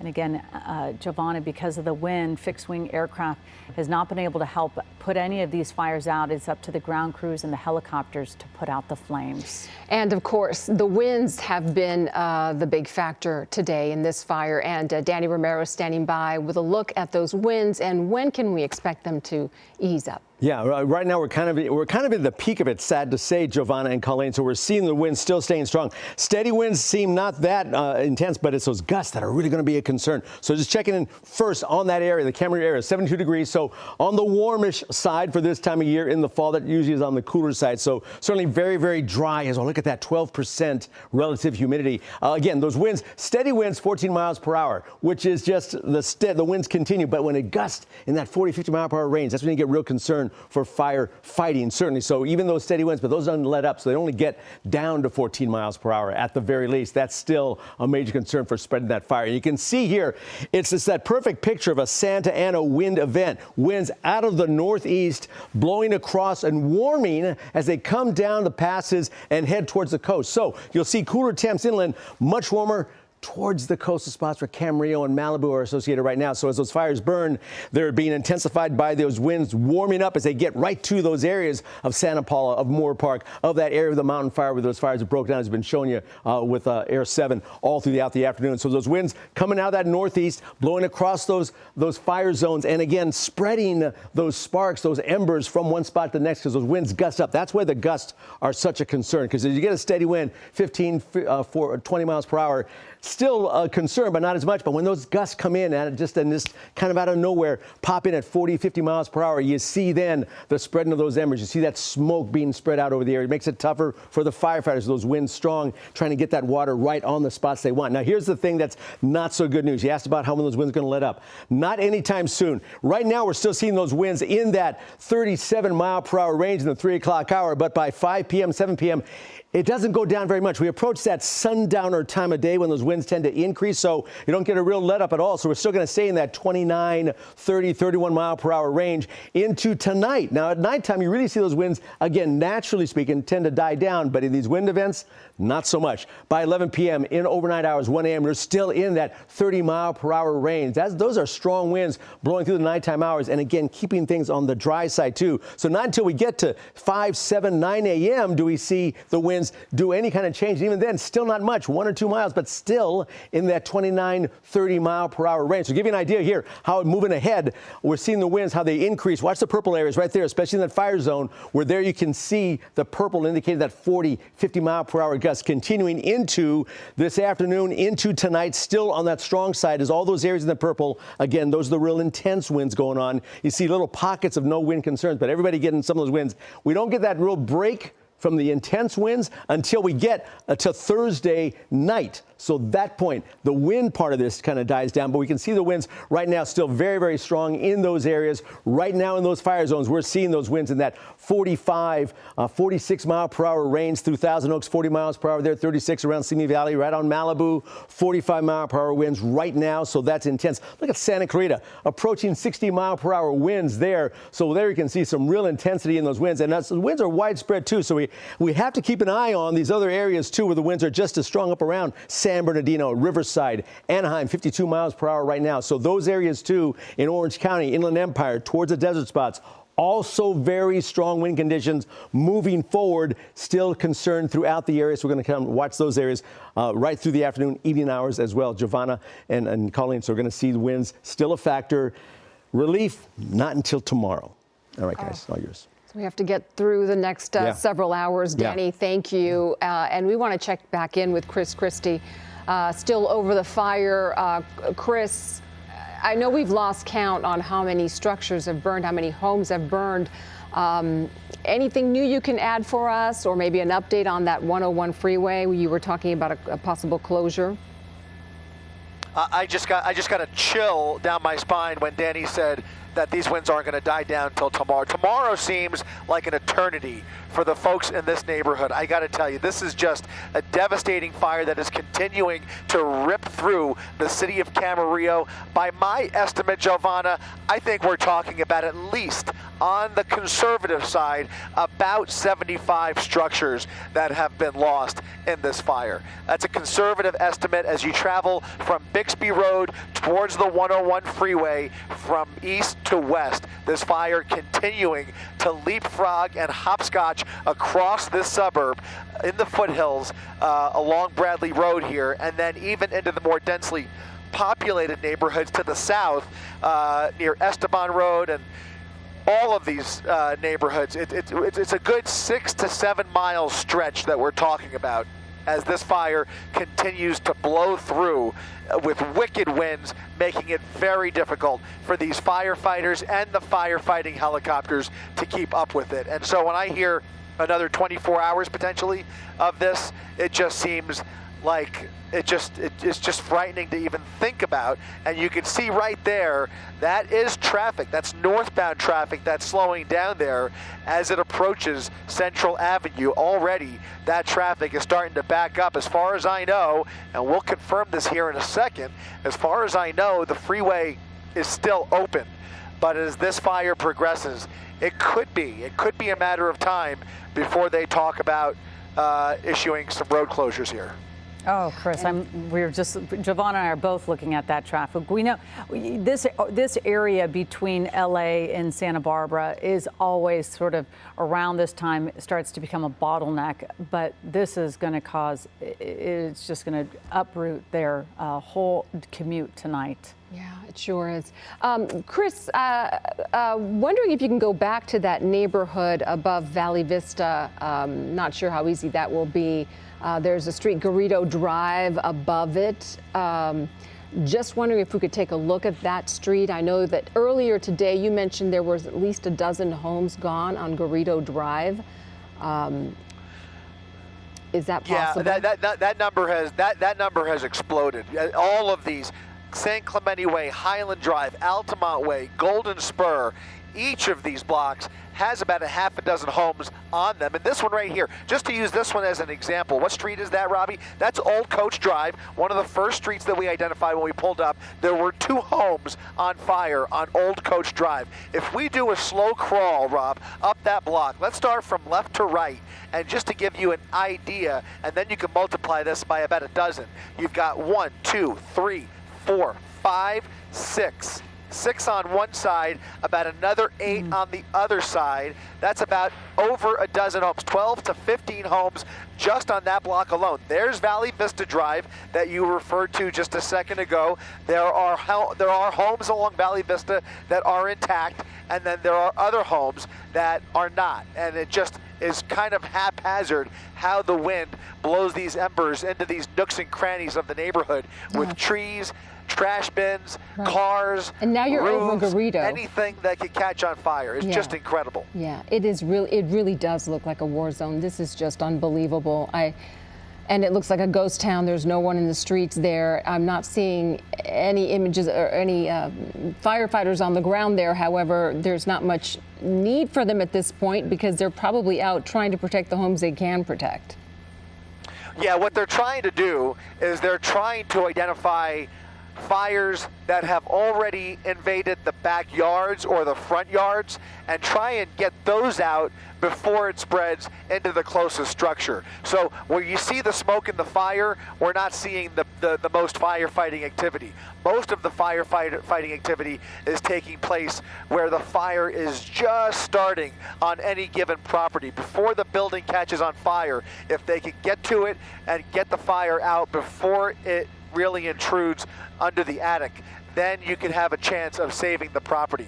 Once those attics catch fire, it's almost too late. They really have no shot at that point. So what they're trying to do is get ahead of the fire, which is a little bit different than what we're showing you. We're focusing on where most of the fire activity is itself. But just to the east of here, west of here, I should say, there's a little more structure protection that they are efforting. But it's very hard because when the wind leaves the hose, or when the water leaves the hose, or the water is dropped from the helicopter, that wind, as you mentioned, Colleen, is just vaporizing the water almost instantly, which is really creating, it makes it a futile firefighting effort.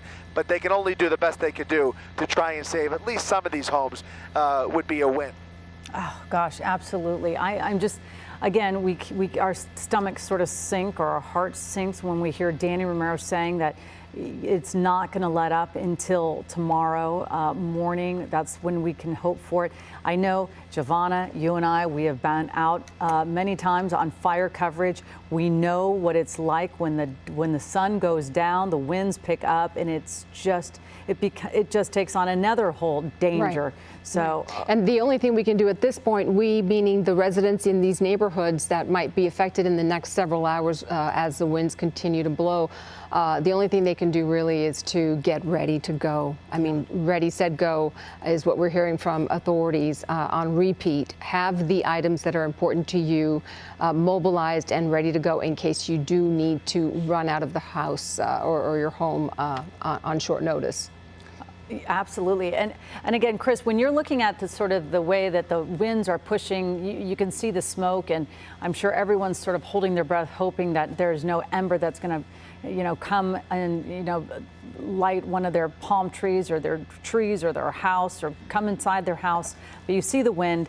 I take it doesn't seem like it's at all dying down. Every time you take a wide shot, it looks like, oh, okay, it looks like it might be winding down, but you can see the palm trees. Yeah, everything looks like they're almost how much they're blowing.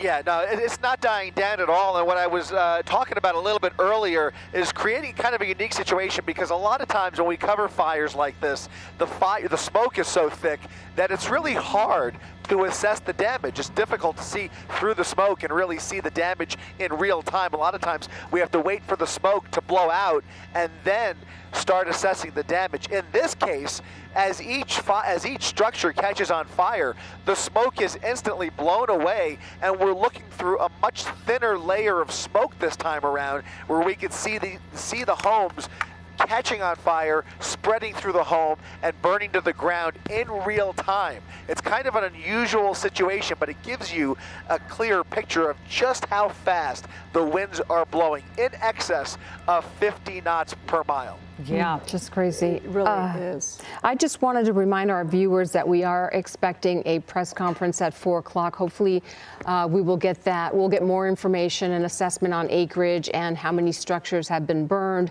and evacuation centers, and just some good information for residents in these neighborhoods to have. And that is expected at 4 p.m. Yeah, we actually see it we see a lot of people, some of the officials starting to set up the podium, do the mic check. So, of course, we will take that press conference as soon as it happens.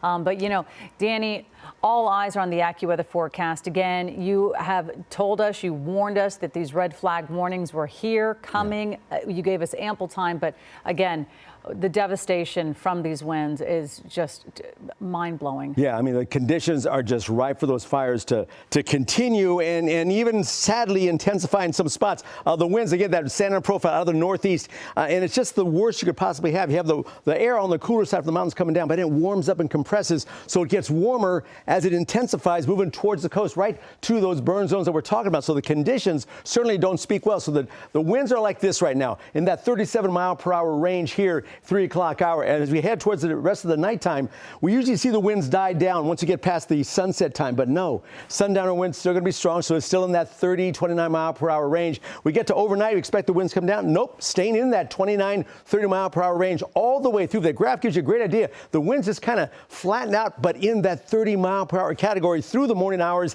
into tomorrow as well. So those red flag warnings are in effect until Wednesday at 4 a.m. in some spots, or I should say till Thursday at 6 p.m. So again, still through tonight, all day tomorrow into the evening hours. Some areas will have that red flag warning beyond that. Now, the high wind warnings also in effect. That also giving you some concerns. That in effect until tomorrow at 2 p.m. As you see that in that gold area. Those winds, dangerous winds for these fire conditions. We're looking 35, 50-mile-per-hour winds, steady. And then those gusts go 60, 80 mile per hour in those mountain and the valley passes where it's really the wind-prone areas. So that's going to be a major, major concern, certainly for the areas. We will see, of course, our relative humidities on the dry side as well. Those things are a concern because those areas are going to be on the dry side, continuing that way throughout the afternoon, evening hours into tomorrow as well. We try and get some recovery at night, but not so much. Staying dry tonight into tomorrow as well. So low humidities, strong winds.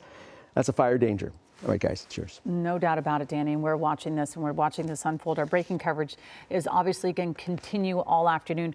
We are sort of in the process of changing over. David Ono and Ellen Leyva, they're going to be taking over our live breaking news coverage in just a moment for Eyewitness News at 4 o'clock. But we are also going to be taking a quick break as you still take a look at images from Air 7. Chris Christie's in there. He's going to be joining our team of reporters who are in the field covering this fire. But again, we are going to take a quick break. We're going to have the very latest on the mountain fire on Eyewitness News at 4 o'clock. And again, we are waiting for a press conference. It is supposed to happen at 4 p.m. But thank you again for joining us for this continuing breaking news coverage of the mountain fire in Camarillo.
This is Eyewitness News with live breaking news. Breaking news as we come on the air at 4 p.m. A massive wildfire exploding in Ventura County, tearing through neighborhoods and destroying homes. And thanks for joining us. I'm Ellen Leyva. And I'm David Ona. You're watching Eyewitness News at 4 o'clock live on ABC 7, Hulu, and wherever you stream. And yeah, this is huge breaking news. We've been following it all day. Homes burned, people injured, mandatory evacuations in effect because of a wildfire in Ventura County. It has burned more than 10,000 acres, including parts of Moorpark, Camarillo, Somas, and at one point jumped the 118 freeway. We have crews on the ground and in the air, and our team coverage begins with Chris Christie in Air 7. Chris? David, this is a remarkable shot here. When we talk about 10,000 acres, normally we're talking about forest and trees. This is 10,000 acres, including a large swath of this suburban neighborhood in the city of Camarillo. As fire has torn through this neighborhood for the last several hours, there are dozens and dozens of large, beautiful homes that have been taken down by this fire. Very random fire activity as embers blow through this neighborhood at speeds in excess of 50 miles per hour. Crews having a very difficult time trying to keep up with this fire as it continues to blow from east to west towards the 101 freeway, where smoke is now smothering the 101 freeway as we get into the top of the rush hour, I should say, where things are really starting to back up. You can see the fire continuing to blow through this neighborhood, even encroaching on the Spanish Hills Country Club. Again, this entire neighborhood has been evacuated. It's under an evacuation order. Earlier today, as they were trying to evacuate, there were many calls for people trapped in their homes. However, at this hour, we have no reports of confirmed injuries or casualties. We are hoping that everybody has been able to make it out alive, but it is a terrifying and nightmarish day here in the city of Camarillo. Reporting live from Air 7, I'm Chris Christie, ABC 7 Eyewitness News. All right, certainly devastating, Chris. Thank you very much. Right now, we're going to go down to the ground where Leo Starworth is in Moorpark. And Leo, how's it going there? Well, my friend, I'm wearing shades right now because we went up into that, where you see that smoky haze. We went knee deep into that, and fire is burning in that area. There's ash falling, all kinds of soot, and my eyes are bloodshot red right now, irritated being up in that neck of the woods. And we caught up with a couple of homeowners who did not evacuate, refused to evacuate. They grabbed garden hoses and shovels and started fighting the fire that was approaching their home. Not only protecting their home, but they started fighting the fire to protect the home of neighbors. One gentleman got so close to the flames that it burned his shirt. Let's go to that. We saved that house, and the next one because it's an east wind blowing 60 to 80 with 100 degrees maximum gust. And if these houses on the east side of us catch on fire, we're burning. Dude, right look here. at you. Your shirt is singed. That guy's house. And I guess everybody left because the police came up and tried to make us leave. And, you know, we want to be ready. Our trucks were ready. Left, our house How did you do that? House would be gone. That one would be gone, and so would the next one. Yeah. And there's still, look at that. All three of these houses would be gone if we weren't here. And what did you guys do to save these homes? Shovels and garden hoses. All right, we unfortunately have to break out of Leo's coverage. We have a press conference underway right now with Ventura County Fire Department with some details about the mountain fire. Let's listen in. The containment number at this point in time is at 0%. We are aware that a number of structures have been damaged or destroyed in this fire thus far. At this point, we do not have that accurate number, and we have not put our damage inspection teams into the field due to the unsafe conditions. We expect to have an accurate count or a beginning of a count tomorrow for the number of damaged and destroyed structures. We're going to go through an operational briefing from our ops chief. We'll then talk about weather and fire behavior. We're going to talk, you'll get a chance to listen to our leadership, and then we'll open up from questions and answers. With that, let's hear from operations. Good afternoon, everybody. My name is Trevor Johnson, captain with the Ventura County Fire Department, current operations section chief here on the mountain fire. Ventura County Fire Department resources and other partners in the operational area were called out to a brush fire north of Highway 118 between the communities of Somas and Moorpark this morning. Upon initial level of the incident, fire was well established and impacted by the Santa Ana wind event that we're currently undergoing in Southern California. Upon arrival, the fire burning in various fuel types, including agricultural and various brush and grasses that we have in our county. Resources that arrived on scene initially were faced with a tough firefight. Crews immediately went into structure protection, property conservation, any type of suppression, and immediate life safety. Firefighters were right off the bat engaged in pulling people out of their houses and saving lives. Throughout the day, the fire has continued to be impacted by those ripe fuels and the wind continuing to the southwest, affecting, the communities of Somis. Unfortunately, the fire did hop to the south side of 118, becoming established in a fuel bed there north of the city of Camarillo. Fire has impacted that whole area north of Camarillo proper there in the Camarillo Heights area. It's continuing to run to the southwest there towards the Highway 101 corridor in the Central Avenue area. As it kind of progresses to the west, we have confidence in stopping the southwestern part of the fire. Resources are actively engaged right now in life safety and property conservation throughout the incident. Working north, the Wells area, Santa Clara and the 118 corridor, fire continues to move west there. Fought fire in that ground before. The right people are in place, and our firefighters are doing nothing short of heroic out there right now across the incident. We do have fire now established north-south mountain, well visible and down into the Santa Clara River bottom, which runs south of the community of Santa Paula. Firefighters are in there actively engaged, crews, dozers, engines. We've called every available resource to the incident. We're working with our partners to bring quick resolve to this incident, but this is a tough firefight by no means. We have the best people out there doing a great job right now, utilizing all the technology and stuff we have at our fingertips, but that's your current operational update for the mountain incident. Thank you.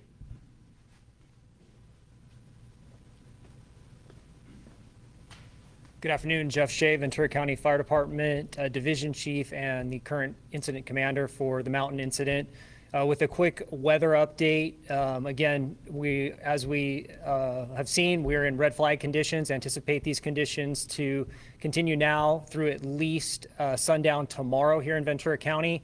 What that means is critically low relative humidity. The amount of moisture in the air is less than 10%, which is critical for us and for fire behavior, and the sustained Santa Ana winds or the northeast winds here, which have pushed the mountain incident as Captain Johnson described. Again, 20 to 40 with gusts to 60 and as high as 80 miles an hour. And we anticipate those conditions to continue until tomorrow night at about 6 o'clock.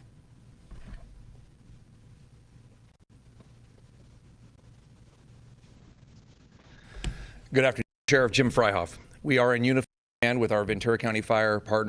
I'm very fortunate to have a positive relationship with our fire department here in Ventura County. My thoughts and prayers are with the families that are affected by this fire. I'm thankful to be supported by our elected officials here today as well. If you are wondering what our evacuations are, road closures, please visit vcemergency.com. And if you're wanting to get updates sent to you, please sign up on VC Alert. If you have any animals that need shelter, large animals will go to the Ventura County Fairgrounds. Small animals will be at the Camarillo Pet Shelter near the Camarillo Airport.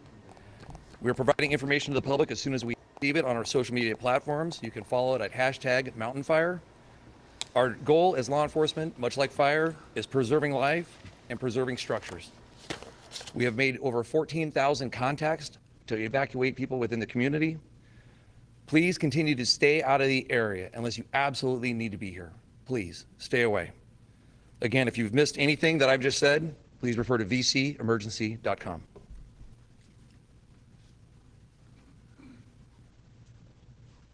Good afternoon, everybody. Dustin Gardner, Fire Chief, Ventura County Fire Department. I'll wrap this up.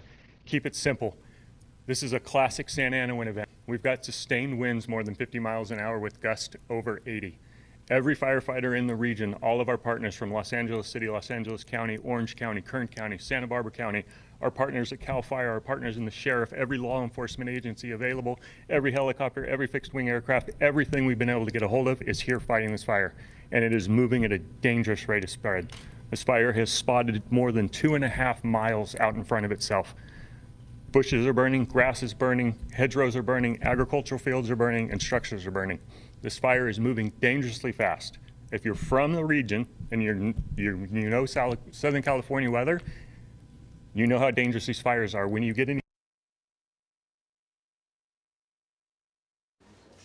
All right, we apologize for the signal, but I think you get the scope of how bad it is right now, and it's not going to be getting any better for more than 24 hours. So this is going to be a long haul for everybody involved with this fire. Most importantly, those winds are blasting. We will check with Dallas in just a little bit, but you heard some of the numbers, pushing sustained from 20 to 50 miles per hour, gusts as high as 80 miles per hour. And when the winds get that powerful, the only thing you could really do in order to fight a fire like this is to get people out of the way. Those winds are just too powerful, and we saw evidence of that as this broke out late morning, and the next thing you know, there are many homes that are on fire, and we've shown you a number of shots from Air 7, and you could see the enormous amount of homes that are in this area that are in jeopardy as we speak, and this is the reason why they put out a mass evacuation in order to get people out of the way. And as we heard from that earlier report, there were people trapped in their homes. There's also a website that you can go to if you need any information if you live in that Ventura County area. It is vcemergency.com, and you're welcome to go to that website to find out any information about further evacuations. Yeah, well, throughout the Let's go back to that press conference. We have them back there answering questions now. Let's we're listen in. Camarillo Heights. We're the Camarillo Estates area there, northwest of city of Camarillo. The Highway 101 corridor, super valuable for commerce, travel for everybody in the area. So those are all super valuable to us. Right now, there's infrastructure threats around the whole fire area, not only with our partners with Southern California Edison, but gas companies, so all super valuable. The city of Santa Paula. We have a vested interest, and those are the citizens we protect, so we have the right people in the right place to protect those all areas of concern. But with a fire of this magnitude, there's so much going on at once that you can't handle every issue. So what we do and what we train to do is prioritize what's important, what's valuable, and what difference can we make on the ground. And I believe throughout the operational period, we've done just that. And what is valuable is the people of Ventura County, the people traveling through our county, and their homes, their property, and their well-being. Fly this fire yet? Yeah, so great question. Upon initial dispatch, we launched a variety of aircraft to the incident, both rotor wing in the form of helicopters that drop water as part of initial attack, and we upgraded our amount of fixed wing needed to the incident right away. So how that works is an air tactical group supervisor or a supervisor in the sky comes overhead and makes an assessment on whether or not retardant drops via fixed wing is applicable to the incident. Based on the wind conditions, upon initial assessment, that was not feasible. For a variety of factors that they deal with up there in the sky. Throughout the day, we continue to assess that based on fire in different areas. We have dropped retardant in some areas. We're continuing to scout for opportunities to use that to our advantage, and we'll continue to do so through the remainder of the incident. I saw one search and rescue team. Do you have others out there, and how were they dispatched to where? If the chief or sheriff wants to take that one, but we work with our sheriff partners, and they're responsible for search and rescue in our county. So through our system, I'll let the sheriff cover it, but we get ordered up and we're in constant communication. I'll answer that when they have any other law questions, so let them finish their questions.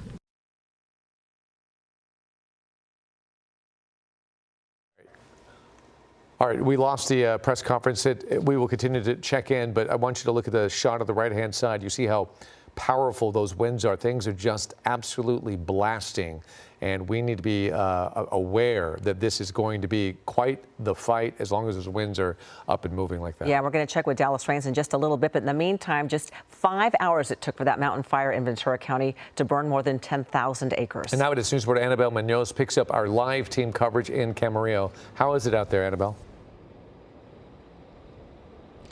David, you heard during that press conference, it is still quite windy. We felt a lot of those gusts as we got into this community in Camarillo. I'm standing near Rosewood and Ponderosa. We could see the smoke miles away from here as we were driving up the 101 freeway, and you can see some of those, some of the smoke behind us, possibly some of the flames in the distance. We spoke with residents who have evacuated, who are incredibly frustrated and concerned, understandably, understandably, even having trouble having access to the internet to know what the latest available information is. There are people who also have decided not to evacuate. We spoke with one woman who said that she believes her friend's home, I think she said in Somis, had been engulfed in flames. You're looking at some of the video when we were standing near Lock Park in this residential area. We could see a property off in the distance that was on fire, and that's near where we are right now. Take a listen to what some of the residents that we spoke with just moments ago told us. I think it's all crazy. They want to allow you to go to your home. They cannot protect all of these houses. There's not enough equipment. I mean, if the fire started at my house, at least I could get a hose and put water on it. It's just stupid. I'm nervous, anxious. It's, you know, when somebody gets stubborn, you can't convince them. And my dad's not going to leave till he sees flames. So, you know, hopefully the traffic won't be too bad. You just heard from Teresa right there, and she was telling us that her father, who is 94 years old, is the person in their family who decided to stay behind. As you heard her say, he's waiting to see flames.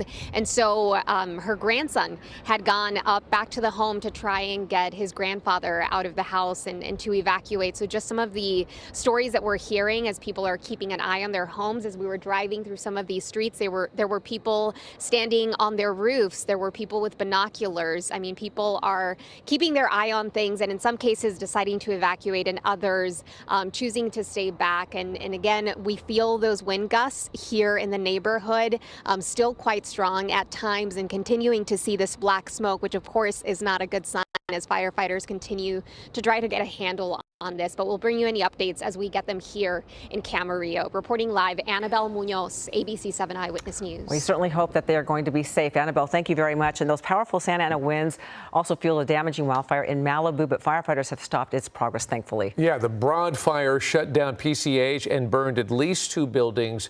Eyewitness News reporter Ashley Mackey continues our wildfire coverage live in Malibu. And Ashley, how are things looking out there? Well, I can tell you PCH both ways is back open. Right now, we're on the West Bluff hiking trail near PCH and Malibu Canyon Road, right next to Pepperdine. But I just wanted to show you the fire really came through here and caused so much destruction. And actually just over that hillside there is Malibu Road where we were, where some homes, some residents watched those flames creep up over that hill. One structure, like you mentioned, even catching fire at one point. What we're seeing right now, this scorched black earth, imagine looking at that across the street from your home. That's what those residents on Malibu Road are seeing right now. All it takes is a spark, and here you can see one got inside this home on Malibu Road. Officials say the fire started Wednesday morning, and gusts of wind up to 50 miles an hour made the task of containing the fire much more difficult. The smallest spark can get tossed and thrown, and then once that fire starts, boy, Mother Nature spreads it quickly. So it's important that we are in position, that we can get on these as fast as possible. Down on Malibu Road, a manager of one of the properties here noticed his neighbor's hot tub caught fire and hopped the fence with a hose to help out. I mean, it really was just, if this was my home, I would want to take care of it as well. So that was what was going through my mind. Just trying to grab the hoses as quick as I could, jumping the wall, getting the water on the fire, and seeing what I could do to help out. PCH has been closed off in both directions, and other road closures have been making it difficult for people in the area. Jeff Runyon lives in Big Rock, the east end of Malibu, and he says he had to walk a stretch of Malibu Road to pick up his sons and nieces from Malibu High School and Middle School, where staff and students didn't have power. It's business as usual in that you're aware of and trained to think about what are our routes or escape routes. The part that's not you cannot stop but to be concerned, what about the safety of the kids at school? It was kind of just really chaotic at school. A lot of the younger kids were freaking out because no one could contact their parents because all the internet was out. So yeah, a lot of kids were worried, and it was just so chaotic. The wind is still very much an issue here. You can see it's still blowing very hard, and like we've been saying all day, that wind can spread a fire and spread it quickly, which is exactly what happened today. 50 acres burned, but we're at 60% containment right now. I spoke with a fire crew member who said they'll be out here for at least the next 12 hours, making sure no spot fires spark back up and reignite this fire and undo all of the hard work that they've done so far today. Live in Malibu, Ashley Mackey, ABC 7 Eyewitness News. Yeah, quite something, but at least in your area, the fire seems to be out and at least contained. Thank you, Ashley, for that. Let's head back to the mountain fire, and we're shooting this from Camarillo, which is truly in danger right now. These are live pictures from Air 7 in Ventura County, where more than 10,000 acres have already burned in this wildfire in the Moorpark area, where winds are blasting. In fact, right now, we want to bring in Dallas Rains to tell us more about the weather conditions. And Dallas, you heard the fire department warn us these winds are going to be around for quite some time. Well, David, they're going to be backing off. That's the good news. We still have to deal with them this afternoon and tonight, but tomorrow we'll see a dramatic change in the weather. The cold air advection with this system will be diminishing rapidly tomorrow afternoon, but until that point, we still have winds gusting to 20 to 40 knots out there, 45 miles per hour. We did see 79 miles per hour today down in Orange County, the Santa Ana Mountains. Camarillo right now at 70. Another meteorological feature that we need to look at is the humidity. The temperature is 70. Look at the dew point, 15. That makes the relative humidity at 12%. So you combine that with really strong gusty winds, which we've been forecasting for days now, actually coming to fruition. You can see this shot here. So this is what we call an offshore wind, a typical Santa Ana wind blowing from the canyons out to sea. And of course, if a fire is started in these winds at 30 and 40 knots with gusts up to 50, there's very little the firefighters can do. They do the best they can, but you can't fly fixed-wing aircraft in that kind of wind. Wind forecast looking like this. We're at strongest 4 to 5 o'clock the next couple of hours. Then it backs off a little, but not a great deal. But tomorrow afternoon, after lunchtime, we'll see a dramatic change. And of course, it's in the same Santa Ana wind areas that we normally have. Coming down through Camarillo is one of those areas. Thousand Oaks, Simi Valley gets very strong winds. Downtown LA, no Santa Ana wind event for you at all. But then as we get out into the IE, again, these are north and northeast winds blowing through the canyons.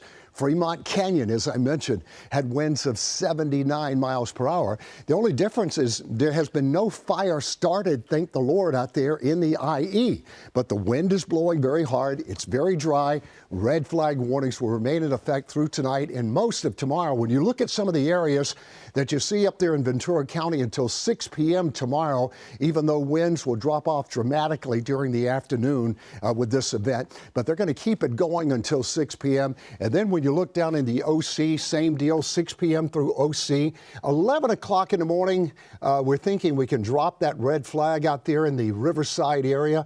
But as I mentioned, until then, it's still going. High wind warnings probably are going to be backing off dramatically, as I mentioned, by noon tomorrow.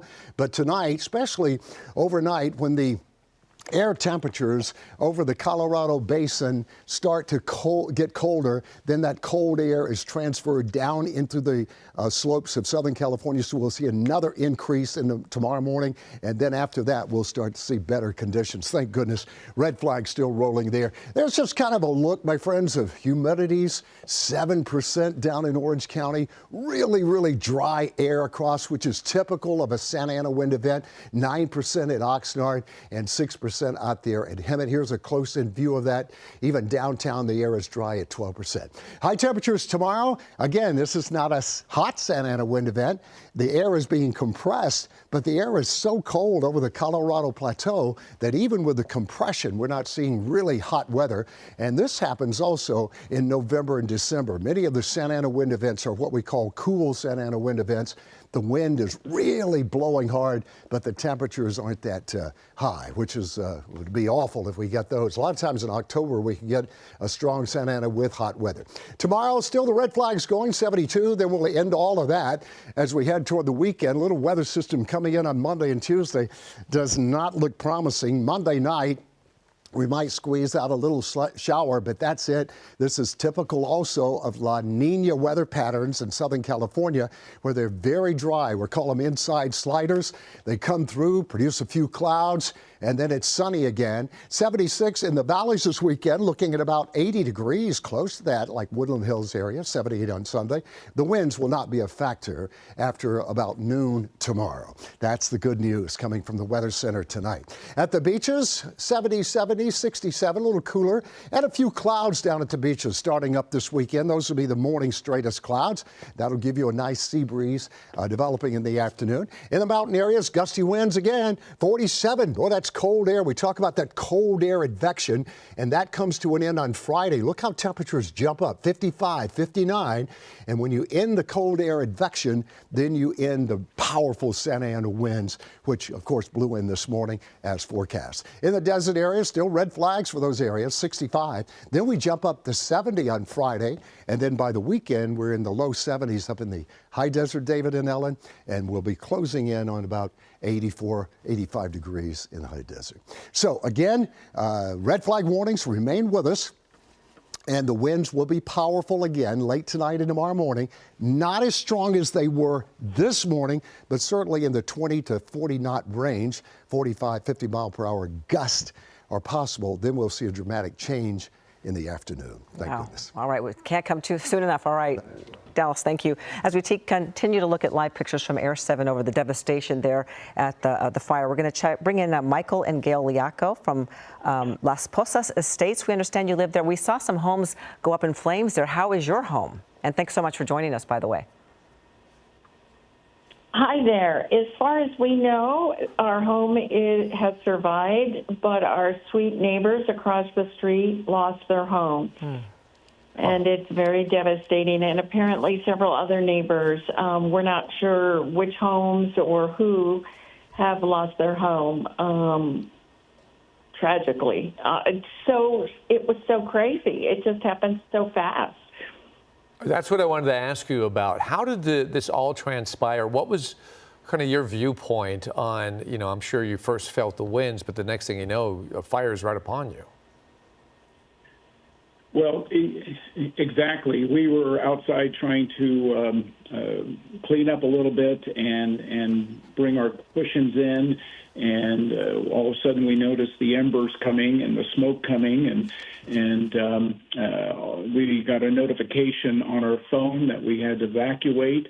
So then we ran in the house, and I guess like crazy people, we were running around throwing things in suitcases, and my wife actually was outside trying to save her roses. That's how the morning began. It was a very pleasant, windy morning, but, fall weather. And we knew the wind was strong, but we didn't realize how badly it elevated or increased in strength so quickly.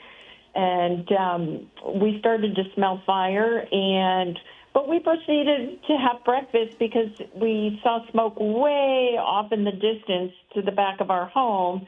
So we thought, it's a long ways away. And then it wasn't. And so it transpired very quickly. I'm curious about your evacuation, how you did that. How did you decide what to take, and were you prepared at all? No, we kind of panicked, and we were like, oh my gosh, this is really happening, and we got to make fast decisions. So, I left my parents' wedding album, our wedding album. They weren't handy, so I didn't think to grab them, but I took all the pictures off the wall of our children and graduation pictures and things like that. And, grabbed armfuls of clothes and threw them in. Well, he did. I have no clothing, but that's okay. And anyways, we put whatever we could in our 2 cars, and our 8-year-old puppy who knew something was going on, and but it didn't matter as long as everybody was safe. And the firemen came to our door and said, if you don't leave now, you are not getting down the hill. Wow. Yeah. And as we were leaving, the fire actually broke out in our side front yard. And I was literally driving out the driveway, and I stopped and I went and got a hose, and my neighbor actually got one too, and we were fighting the fire between our two houses, got it out, and that's when the fire was rolling over the hill to our neighbor's house across the street. And so the smoke was really bad. And so we got in the cars and went down the hill. And that was the last we saw. Wow. We're sorry. We're staying with friends who don't have electricity, so we haven't been able to watch a lot of very little footage on the TV. So our daughter, who you know used to work for you guys, yes, Alexa Liaco, has been sending us, news clips and stuff, and it's just been a very surreal experience. But we're kind of glad we're not watching it constantly, because I think it would increase the intensity of everything that was happening. Yeah, I want to ask you about your neighbors who lost their homes. Have you been able to speak with them, and how are they holding up?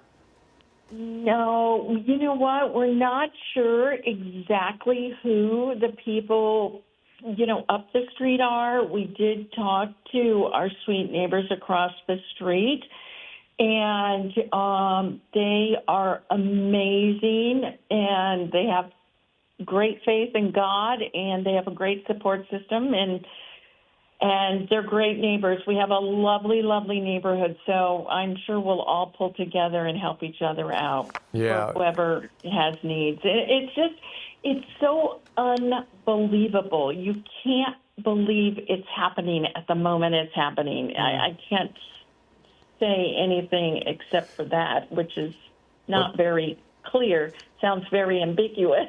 Well, but there are enormous lessons that you're allowing us to learn through your experience. First of all, I want people to know that the images you're watching are live from Air 7. So those homes, that wasn't shot earlier today. That is happening right now. A number of homes are currently on fire. Specifically, we don't know where that is. We'll try to find out. Well, there's more. It says Marine View Drive and Vista Del Mar. Also, if you're in a situation where you had to evacuate, you don't have electricity, our ABC 7 Los Angeles app is available to you.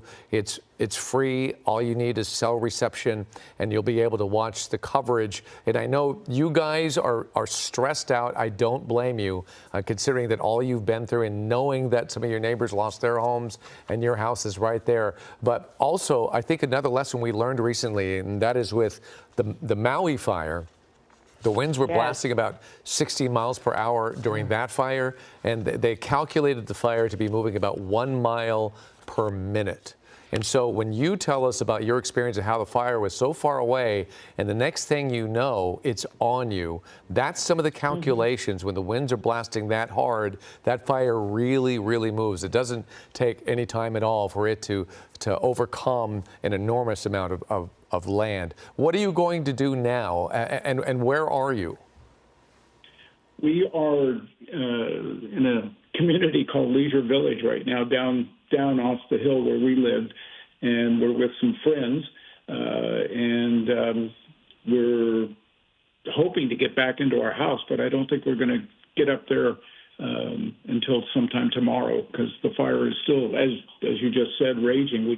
We can't watch it. We don't have connectivity here, but so I guess we're going to stay with friends. Yeah. And we're lucky to have them. A lot of people are already in hotels and Airbnbs. Two of our neighbors lost their home a few years ago in the Thomas fire.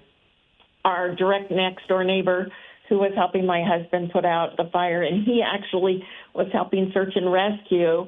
We thought he was a little crazy, but he stayed behind as long as he could, and the firefighters said, finally, you've got to go down the hill, And he stayed behind and did what he could to transfer firefighters to different places if they needed to be somewhere, a little different, farther away from their truck to put out some of the spotty fires and stuff. So it was crazy. And yes, we just got back from Maui as well, and that was heart-wrenching to see the devastation. That is our happy place, our magic place, and I can't even fathom what those people must have went through. And I just got a text that the house next to Alan Phyllis's house is gone too. oh no. Wow. Yeah, my daughter is watching the TV, and she's telling us whose homes have been lost, and it's another neighbor, of course, that we know because it's a very close-knit neighborhood. So the lesson is nothing matters. Things can be replaced. It's your people, your friends, your family, your pets, your neighbors. That's what's important. And I know we'll all be there for each other no matter the outcome. And I'm glad you two have each other. Have you lived in this neighborhood long enough that you've seen this before? No, we've been there 9 years. My husband grew up there, though, in the 60s, 70s. Yeah. And he helped to bring down horses down the hill. If you want to, I don't know how much longer you want to talk to us, but Well, we were in the Laguna fire back in the 90s. Oh boy, I remember that one. So, well, we're learning a lot from you. You brought up horses, and I know the fire department just gave us a facility that is available for large animals, for folks to bring their animals out there. But are there a lot of animals in your community? It looks like a community that would have a lot of horses, et cetera. In our immediate community, no, but within 3 to 5 minutes of where we live, there are. And so, and from what we understand, the fire was burning in that direction. So, and when I grew up there, I grew up just a few blocks from where our house is now. I had a horse. So, we had a fire back, I guess in the 70s, and we had to get all the horses out and take them down into Camarillo. So, it is definitely burning towards the horse properties. And we know that the large animals are being taken to Ventura County Fairgrounds there, and also smaller animals at the Ventura Animal Shelter at the Camarillo Airport. So everybody's got to do and band together and take care of each other. And we're glad that you two are safe, and thankfully your home is intact, and we feel for your neighbors. Certainly. Thank you. Michael and Gail Lianco, much. thank you for calling us. Our love to your daughter, Alexa, as well. We miss her. But thank you so much for calling us. Thank you. all right, you guys take care, and thank you for taking the time with us. Thank you. All right, lovely couple there.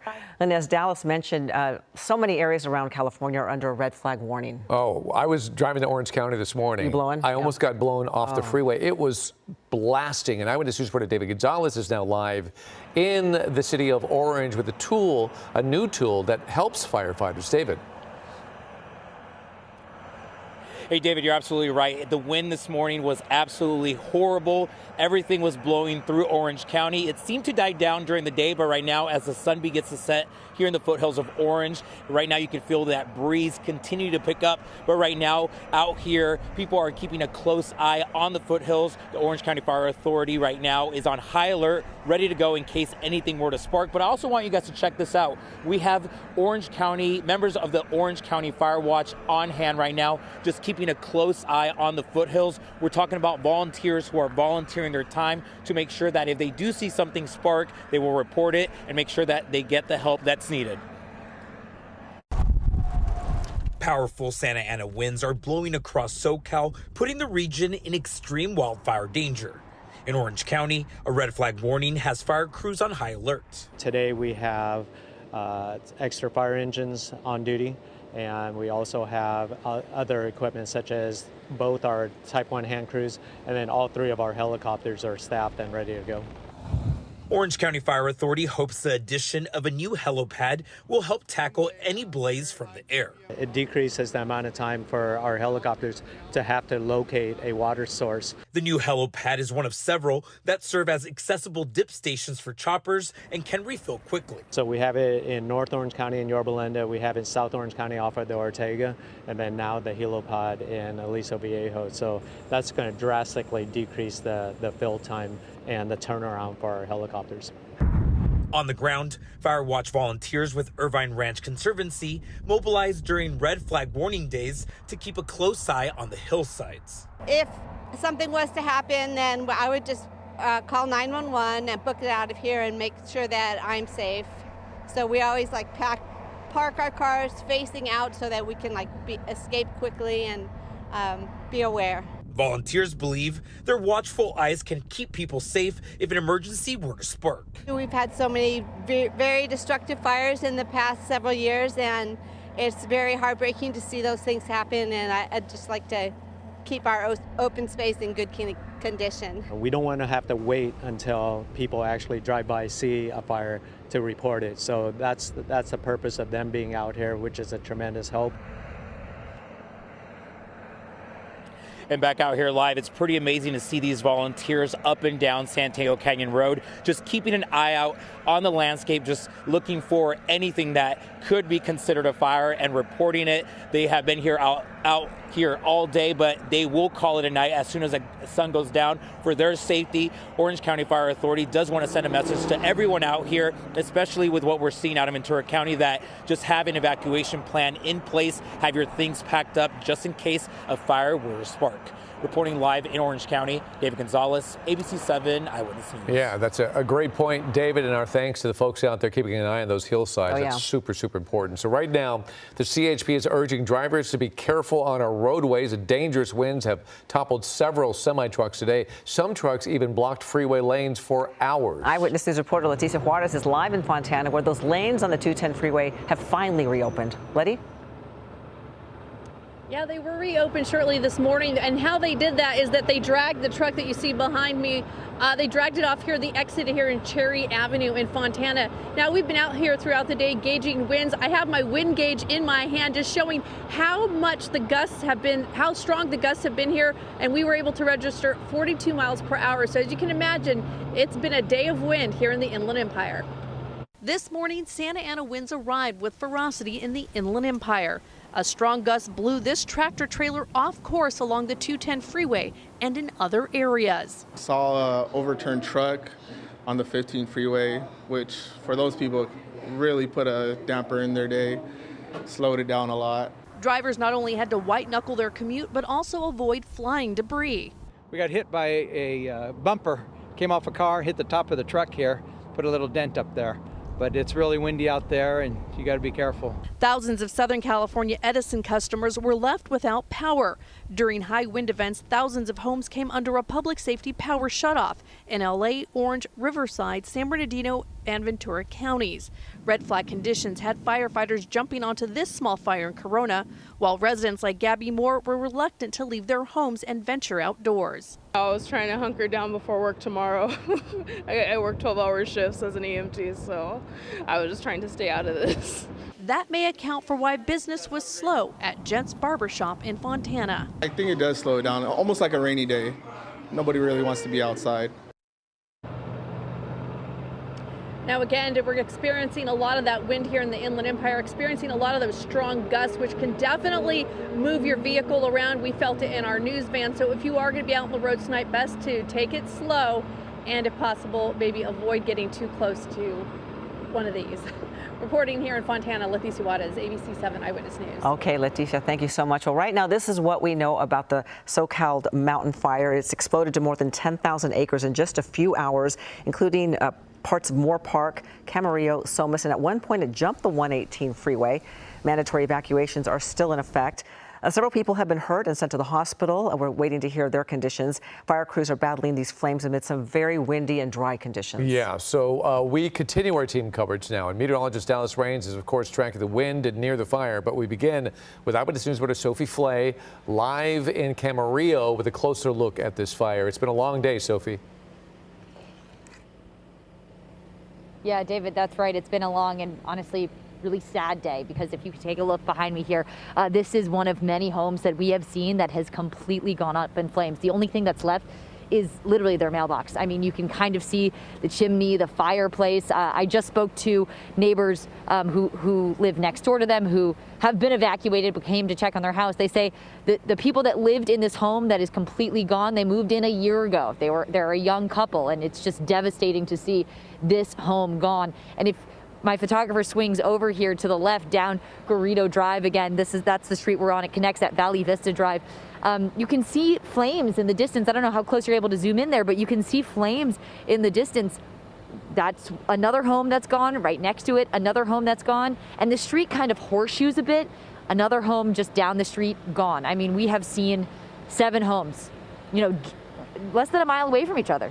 Probably less than half a mile away from each other, gone today. Those strong winds did not help. Firefighters from all over came in to try to help this firefight. Culver City, Santa Monica, LA County, Ventura, Oxnard, I mean, Cal Fire, you name it. This is an all hands on deck situation. And it's not as smoky over here. The smoke was a lot stronger earlier today, about 1 p.m. when we got to this area. But it's not as bad now. It's a little bit easier to breathe, but the wind is still so strong. Again, firefighters have been working so hard, but it's just been a lot of devastation that we've seen. A lot of homes completely gone. I will say, of course, this area was under an evacuation order, and since we've been out here, we have basically seen no residents. So they did listen to evacuation orders, and they got out of here. But again, a lot of homes gone. All right, Sophie, that's incredible, and thank you for that report. You've done great work out there. We want to bring in Dallas Raines right now to talk about these winds, Dallas. We have to have monitors out there. That's right. I love the story from OC because that is one of the things that we could do that would really help us put people out there, kind of like a neighborhood watch. Because if you can inhibit people starting the fires, then you've got a huge advantage, because once the fire is started and initiated, you've got 40, 50 knot winds with 10% humidity. The firefighters can only do so much because that's such a powerful wind event. Another area that I've always thought would be really helpful is to close down the canyon passes during red flag warnings. So that would keep people from going up into the canyons just during red flags. They're usually about 24 to 36 hours. And that would really, really help us. See, there's no lightning, so we know that the fire probably had human origins there somehow. Someone started it either by a mistake or by arson. You can also have things blown down like power lines. That's not out of the question.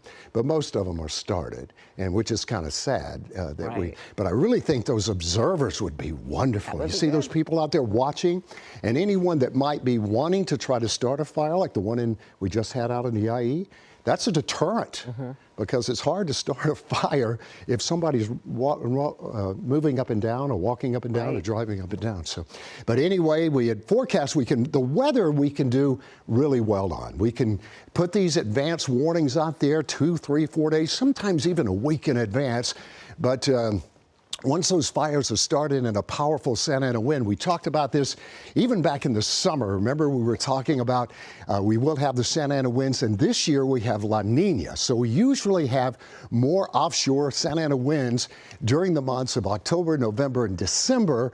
And these are colder ones too. We get in December, November, December. But the cold events actually can have higher wind velocities due to cold air advection. That's what we see. You can see the smoke plume here. So once the fire was started, then it rapidly moved, and also it spots. So you don't have a line of fire just moving. It can spot when you have winds up to 40 and 50 and 60 miles per hour. And that's what happened today, unfortunately. You look at some of the wind forecasts coming up, I think we're going to maintain fairly strong northeast winds. The arrow on the bottom shows you the direction, and then the velocity is in miles per hour. As we go into the early morning hours, there will actually be a little burst, a stronger burst tomorrow morning as cold air over the Colorado Plateau settles in the pressure gradient. That will produce more gusty winds. And then after that, around lunchtime tomorrow in the afternoon, we'll really start to see those winds back off. But right now, they're still blowing quite hard. The areas that you see, for instance, outside of below these canyons where the winds go through and then spread out, these are the folks who are most vulnerable. If you're in this area, I mean, this is going to happen year after year after year after year. And so that's why I think those neighborhood watches would really make a huge difference. Of course, coming below the Cajon Pass, very powerful winds. And then they hit the Santa Ana Mountains and do exactly the same thing. They're funneled through the canyon passes and then down into the OC, where we can get some really powerful winds too. Notice how they back off as you head toward the downtown area. I mean, there's very little action going on here, and you don't have to really worry about fires in that area. But if you live below those canyons and Santa Ana wind events, you can really see some very, very difficult situations. if the fire is initiated. Now, here's the red flag warning. You can check out areas. We're going to try to get those down by 6 p.m. tomorrow over the most of the burn area now up in Ventura County. I do believe, though, we will see the winds back off around noon tomorrow, which will be great, but it'll still be high fire danger probably through 6 o'clock. 11 o'clock in the Friday morning up in the Acton area, and then as we get out into the IE, still some gusty winds for you through Friday morning at 11 o'clock down in the OC area too at about 6 p.m. High wind warnings, I think these will really back down as we get into tomorrow afternoon. Right now, NWS, National Weather Service, has those till 2. I don't think we'll see any high wind criteria after about noon tomorrow, but it could be isolated. That will be improving. Humidity is very, very dry, especially below those canyons where that air is compressed. Look at Santa Clarita, Van Nuys, 9%, Burbank Airport, 7%. So we look at the wind forecast again tonight and early tomorrow morning. We'll have some gusty winds through the area and then up to 40 and 50 miles per hour. Notice what happens, though, after the morning hours. It really starts to back off, and by 6:15, we will see generally light winds, as we're seeing in Glendale right now. Very little wind there. 76 at Riverside tomorrow. Temperatures will be on the mild side. After a cold morning, we'll be in the 40s in the valleys in the morning, but we will warm to 74 in Pasadena. Northridge will hit 76. On the 7-day forecast, red flags again through tomorrow. Gusty winds generally in the 25 to 35 range, but occasional gusts will hit 40 or 50. 72. Then beautiful weather coming up for the weekend. It'll be mild during the day. Winds will back down, will be cool and chilly at night. A weak weather system coming in on Monday and Tuesday. Another inside slider. So about the best we can do would be some marine layer clouds, maybe a little drizzle here or there early morning hours or late night, Monday night into Tuesday. But that's really not a rain event at all, and temperatures will remain in the low to mid 70s out there.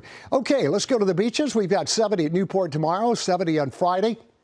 Then over the weekend, maybe a touch of the marine layer starting to come in off the ocean, some cooler air with higher humidities, and that will last into Monday and Tuesday, temperatures in the mid-60s. The mountain areas, very strong winds through the passes through tomorrow into the afternoon. It's cold at Big Bear, 47, and then as I was talking about the cold air advection coming off the Colorado Plateau, you can see a major difference once we get into Friday and Saturday. Temperatures at Big Bear really respond near 60 degrees as Saturday afternoon we'll have sunny skies, then that little weather system coming in on Monday and Tuesday. In the desert areas, it's cool and windy out there, and then it'll still be breezy as we get into Friday a little bit in the desert areas. But overall, those powerful winds, David and Ellen, will be backing off around lunchtime tomorrow, and not a moment too soon. Okay, thank you, Dallas. You're welcome. We're going to go back with Anna Munoz. She's been in Camarillo, and look at the sun behind us. It looks like such a beautiful day. It's deceptive. Hi, Ellen. I mean, you know, the sky has been tinges of black and red as we've been here. You see that smoke behind us. We could see the smoke from miles away on the 101 freeway as we were driving north here into Camarillo. Right now we're near Ponderosa and Rosewood. You can actually see the wind, the way that it's moving some of these trees. The gusts have really been quite strong throughout the day, and the later that it gets, it feels stronger. There's residents here who have been standing outside of their homes watching this fire. Just moments ago, we were looking at a house that we saw earlier. Let's go to some video. We were at Lock Park, not too far from here, and there was a property. It was a large property. We think it was a home that was in flames. We just saw it a few minutes ago, and it seemed that it was completely destroyed in this fire. And a lot of residents, as I mentioned, are not only watching this, but having to evacuate, having to monitor this situation. We spoke with people at a shopping center nearby. They told us they actually didn't have access to internet on their phone. There's really poor connection in the area, so they're having trouble finding out what the latest information is. We spoke with another family who told us that their loved one, a man who's 94 years old, did not want to evacuate until he saw flames in his neighborhood. So some of his family, his grandson, had gone back into the home in Camarillo to try to get him to evacuate. And residents here are also telling us they're not quite used to this here in Camarillo, to these wildfires. We've seen several of these helicopters, fire helicopters in the air, some of the water drops right above us. Again, monitoring what is happening as some people evacuate, as others are choosing to stay behind. But we'll keep you posted with the latest. Again, that area that we were in earlier was near Lock Park. Right now we're at Rosewood and Ponderosa. Reporting live in Camarillo, Annabelle Munoz, ABC 7 Eyewitness News. Annabelle, thank you for that report.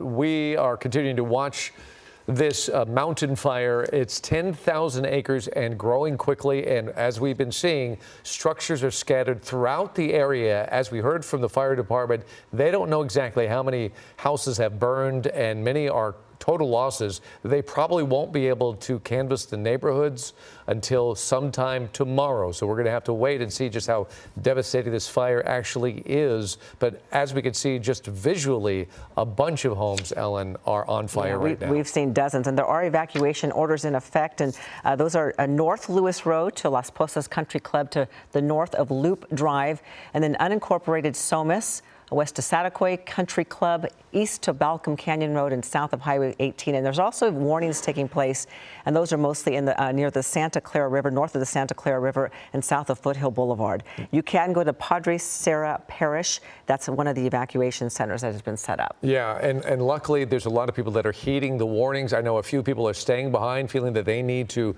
be able to fight this fire as best as they could. In fact, we had that earlier in this newscast, some neighbors saying that they stayed with their garden hoses, trying to put out whatever they could. They feel like they have saved some houses, but largely law enforcement wants you out of the neighborhood because it'll not only save your life, but it'll help get them to and from the danger areas, the places they need to get to. So please heed their warning, get out as quickly as possible when the evacuation orders go out there. Yeah, and there's some road closures, the Lewis Road at Las Posas, the eastbound Highway 118 at Wells Road, and the westbound Highway 118 at Tierra Rajada Road. So that's a pretty well-traveled freeway. So just be cautious of that. That's you're gonna have to find alternate routes through the 118. We still do not know how this fire started. All we know, it started in some sort of a grassy, brushy area, quickly spread into the neighborhoods, and then the fight was on as these winds continue to blow as hard as they are. This is going to be a dangerous next